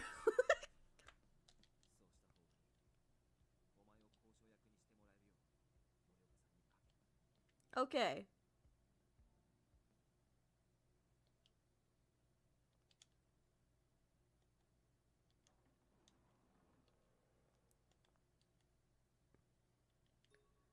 Oop, fuck. Nobody's here. There's no one at the church. I thought there would be officers camped in the area, but there was no sign of them.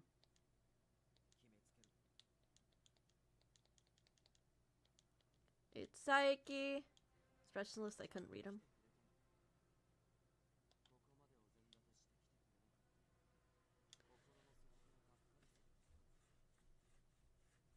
Oh, he says something different this time.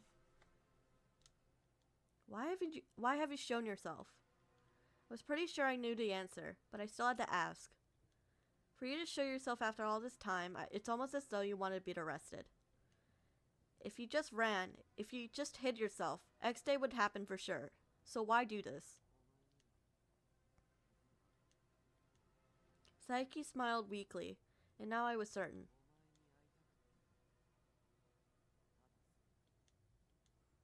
I had been right after all. He wanted to test whether I would be able to kill him. But is that really all? What if deep down he actually wanted me to stop him? Do you want to stop X Day? Come on, at least lie! Give my girl some hope! If that's what you want.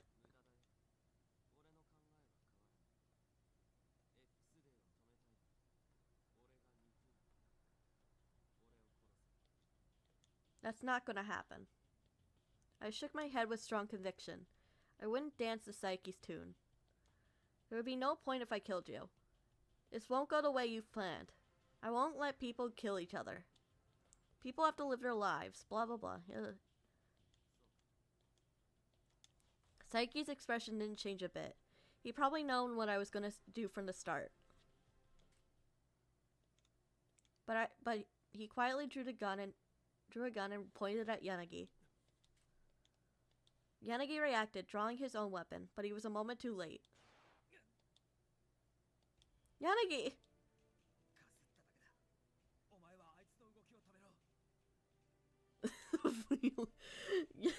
They fucking merged the fucking text together. Damn, okay. His voice was calm. I sounded relieved as I made sure he was fine. And my hand moved to my holster. Why is it freaking out so much now? To stop him, I had to shoot, not to kill him, but to stop him. I had to shoot to protect others. I'll be fine. All my training has been for this day. I had to shoot to protect others.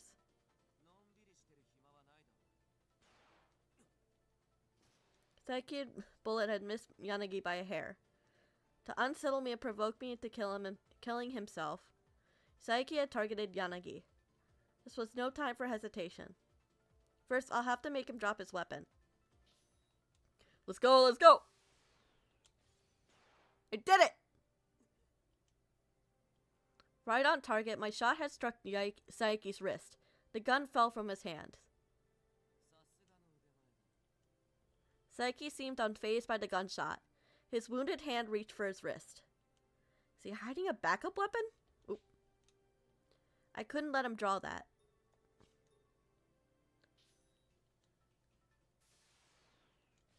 Let's go! 2 in a row! Next shot had struck his thigh. He lost his balance and went on his knees. Once the shot landed, Yanagi rushed towards Saiki.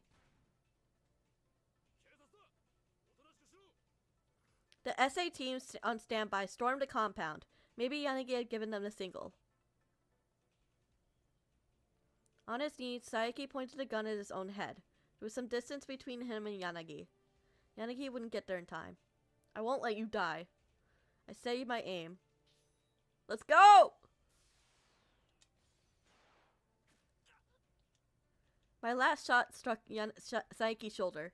His arm went limp, and I saw the muzzle move away from his head. Yanagi didn't waste that opening.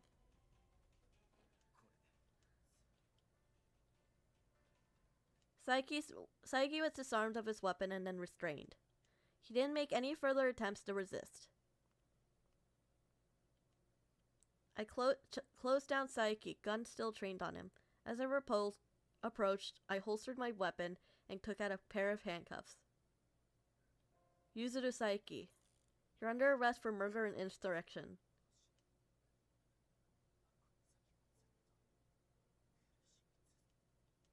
Saeki didn't resist, but he seemed terribly sad.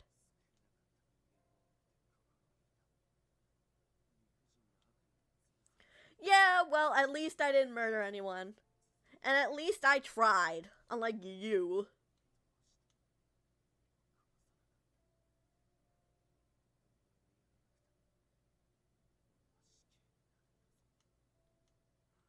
Saeki was fixated on justice. Justice without a doubt. But we couldn't come to an agreement. Then my chest did hurt. I understood. Because this was justice, because there was no compromise, we would never see eye to eye.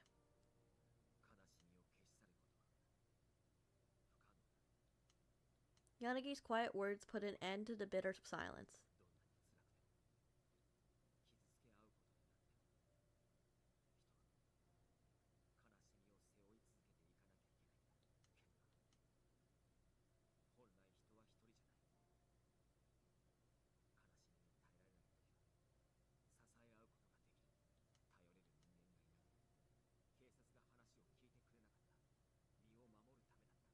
Go off, King. Go off.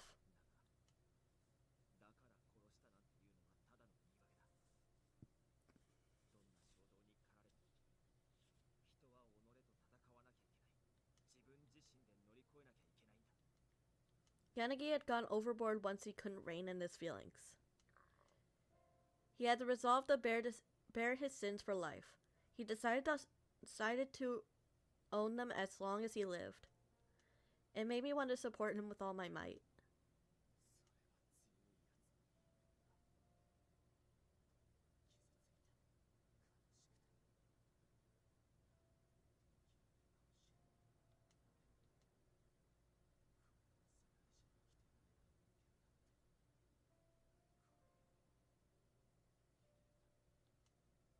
And surely, Saeki's whispers described an unvarnished truth of this world. But we don't give a shit about that, because he's the bad guy!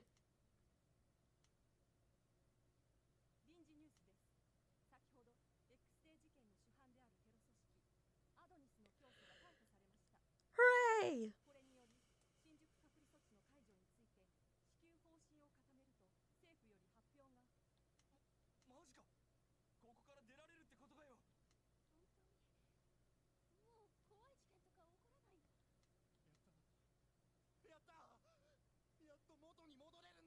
Hooray!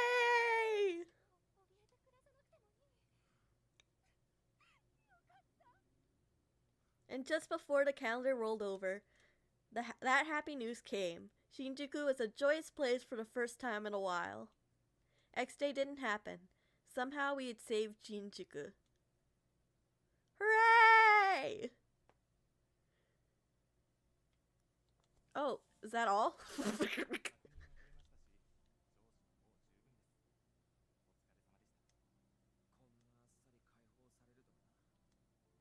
Saeki had been arrested. Yanagi and I had been interviewed and then promptly released. They didn't even ask us anything significant, and we didn't have to bring it up ourselves. Maybe Morioka had been there to witness the entire episode.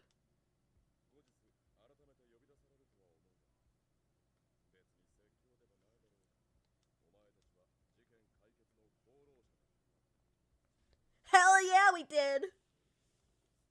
No,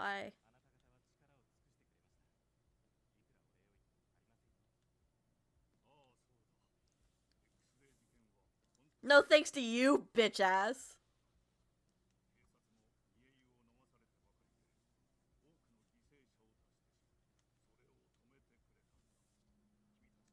Okay, stupid.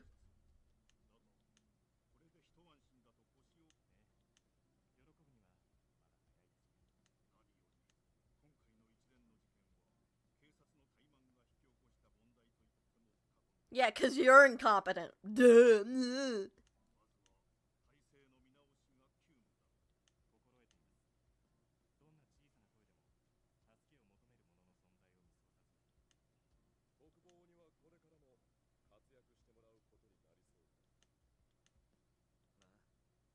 Yay!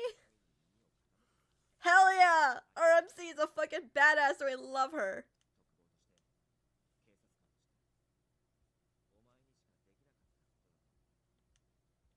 Yes.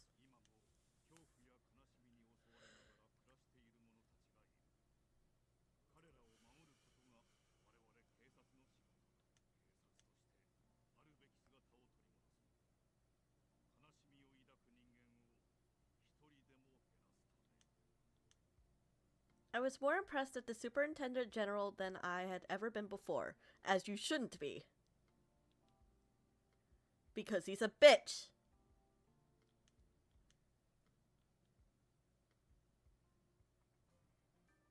Wow, this is amazing. Oh my god, Okazaki! Free from the high feel!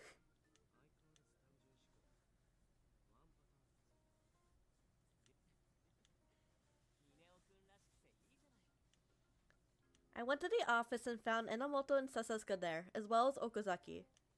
The table was crowded with food, snacks, and drinks that they all apparently bought at the convenience store. Yeah, I'm good. I returned Yanagi's concern with a smile. The scars of arresting Saeki wouldn't disappear overnight. But I couldn't stop. I had to keep on fighting. I decided to press on, despite the sorrow.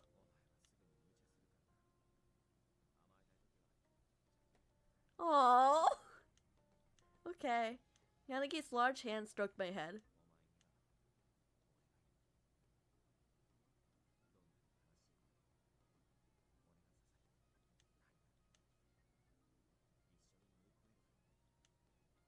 Yeah.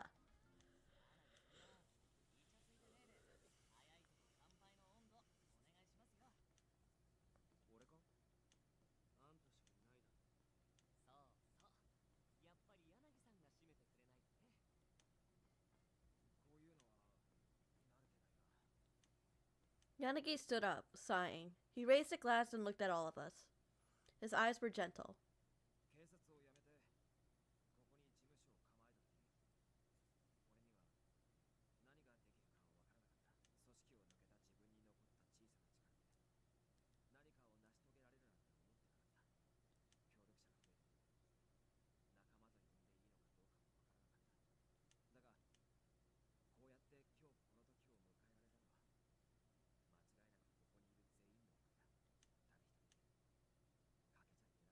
Aww, Yanagi.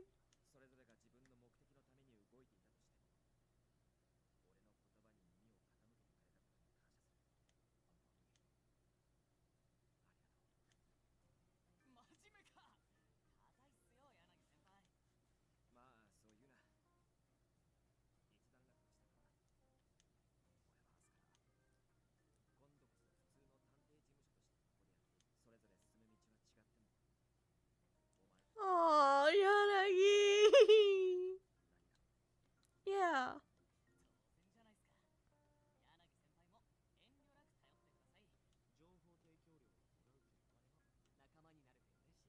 Aww. Kanpai! I'm so cringe. With the party quietly started, well, it was quiet at first.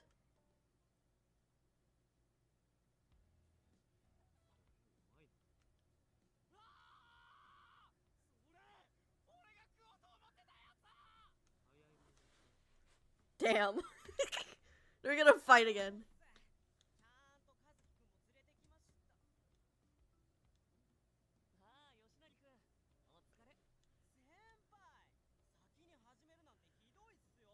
Poor Yoshinari.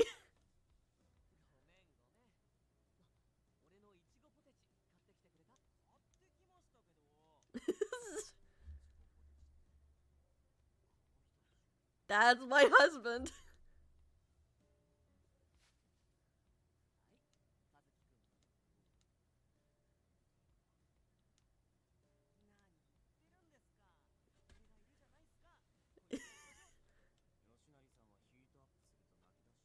You always Okay, okay, Kazuki, go off. What a surprise. Yoshinari had been assigned to protect Kazuki, and it looked like they were getting along. Satake! It's Grandpa!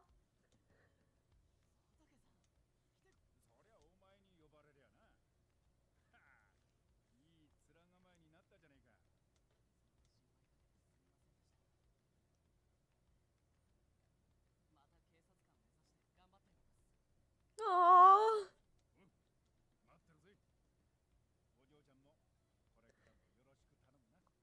Grandpa! Aww! Yes, sir.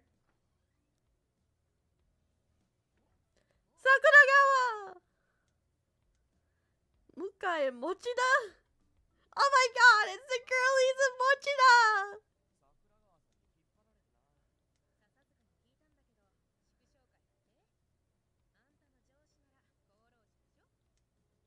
Yes. Oh, Mochida! My man! Dad, Mochida! Mochida, I'm truly sorry for making you worry.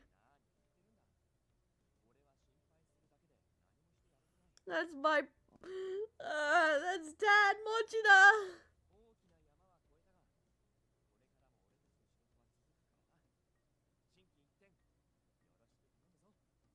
Yes, sir!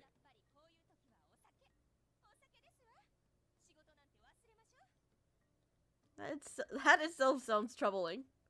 Sakuragawa, thank you for so much for everything that you've done.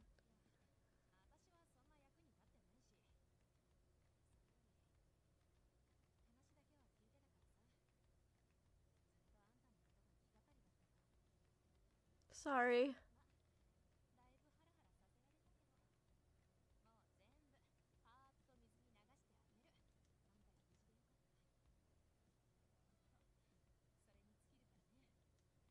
Thank you. And... Ooh? It's fucking Morioka!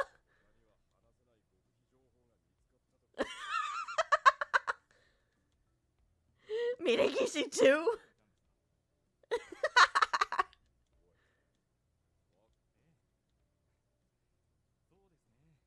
Aww.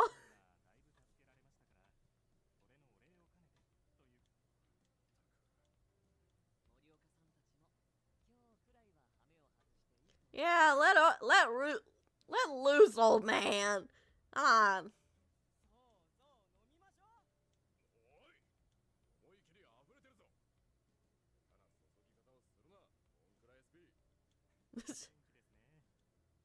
I'm sorry about all this. Before I knew it, several hours have passed. The office was crowded and filled with a warmth that didn't resemble winter time. Oh, Yanagi's gone. I looked around for him, and I finally found him.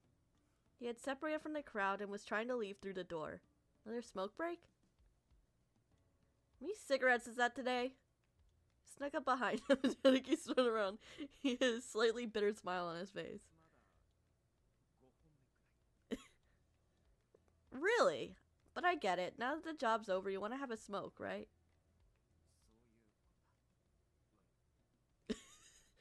We're gonna have to whip this guy into shape about his cigarette habit. I can come with you. The smile quickly transformed from bitter to gentle. The natural ease of it dazzled me.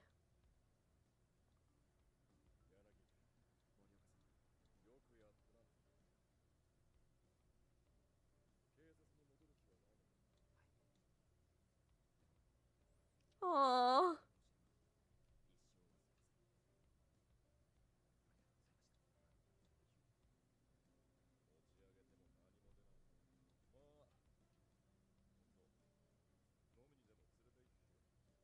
Yay! Drinking with the old man. Thank you, sir. Morioka looked kinder than I've ever seen him before.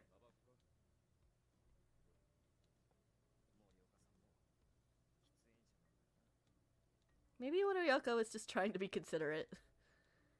It wasn't exactly a secret we were together. They're gonna fuck on the balcony.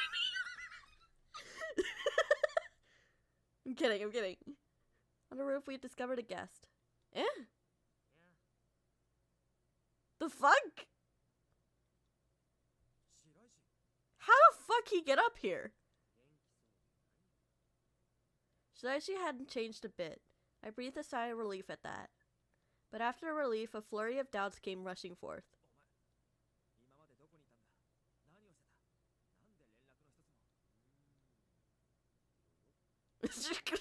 This fucking guy.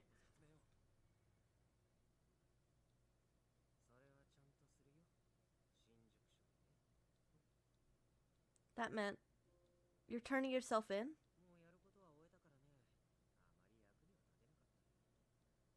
No, that's not true.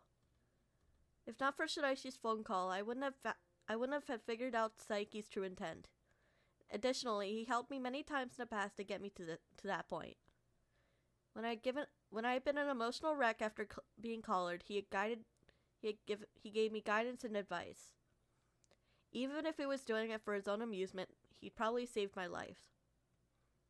We'll be waiting for you, so make sure you come home.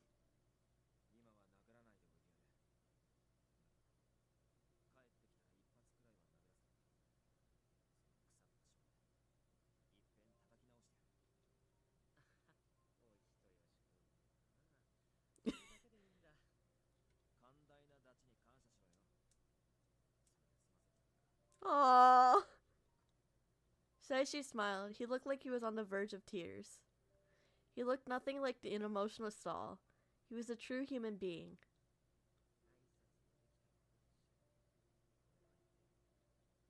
Yeah. See you when you're out of jail! With that, Shiraishi went downstairs. Morioka and Minegishi were in the office. Maybe he'd come here knowing that. He'd come here to say farewell?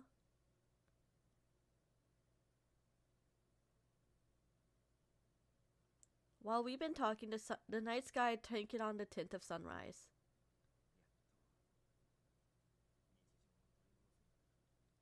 Yes, Yanagi mumbled while looking down at the city.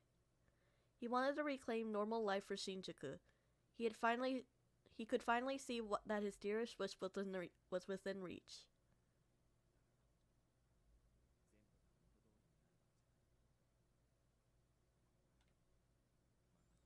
Yeah, but it'll be fine now. It's fine now. Aww. Eh?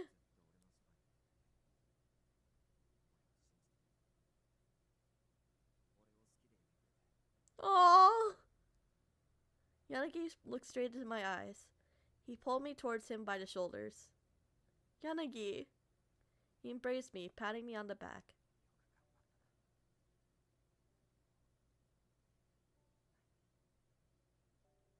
At his gentle urging, I felt the tears slowly begin to pool and fall.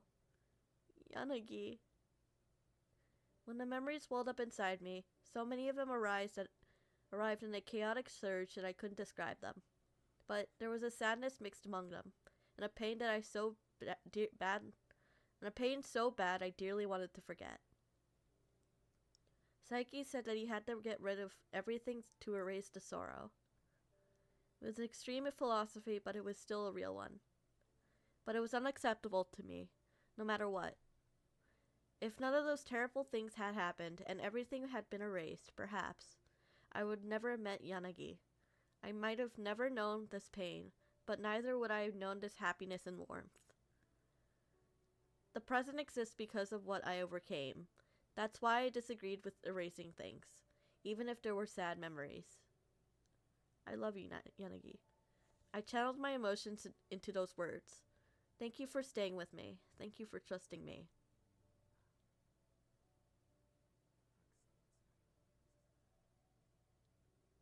He gently stroked my back.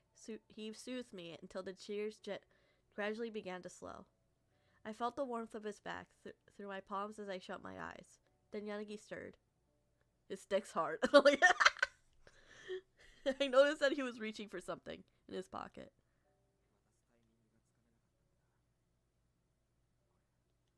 Huh? Aww! I got worried for a second.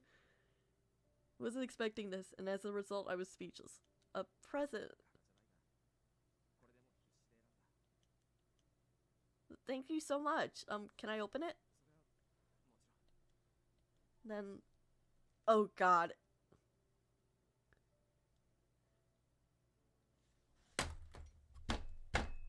What the... Are you kidding me? Couldn't believe it.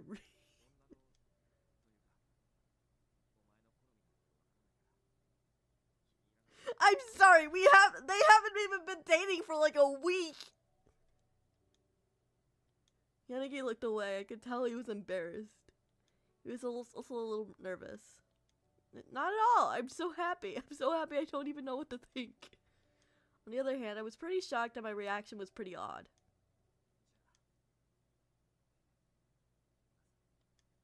Okay. Is this a proposal?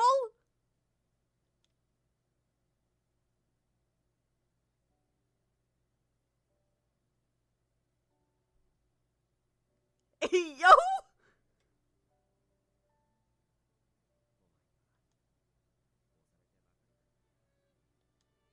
Yanagi slit the ring on my left finger. As the rings moved into place, I was unwittingly started crying. I was so happy. How could I not cry?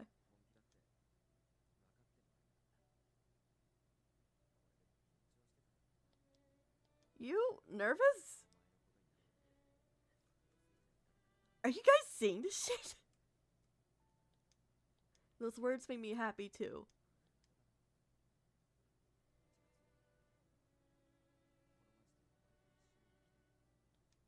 Yeah.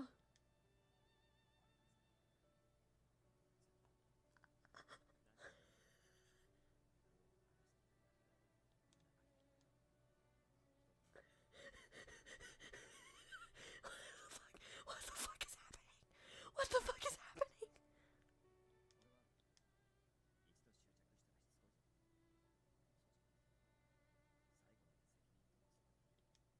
Of course it is. I answered instantly. Words weren't enough. I nodded repeatedly while crying. Oh, I'm willing to be as tied down as you want.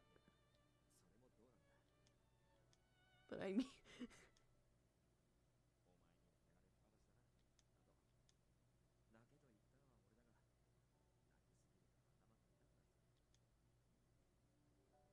It's too late. I'm so happy I can stop. Is this a fucking proposal? There was no holding back these tears anymore. I inched closer to Yanagi's face and our sighs mingled as I closed my eyes. Then... These fuckers. From behind I heard voices that probably weren't intended to be overheard. These fuckers. I quickly whipped around to look behind us. Enomoto spilled forward us out of the crowd that had been quietly spying us from the doorway. Yanagi silently looked down at Enomoto. Somehow I could tell he was angry, but it didn't fit me for now.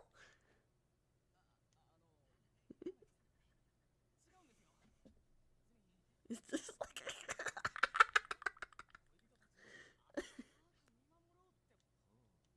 Oh.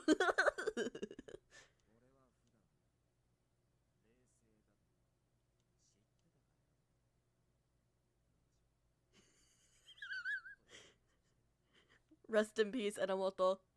He was a good dude, just too nosy.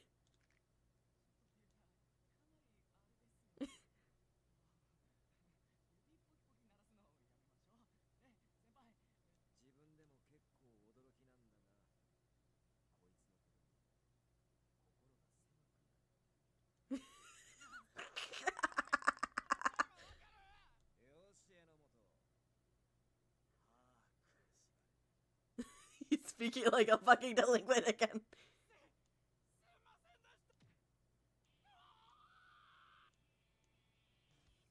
I burst into laughter. The tender mood had been spectacularly blown away.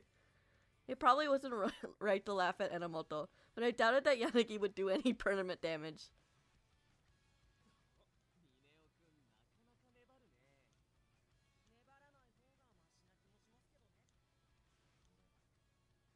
This is kind of bullying for him at this point.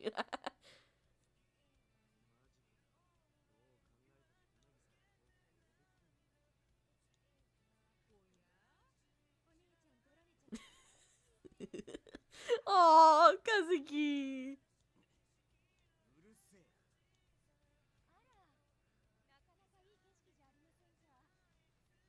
He's just beating the shit out of him.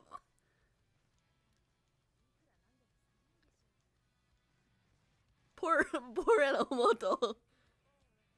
It's so lively. It was cold, but everyone was in good spirits. They wore bright expressions. But even Enomoto was laughing while he winced at the beating Yanagi was giving him.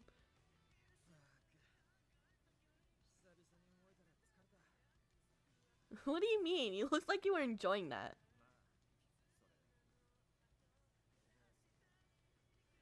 I'm still unsure whether this is a proposal or not, but it was on the left hand, so... Okay, my cheeks flushed, but I couldn't help it. I was a woman in love. Hey, yo! Huh? But what about Enomoto?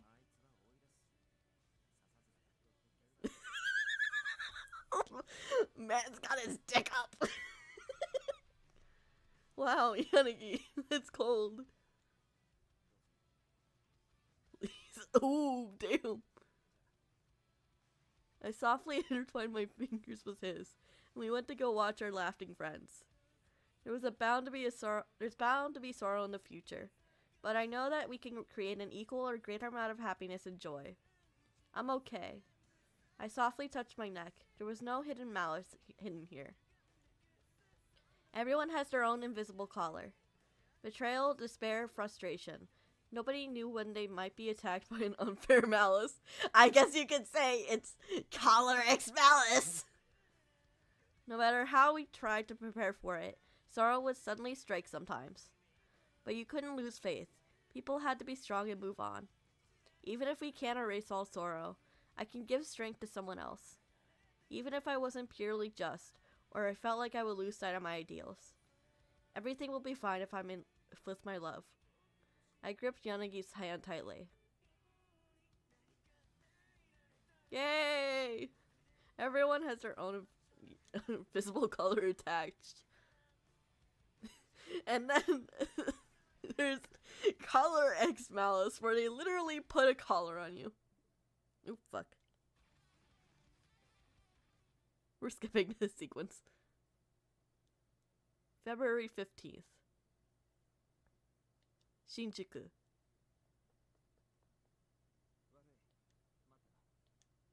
No, I just arrived. It's cold, but I really just get here.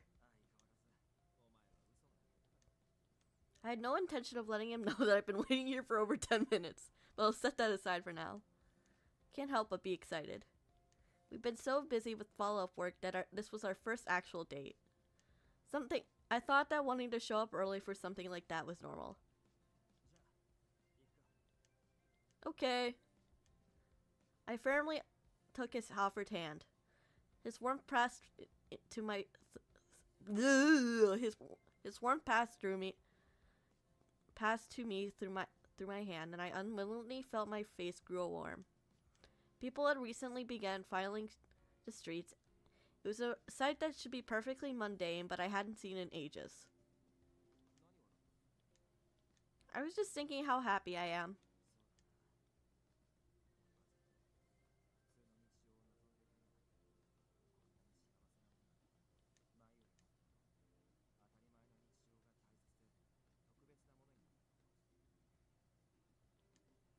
That's my line.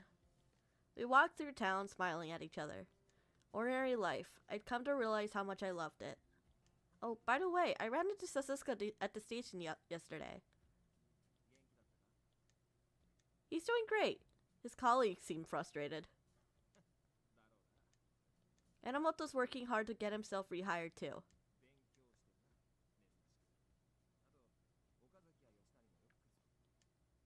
For fun?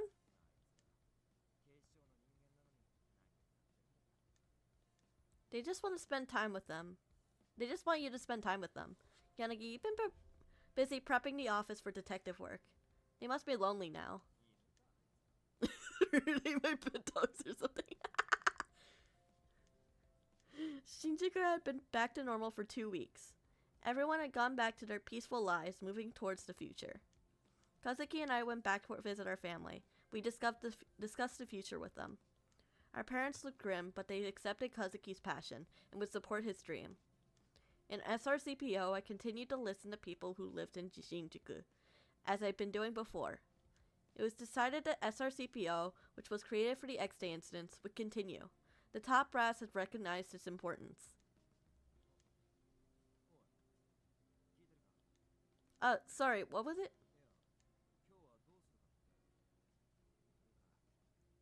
Aww. So you have. Makes me happy.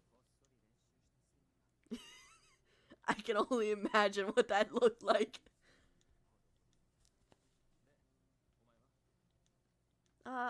Well, I was taken aback at being asked so suddenly. I recall that I wanted to call him IG, but I felt like I'd fall even harder if I did.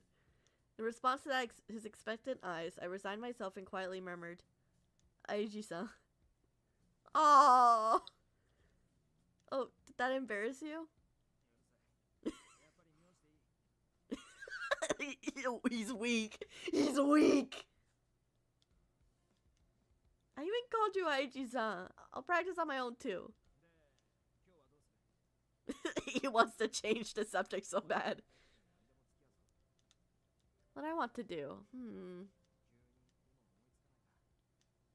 Actually, there are just so many things I want to do with you. I'm just happy being with you.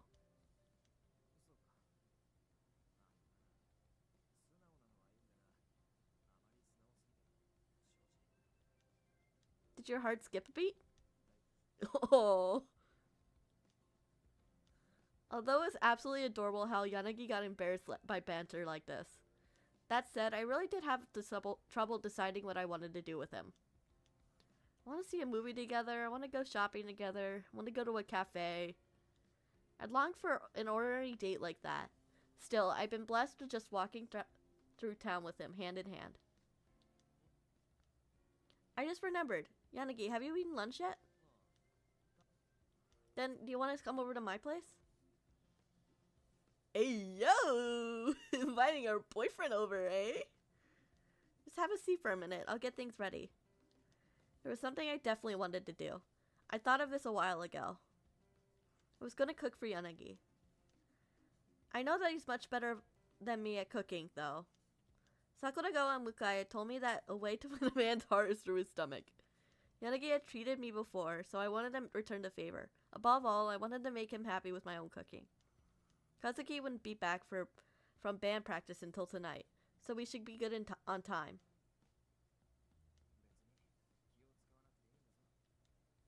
It's no trouble at all. I've been desperate to do this. I shook my head emphatically, and Yanagi blinked in confusion. Because you can cook and clean and do everything on your own. You're a master of domestic arts. He's confused. From the beginning, it felt like we're out of balance, but I wanted you to like me more. Besides, isn't it normal to want to do something special for the man I love? Huh? Yanagi had his head on his forehead, and he heaved a great sigh. Did I shock him? As he panicked slightly, Yanagi looked up. He got very close to me. My heart was pounding. I couldn't help it. Yanagi? Yeah, what? I did. Oh, that's cute. That's cute. That's not it. I could never think that way, hearing it from the person I love. But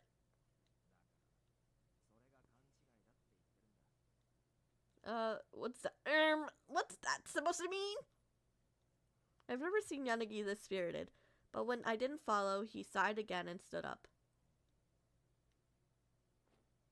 Yanagi grabbed me in arms and pushed me against the wall. Oh, damn. Oh, damn. He down bad. So far, Yanagi's kisses have been soft and gentle, like they were embracing me. But this one was different. It was fierce, passionate kiss that seemed to steal my breath away. My heart was pounding, my head was spinning, and I couldn't stand up straight.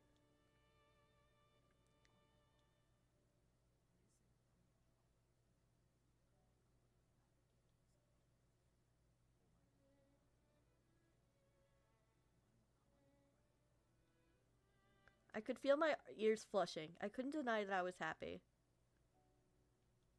Of course I want the person to think that I'm cute. That's natural. I wasn't particularly trying to seduce him, but if he was that taken with me, I didn't see a problem with it. Rather, I was very happy. I'm gonna keep trying to make you fall even harder with me. They're both simps! Our lips locked again. Was drawn into another deep kiss. I felt like I was gonna melt. It was hot all over, and not just for me. Damn, okay, girl. Go off, queen. Go off.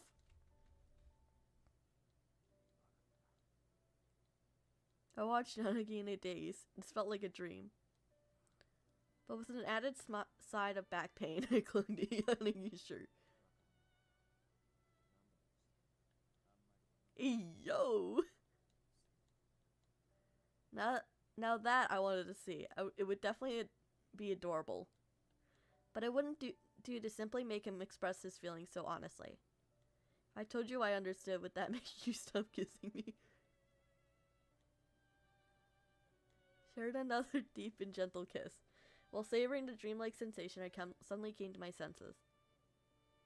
Oh, but today I wanted to cook for you. Damn! No point if you helped.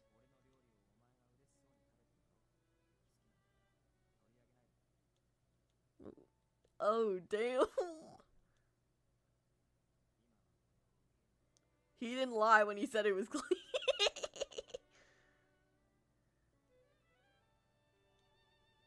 While I wavered, we kissed again. I don't think I'll ever be able to beat him.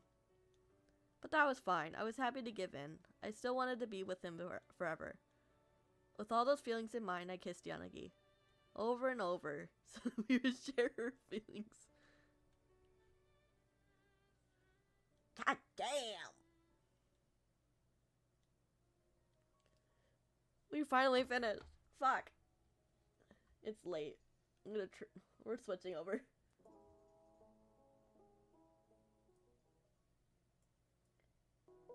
Thank you so much for joining me today.